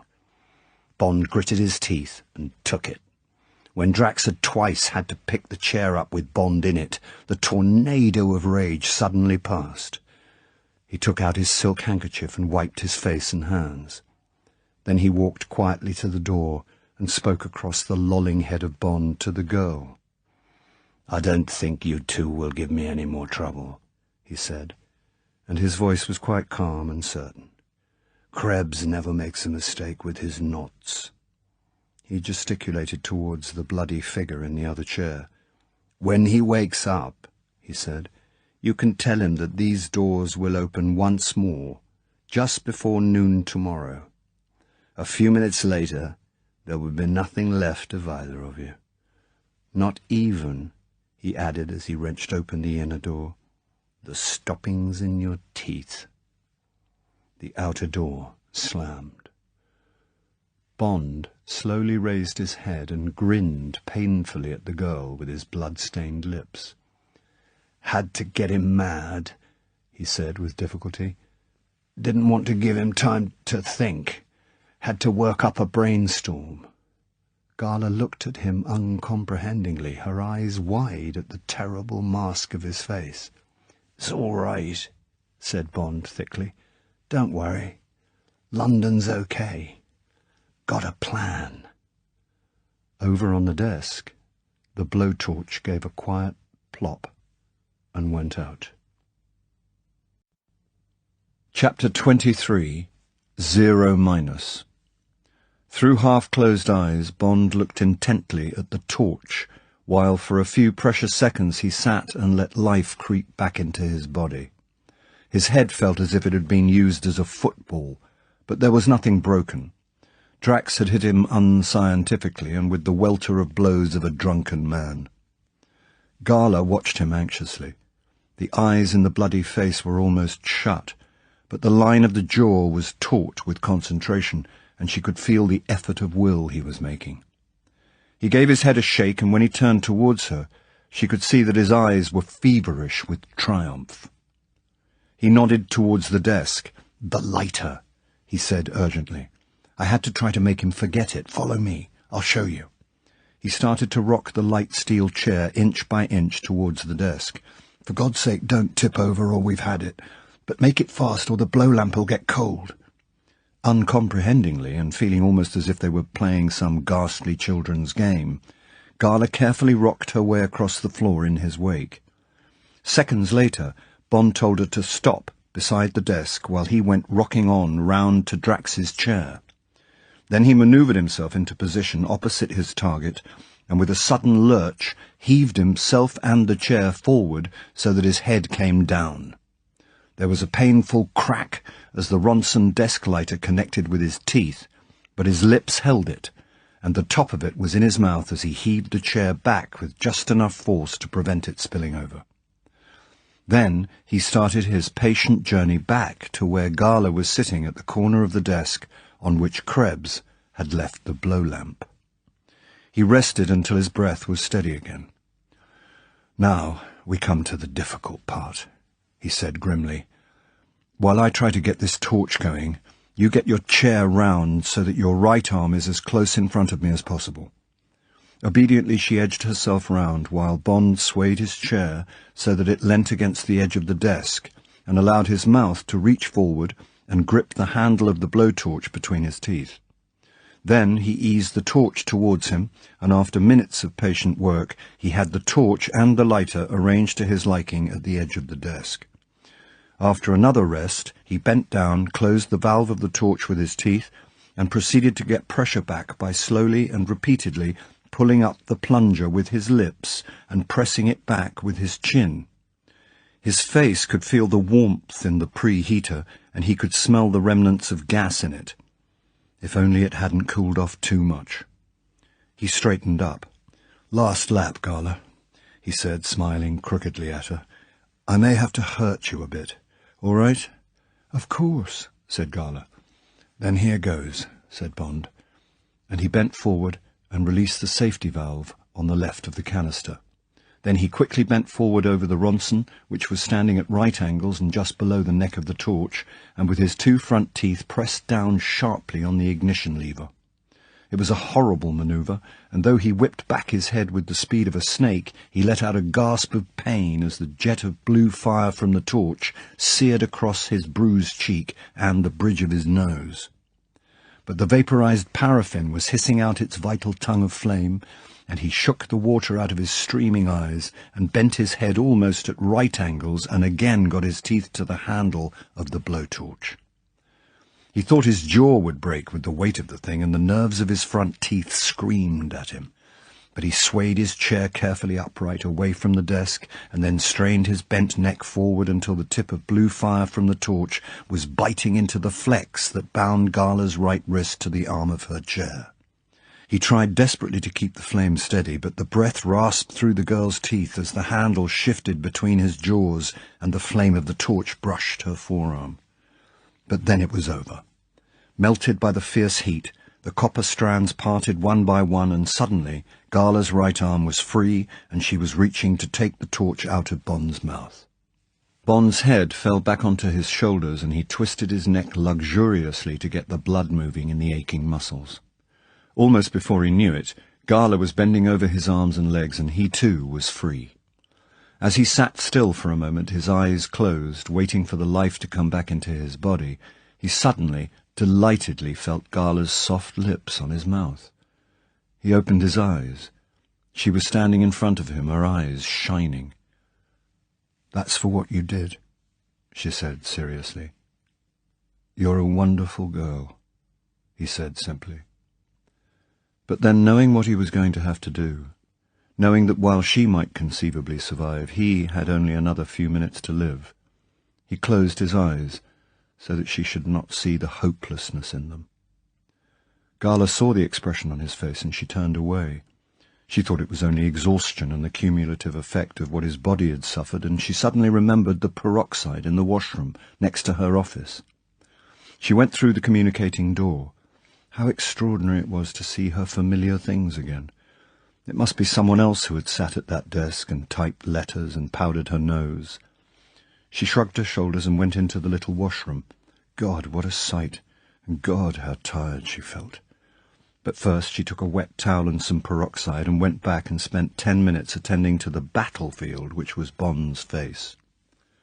He sat silent, a hand resting on her waist, and watched her gratefully. Then when she'd gone back into her room and he heard her shut the door of the washroom behind her, he got up, turned off the still hissing blowtorch, and walked into Drax's shower, stripped, and stood for 5 minutes under the icy water. "Preparing the corpse," he reflected ruefully as he surveyed his battered face in the mirror. He put on his clothes and went back to Drax's desk, which he searched methodically. It yielded only one prize, the office bottle, a half-full bottle of Haig and Haig. He fetched 2 glasses and some water and called to Gala. He heard the door of the washroom open. "What is it?" "Whiskey." "You drink. I'll be ready in a minute." Bond looked at the bottle and poured himself 3/4 of a tooth-glass and drank it straight down in 2 gulps. Then he gingerly lit a blessed cigarette and sat on the edge of the desk and felt the liquor burn down through his stomach into his legs. He picked up the bottle again and looked at it. Plenty for Gala, and a whole full glass for himself before he walked out through the door. Better than nothing. It wouldn't be too bad with that inside him, so long as he walked quickly out and shut the doors behind him. No looking back. Gala came in, a transformed Gala, looking as beautiful as the night he had first seen her, except for the lines of exhaustion under the eyes that the powder could not quite conceal, and the angry welts at her wrists and ankles. Bond gave her a drink and took another one for himself, and their eyes smiled at each other over the rims of their glasses. Then Bond stood up.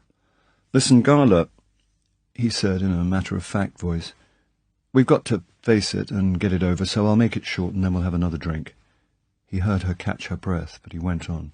"In 10 minutes or so I'm going to shut you into Drax's bathroom and put you under the shower and turn it full on." "James," she cried. She stepped close to him. "Don't go on. I know you're going to say something dreadful. Please stop, James." "Come on, Gala," said Bond roughly. "What the hell does it matter?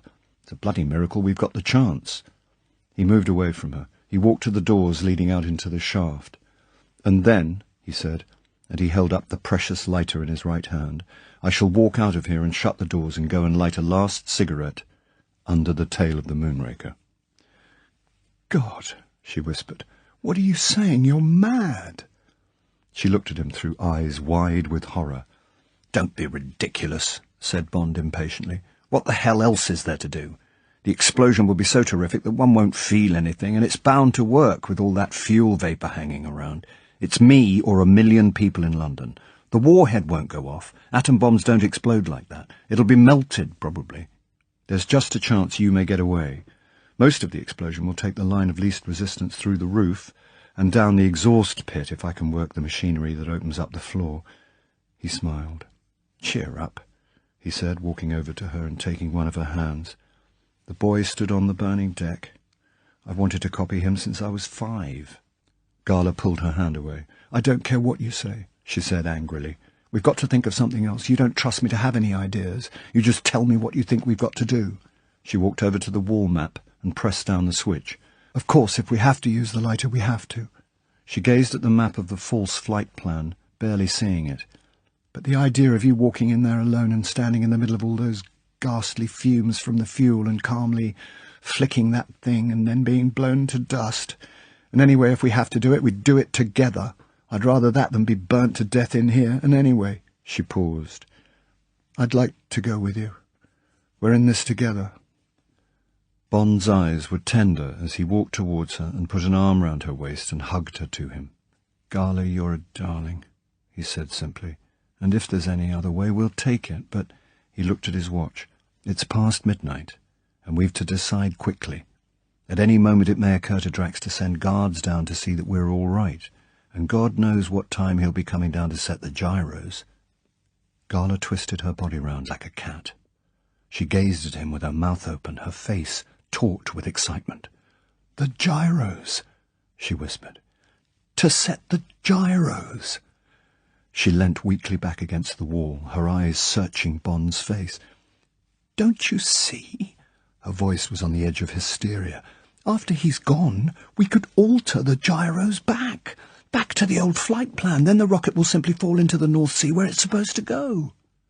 She stepped away from the wall and seized his shirt in both hands and looked imploringly at him.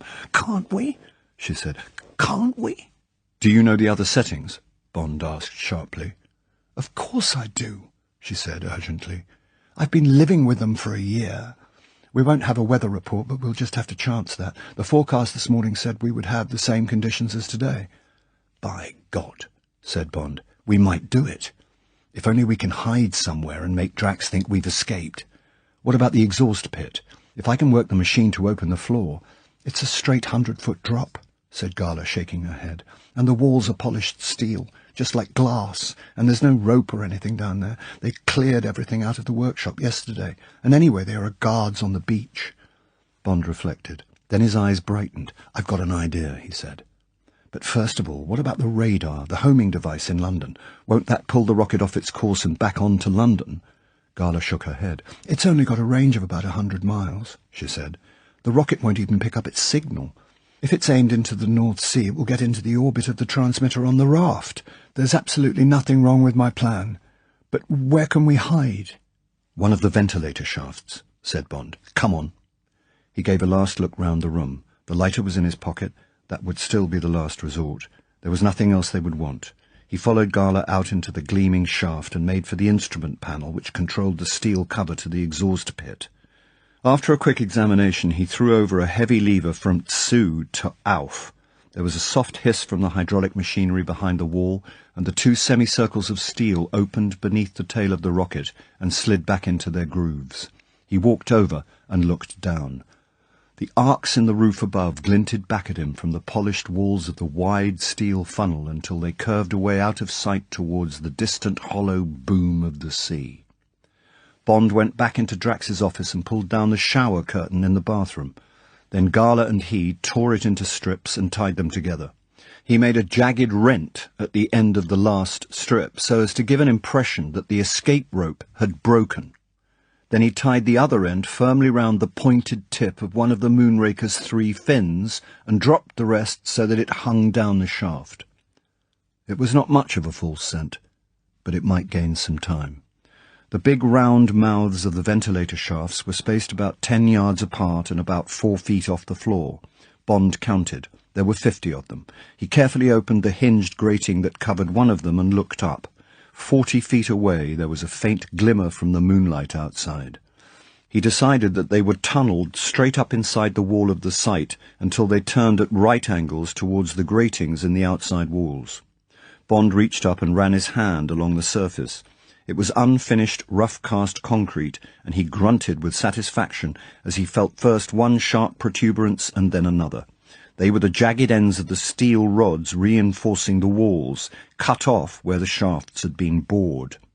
It was going to be a painful business, but there was no doubt they could inch their way up one of these shafts, like mountaineers up a rock chimney, and in the turn at the top lie hidden from anything but the sort of painstaking search that would be difficult in the morning with all the officials from London round the site. Bond knelt down, and the girl climbed onto his back and started up. An hour later, their feet and shoulders bruised and cut, they lay exhausted, squeezed tight in each other's arms, their heads inches away from the circular grating directly above the outside door, and listened to the guards restlessly shifting their feet in the darkness 100 yards away. 5 o'clock, 6, 7. Slowly the sun came up behind the dome and the seagulls started to call in the cliffs, and then suddenly there were the 3 figures walking towards them in the distance, passed by a fresh platoon of guards, doubling, chins up, knees up, to relieve the night watch. The figures came nearer, and the squinting, exhausted eyes of the hidden couple could see every detail of Drax's blood-orange face, the lean, pale foxiness of Dr. Walter, the suety, overslept puffiness of Krebs. The 3 men walked like executioners, saying nothing. Drax took out his key, and they silently filed through the door a few feet below the taut bodies of Bond and Gala. Then for 10 minutes there was silence, except for the occasional boom of voices up the ventilator shaft as the 3 men moved about down on the steel floor round the exhaust pit. Bond smiled to himself at the thought of the rage and consternation on Drax's face, the miserable Krebs wilting under the lash of Drax's tongue, the bitter accusation in Walter's eyes. Then the door burst open beneath him, and Krebs was calling urgently to the leader of the guards. A man detached himself from the semicircle and ran up. "The Engländer!" Krebs's voice was almost hysterical. "Escaped! The Herr Captain thinks they may be in one of the ventilator shafts. We are going to take a chance. The dome will be opened again and we will clear out the fumes from the fuel. And then the Herr Doctor will put the steam hose up each shaft. If they're there, it will finish them. Choose 4 men. The rubber gloves and fire suits are down there. We'll take the pressure off the heating. Tell the others to listen for the screams. Verstanden? Zu Befehl." The man doubled smartly back to his troop, and Krebs, the sweat of anxiety on his face, turned and disappeared back through the door. For a moment, Bond lay motionless. There was a heavy rumble above their heads as the dome divided and swung open. The steam hose. He had heard of mutinies in ships being fought with it, rioters in factories. Would it reach 40 feet? Would the pressure last? How many boilers fed the heating? Among the 50 ventilator shafts, where would they choose to begin? Had Bond or Gala left any clue to the one they had climbed? He felt that Gala was waiting for him to explain, to do something, to protect them. 5 men came doubling from the semicircle of guards. They passed underneath and disappeared. Bond put his mouth to Gala's ear. "This may hurt," he said. "Can't say how much. Can't be helped. Just have to take it. No noise." He felt the answering tentative pressure from her arms. "Bring your knees up. Don't be shy. This is no time to be maidenly." "Shut up," whispered Gala angrily. He felt one knee creep up until it was locked between his thighs. His own knee followed suit until it would go no further. She squirmed furiously. "Don't be a bloody fool," whispered Bond, pulling her head in close to his chest so that it was half covered by his open shirt. He overlay her as much as possible. There was nothing to be done about their ankles or his hands. He pulled his shirt collar up as far over their heads as possible.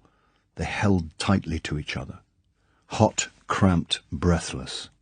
Waiting, it suddenly occurred to Bond, like 2 lovers in the undergrowth, waiting for the footsteps to go by so that they could start again. He smiled grimly to himself and listened. There was silence down the shaft. They must be in the engine room. Walter would be watching the hose being coupled to the outlet valve. Now there were distant noises.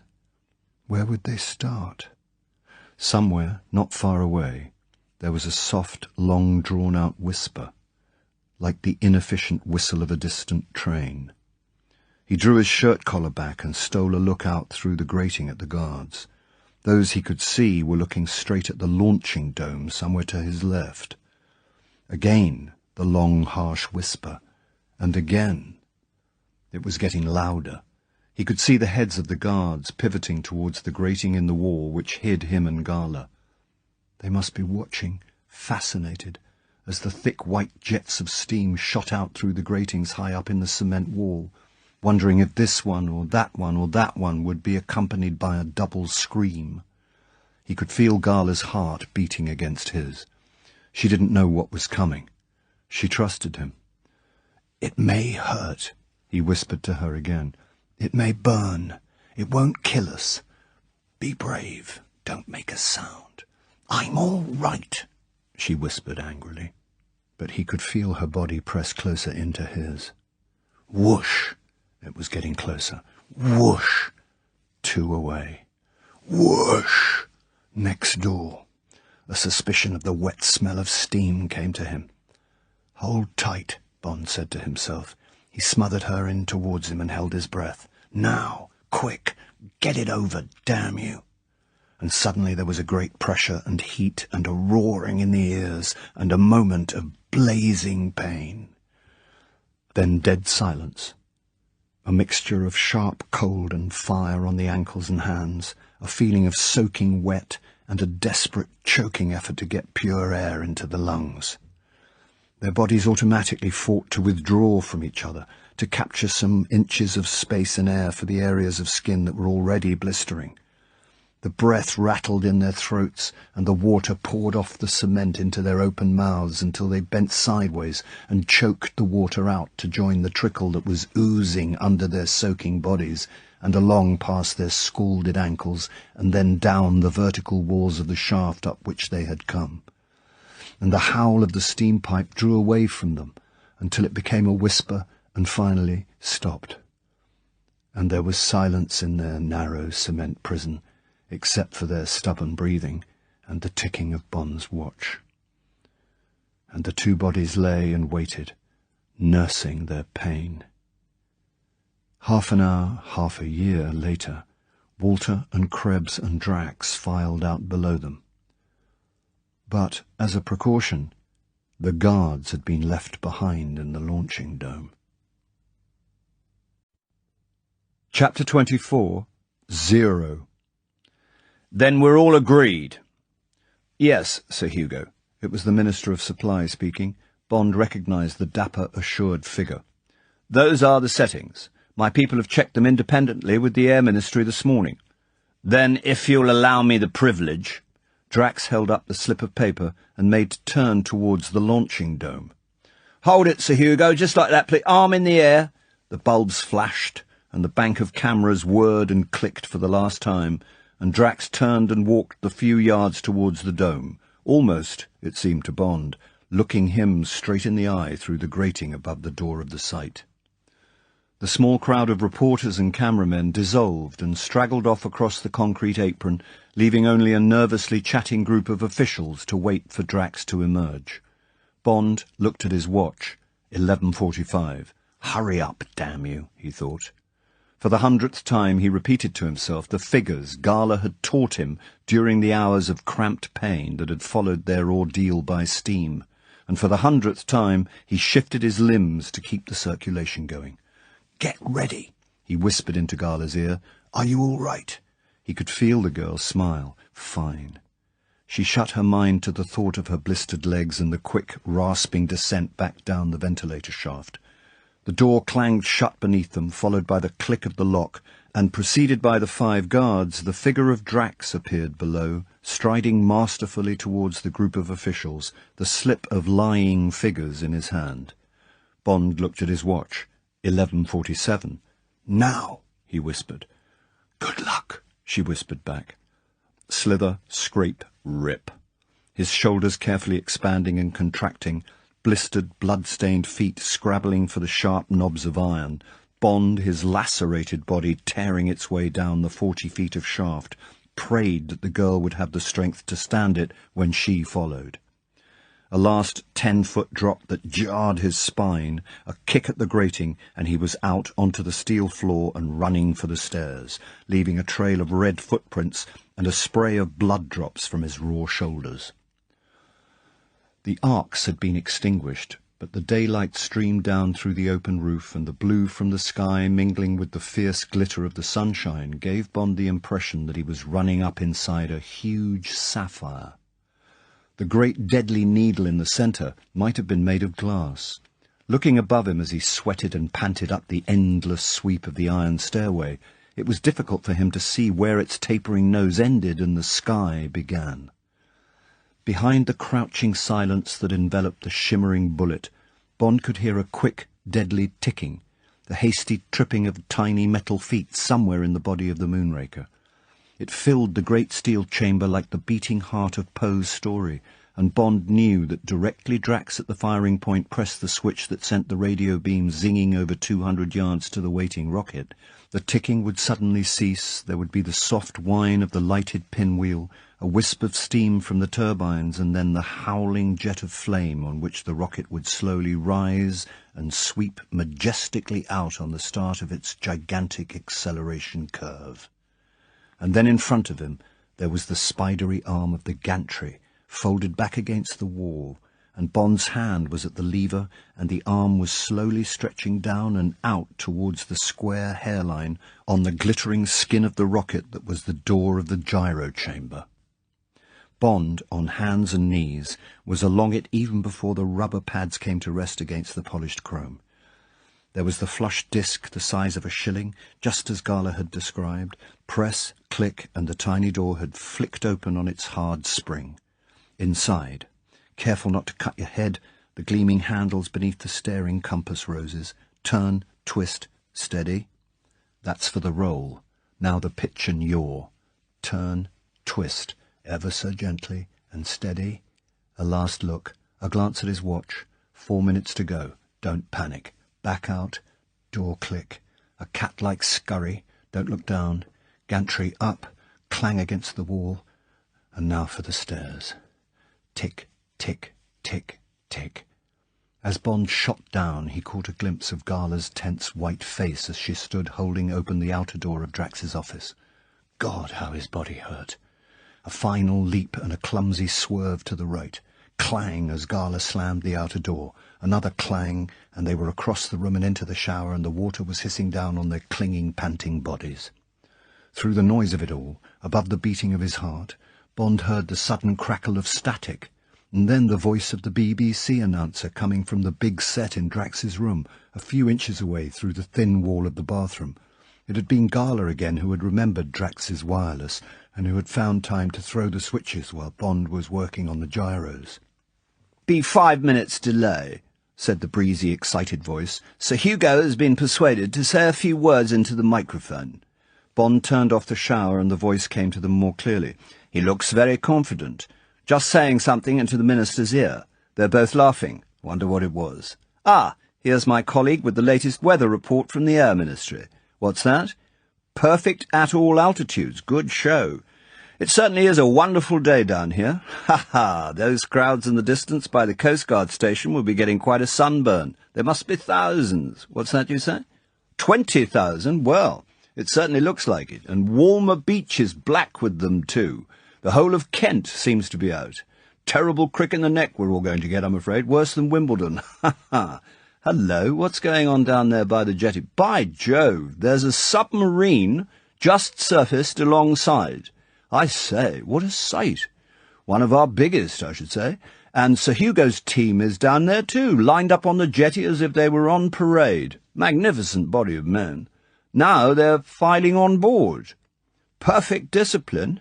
Must be an idea of the Admiralty's. Give them a special grandstand out in the Channel. Splendid show. Wish you could be here to see it. Now, Sir Hugo is coming towards us. In a moment he'll be speaking to you. Fine figure of a man. Everyone in the firing point is giving him a cheer. I'm sure we all feel like cheering him today.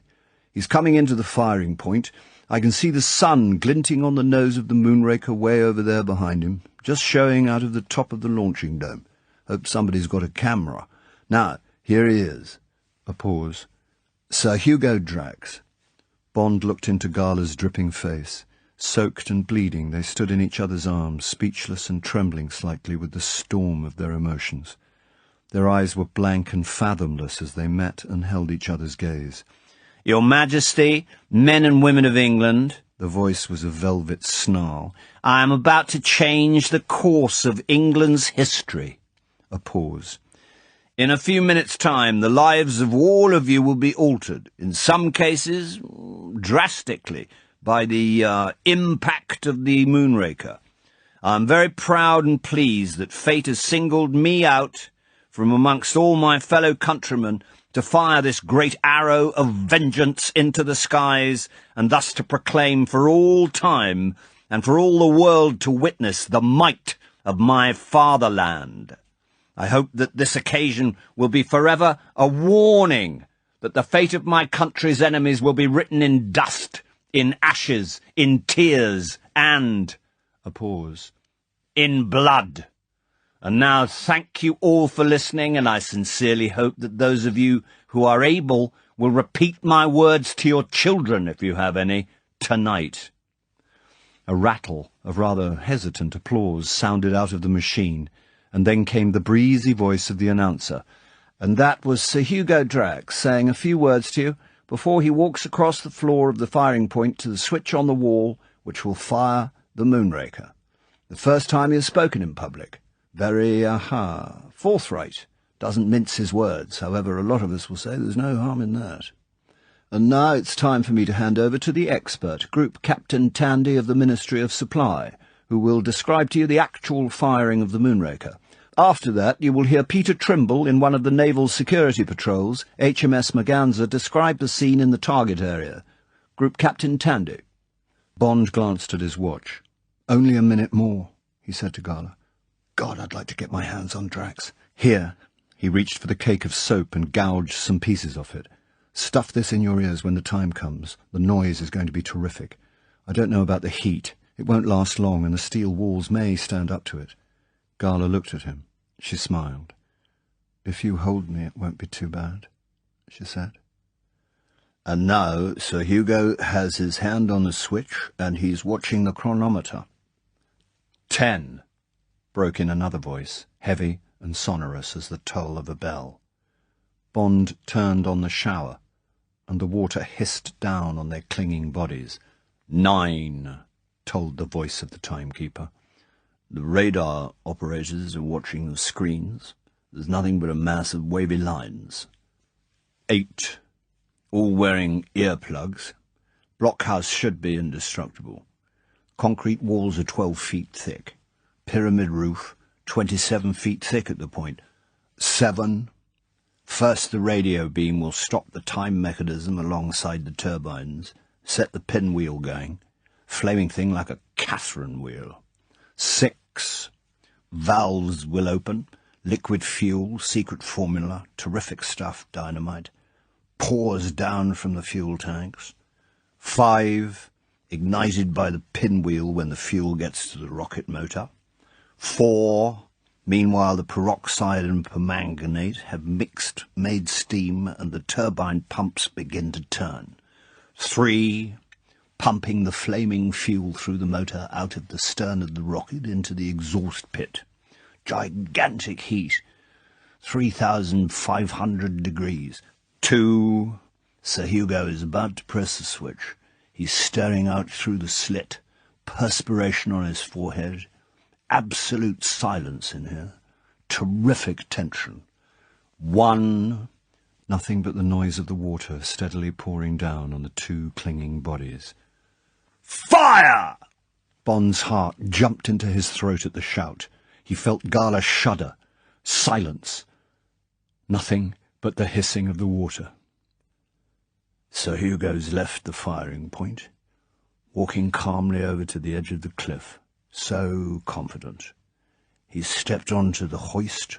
He's going down. Of course, he must be going out to the submarine. Television screens show a little steam coming out of the tail of the rocket. A few more seconds. Yes, he's out on the jetty. He looked back and raised his arm in the air. Good old Sir Hugo. A soft thunder came to Bond and Gala. Louder, louder. The tiled floor began to tremble under their feet. A hurricane scream. They were being pulverized by it. The walls were quaking, steaming. Their legs began going out of control under their teetering bodies. Hold her up, hold her up. Stop it, stop it, stop that noise. Christ, he was going to faint. The water was boiling. Must turn it off. Got it. No. Pipes burst. Steam smell. Iron. Paint. Get her out. Get her out. Get her out. And then there was silence. Silence you could feel, hold, squeeze. And they were on the floor of Drax's office. Only the light in the bathroom still shining out, and the smoke's clearing, and the filthy smell of burning iron and paint being sucked out by the air conditioner, and the steel wall is bent towards them like a huge blister. Gala's eyes are open and she's smiling. But the rocket, what happened? London? North Sea? The radio. Looks all right. He shook his head and the deafness slowly cleared. He remembered the soap, gouged it out. Through the sound barrier, travelling perfectly right in the centre of the radar screen, a perfect launching. Afraid you couldn't hear anything because of the noise. Terrific. First of all, the great sheet of flame coming out of the cliff from the exhaust pit, and then you should have seen the nose slowly creep up out of the dome, and there she was, like a great silver pencil, standing upright on this huge column of flame, and slowly climbing into the air, and the flames splashing for hundreds of yards over the concrete. The howl of the thing must have nearly burst our microphones. Great bits have fallen off the cliff, and the concrete looks like a spider's web. Terrible vibration. And then she was climbing faster and faster, 100 miles an hour, 1,000. And, he broke off, what's that you say? Really? And now she's travelling at over 10,000 miles an hour. She's 300 miles up. Can't hear her any more, of course. We could only see her flame for a few seconds, like a star. Sir Hugo must be a proud man. He's out there in the channel now. The submarine went off like a rocket. Ha-ha, must be doing more than 30 knots, throwing up a huge wake. Off the East Goodwins now. Travelling north, she'll soon be up with the patrol ships. They'll have a view of the launching and of the landing. Quite a surprise trip, that. No one here had an inkling. Even the naval authorities seem a bit mystified. C&C Nor has been on the telephone, but now that's all I can tell you from here. and I'll hand you over to Peter Trimble on board HMS Merganser, somewhere off the east coast." Nothing but the pumping lungs showed that the two limp bodies in the creeping pool of water on the floor were still alive, but their battered eardrums were desperately clinging to the crackle of static that came briefly from the blistered metal cabinet. Now for the verdict on their work. "And this is Peter Trimble speaking. It's a beautiful morning, afternoon here, just north of the Goodwin Sands. Calm as a mill pond, no wind, bright sunshine, and the target area is reported clear of shipping. Is that right, Commander Edwards?" "Yes, the captain says it's quite clear. Nothing on the radar screens yet. I'm not allowed to tell you the range we shall pick her up at. Security and all that, but we shall only catch the rocket for a split second. Isn't that right, Captain?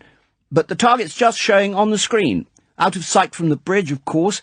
Must be 70 miles north of here. We could see the Moonraker going up. Terrific sight. Noise like thunder. Long flame coming out of the tail. Must have been 10 miles away, but you couldn't miss the light. Yes, Captain? Oh, yes, I see. Well, that's very interesting. Big submarine coming up fast. Only about a mile away. Suppose it's the one they say Sir Hugo's aboard with his men. None of us here were told anything about her. Captain Edwards says she doesn't answer the Aldis lamp. Not flying colours. Very mysterious. I've got her now. Quite clear in my glasses. We've changed course to intercept her. Captain says she isn't one of ours. Thinks she must be a foreigner. Hello? She's broken out her colours. What's that? Good heavens! The captain says she's a Russian. I say. And now she's hauled down her colours and she's submerging. Bang! Did you hear that? We fired a shot across her bows, but she's disappeared. What's that? The AUDIOBOOK operator says she's going even faster underwater. 25 knots. Terrific. Well, she can't see much underwater, but she's right in the target area now. 12 minutes past noon. The Moonraker must have turned and be on her way down. 1,000 miles up, coming down at 10,000 miles an hour. She'll be here any second now. Hope there's not going to be a tragedy. The Russian's well inside the danger zone. The radar operator's holding up his hand. That means she's due. She's coming. She's coming. Phew! Not even a whisper. God! What's that? Look out! Look out! Terrific explosion! Black cloud going up into the air. There's a tidal wave coming at us. Great wall of water tearing down. There goes the submarine. God! Thrown out of the water upside down. It's coming. It's coming! Chapter 25. 0+. 200 dead so far, and about the same number missing, said M. Reports still coming in from the east coast, and there's bad news from Holland. Breached miles of their sea defences. Most of our losses were among the patrol craft. 2 of them capsized, including the Merganser, commanding officer missing, and that BBC chap. Goodwin lightships broke their moorings. No news from Belgium or France yet. There are going to be some pretty heavy bills to pay when everything gets sorted out. It was the next afternoon, and Bond, a rubber-tipped stick beside his chair, was back where he had started, across the desk from the quiet man with the cold grey eyes who had invited him to dinner and a game of cards 100 years ago. Under his clothes, Bond was latticed with surgical tape. Pain burned up his legs whenever he moved his feet. There was a vivid red streak across his left cheek and the bridge of his nose, and the tannic ointment dressing glinted in the light from the window. He held a cigarette clumsily in one gloved hand. Incredibly, M had invited him to smoke. "Any news of the submarine, sir?" he asked. "They've located her," said M with satisfaction, "lying on her side in about 30 fathoms. The salvage ship that was to look after the remains of the rocket is over her now. The divers have been down, and there's no answer to signals against her hull. The Soviet ambassador has been round to the Foreign Office this morning. I gather he says a salvage ship is on her way down from the Baltic, but we've said that we can't wait, as the wreck's a danger to navigation." M chuckled. "So she would be, I dare say, if anyone happened to be navigating at 30 fathoms in the channel." But I'm glad I'm not a member of the Cabinet, he added, dryly. They've been in session on and off since the end of the broadcast. Vallance got hold of those Edinburgh solicitors before they opened Drax's message to the world. I gather it's a terrific document. Reads as if it's been written by Jehovah. Vallance took it to the Cabinet last night and stayed at number 10 to fill in the blanks. I know, said Bond.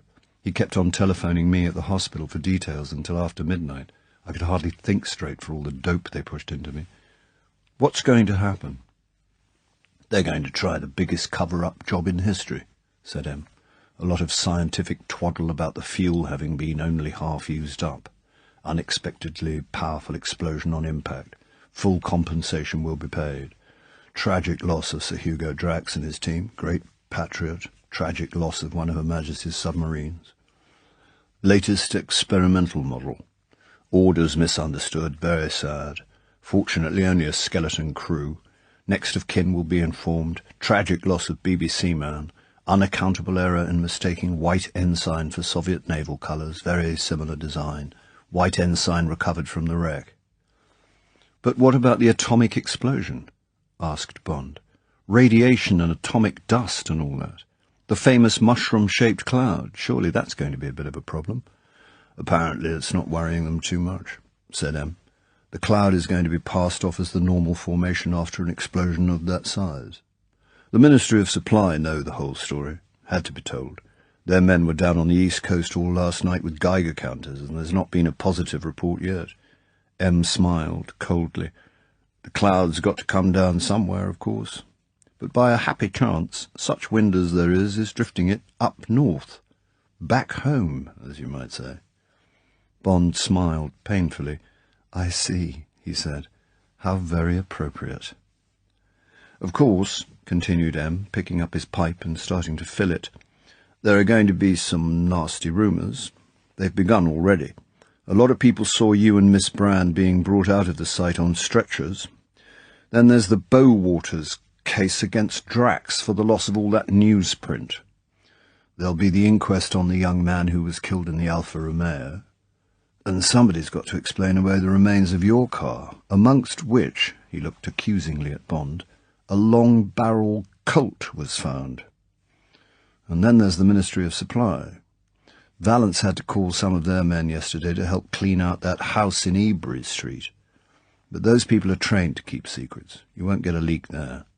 Naturally, it's going to be a risky business. The big lie always is. But what's the alternative? Trouble with Germany? War with Russia?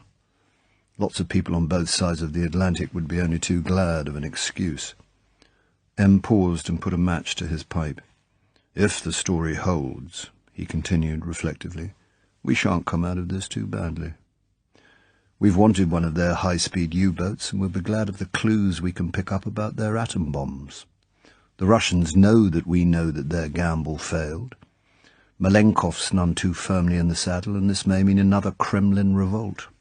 As for the Germans, well, we all knew there was plenty of Nazism left, and this will make the Cabinet go just a bit more carefully on German rearmament. And as a very minor consequence, he gave a wry smile, it will make Vallance's security job, and mine, for the matter of that, just a little bit easier in the future. These politicians can't see that the atomic age has created the most deadly saboteur in the history of the world.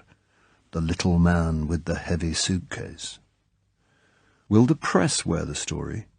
Asked Bond, dubiously. M shrugged his shoulders. The Prime Minister saw the editors this morning, he said, putting another match to his pipe, and I gather he's got away with it so far. If the rumours get bad later on, he'll probably have to see them again and tell them some of the truth. Then they'll play all right. They always do when it's important enough. The main thing is to gain time and stave off the firebrands. For the moment, everyone's so proud of the Moonraker that they're not inquiring too closely into what went wrong. There was a soft burr from the intercom on M's desk, and a ruby light winked on and off. M picked up the single earphone and leant towards it. Yes, he said. There was a pause. I'll take it on the Cabinet line. He picked up the white receiver from the bank of 4 telephones. Yes, said M. Speaking. There was a pause. Yes, sir. Over. M pressed down the button of his scrambler. He held the receiver close to his ear, and not a sound from it reached Bond. There was a long pause, during which M puffed occasionally at the pipe in his left hand. He took it out of his mouth. "I agree, sir." Another pause. "I know my man would have been very proud, sir, but of course it's a rule here." M frowned. "If you will allow me to say so, sir, I think it would be very unwise." A pause, then M's face cleared. "Thank you, sir. And of course Valence has not got the same problem, and it would be the least she deserves." Another pause. "I understand. That will be done." Another pause. "That's very kind of you, sir." M put the white receiver back on its cradle, and the scrambler button clicked back to the en clair position. For a moment M continued to look at the telephone as if in doubt about what had been said. Then he twisted his chair away from the desk and gazed thoughtfully out of the window. There was silence in the room, and Bond shifted in his chair to ease the pain that was creeping back into his body. The same pigeon as on Monday, or perhaps another one, came to rest on the window-sill with the same clatter of wings. It walked up and down, nodding and cooing, and then planed off towards the trees in the park. The traffic murmured sleepily in the distance. How nearly it had come, thought Bond, to being stilled. How nearly there might have been nothing now but the distant clang of the ambulance bells beneath a lurid black and orange sky, the stench of burning, the screams of people still trapped in the buildings. The softly beating heart of London silenced for a generation, and a whole generation of her people dead in the streets, amongst the ruins of a civilization that might not rise again for centuries. All that would have come about but for a man who scornfully cheated at cards to feed the fires of his maniac ego. But for the stuffy chairman of Blades who detected him, but for M, who agreed to help an old friend, but for Bond's half-remembered lessons from a card sharper, but for Valence's precautions, but for Gala's head for figures, but for a whole pattern of tiny circumstances, a whole pattern of chance. Whose pattern? There was a shrill squeak as M's chair swivelled round. Bond carefully focused again on the grey eyes across the desk.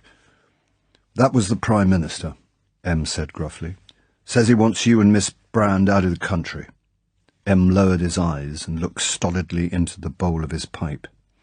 "You're both to be out by tomorrow afternoon. There are too many people in this case who know your faces. Might put two and two together when they see the shape you're both in. Go anywhere you like. Unlimited expenses for both of you. Any currency you like. I'll tell the paymaster. Stay away for a month, but keep out of circulation. You'd both be gone this afternoon, only the girl's got an appointment at 11 tomorrow morning, at the Palace. Immediate award of the George Cross. Won't be gazetted until the new year, of course. I'd like to meet her one day. Must be a good girl. As a matter of fact," M's expression as he looked up was unreadable, "the Prime Minister had something in mind for you. Forgotten that we don't go in for those sort of things here. So he asked me to thank you for him. Said some nice things about the service. Very kind of him."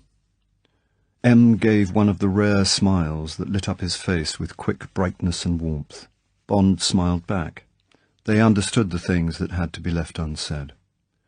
Bond knew it was time to go. He got up. "Thank you very much, sir," he said. "And I'm glad about the girl." "All right, then," said M on a note of dismissal. "Well, that's the lot. See you in a month.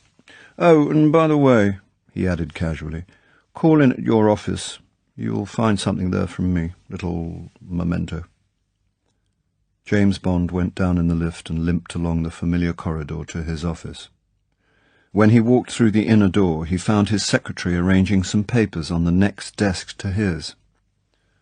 "008 coming back?" he asked. "Yes," she smiled happily. "He's being flown out tonight." "Well, I'm glad you'll have company," said Bond. "I'm going off again." "Oh," she said. She looked quickly at his face and then away. "You look as if you needed a bit of rest." "I'm going to get one," said Bond. "A month's exile." He thought of Gala. "It's going to be pure holiday. Anything for me?" "Your new car's downstairs. I've inspected it. The man said you'd ordered it on trial this morning. It looks lovely. Oh, and there's a parcel from M's office. Shall I unpack it?" "Yes, do," said Bond. He sat down at his desk and looked at his watch. 5 o'clock. He was feeling tired. He knew he was going to feel tired for several days. He always got these reactions at the end of an ugly assignment, the aftermath of days of taut nerves, tension, fear. His secretary came back into the room with 2 heavy-looking cardboard boxes. She put them on his desk, and he opened the top one. When he saw the greased paper, he knew what to expect. There was a card in the box. He took it out and read it.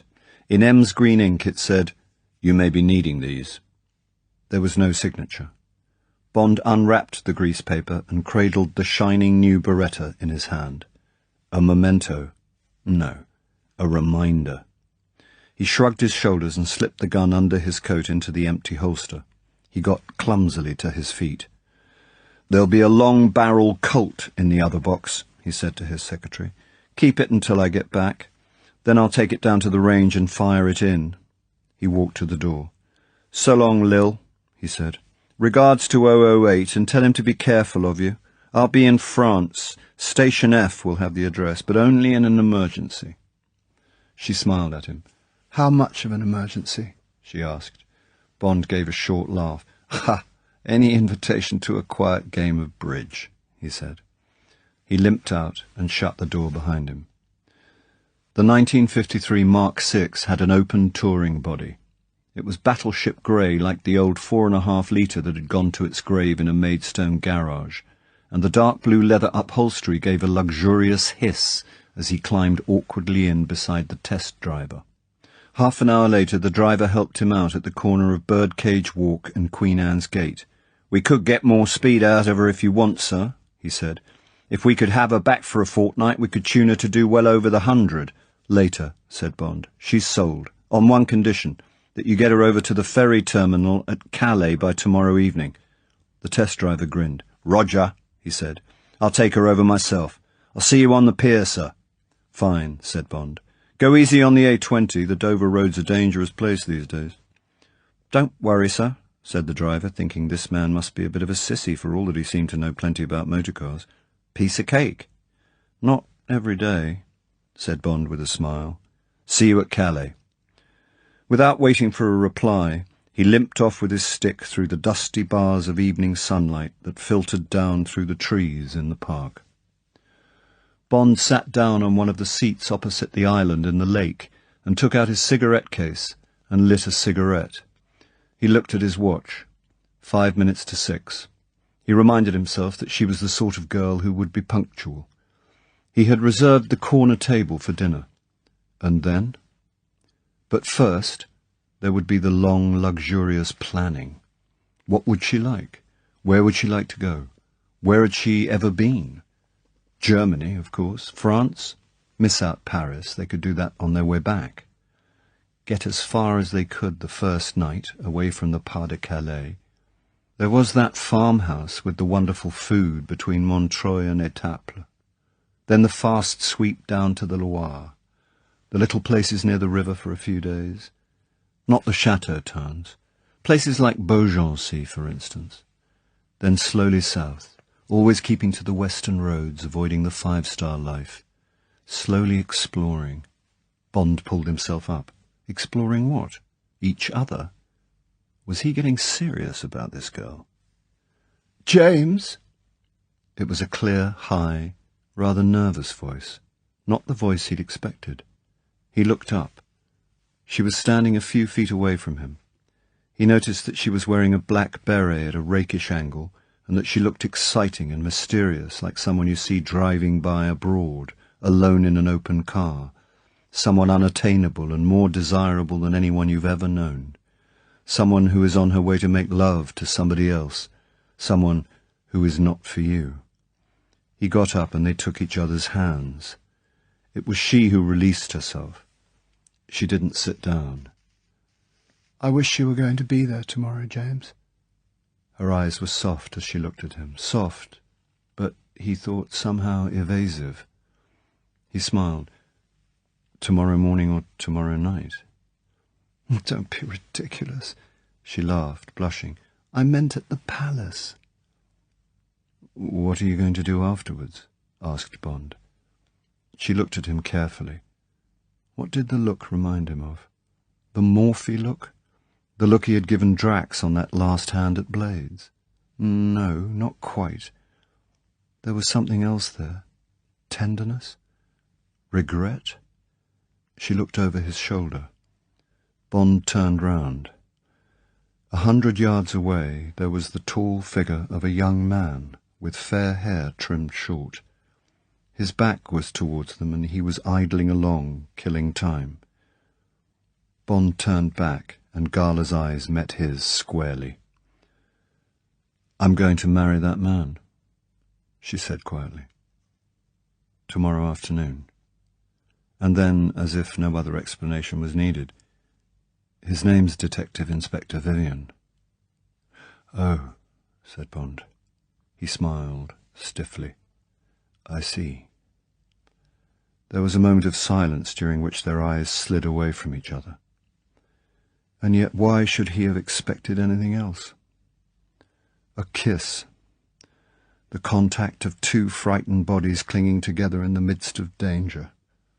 There had been nothing more. And there had been the engagement ring to tell him. Why had he automatically assumed that it had only been worn to keep Drax at bay? Why had he imagined that she shared his desires, his plans? And now what? Wondered Bond. He shrugged his shoulders to shift the pain of failure that is so much greater than the pleasure of success. An exit line. He must get out of these two young lives and take his cold heart elsewhere. There must be no regrets, no false sentiment. He must play the role which she expected of him. The tough man of the world, the secret agent, the man who was only a silhouette. She was looking at him rather nervously, waiting to be relieved of the stranger who had tried to get his foot in the door of her heart. Bond smiled warmly at her. "I'm jealous," he said. "I had other plans for you tomorrow night." She smiled back at him, grateful that the silence had been broken. "What were they?" she asked. "I was going to take you off to a farmhouse in France," he said. "And after a wonderful dinner, I was going to see if it's true what they say about the scream of a rose." She laughed. "I'm sorry, I can't oblige. But there are plenty of others waiting to be picked." "Yes, I suppose so," said Bond. "Well, goodbye, Gala." He held out his hand. "Goodbye, James." He touched her for the last time, and then they turned away from each other and walked off into their different lives.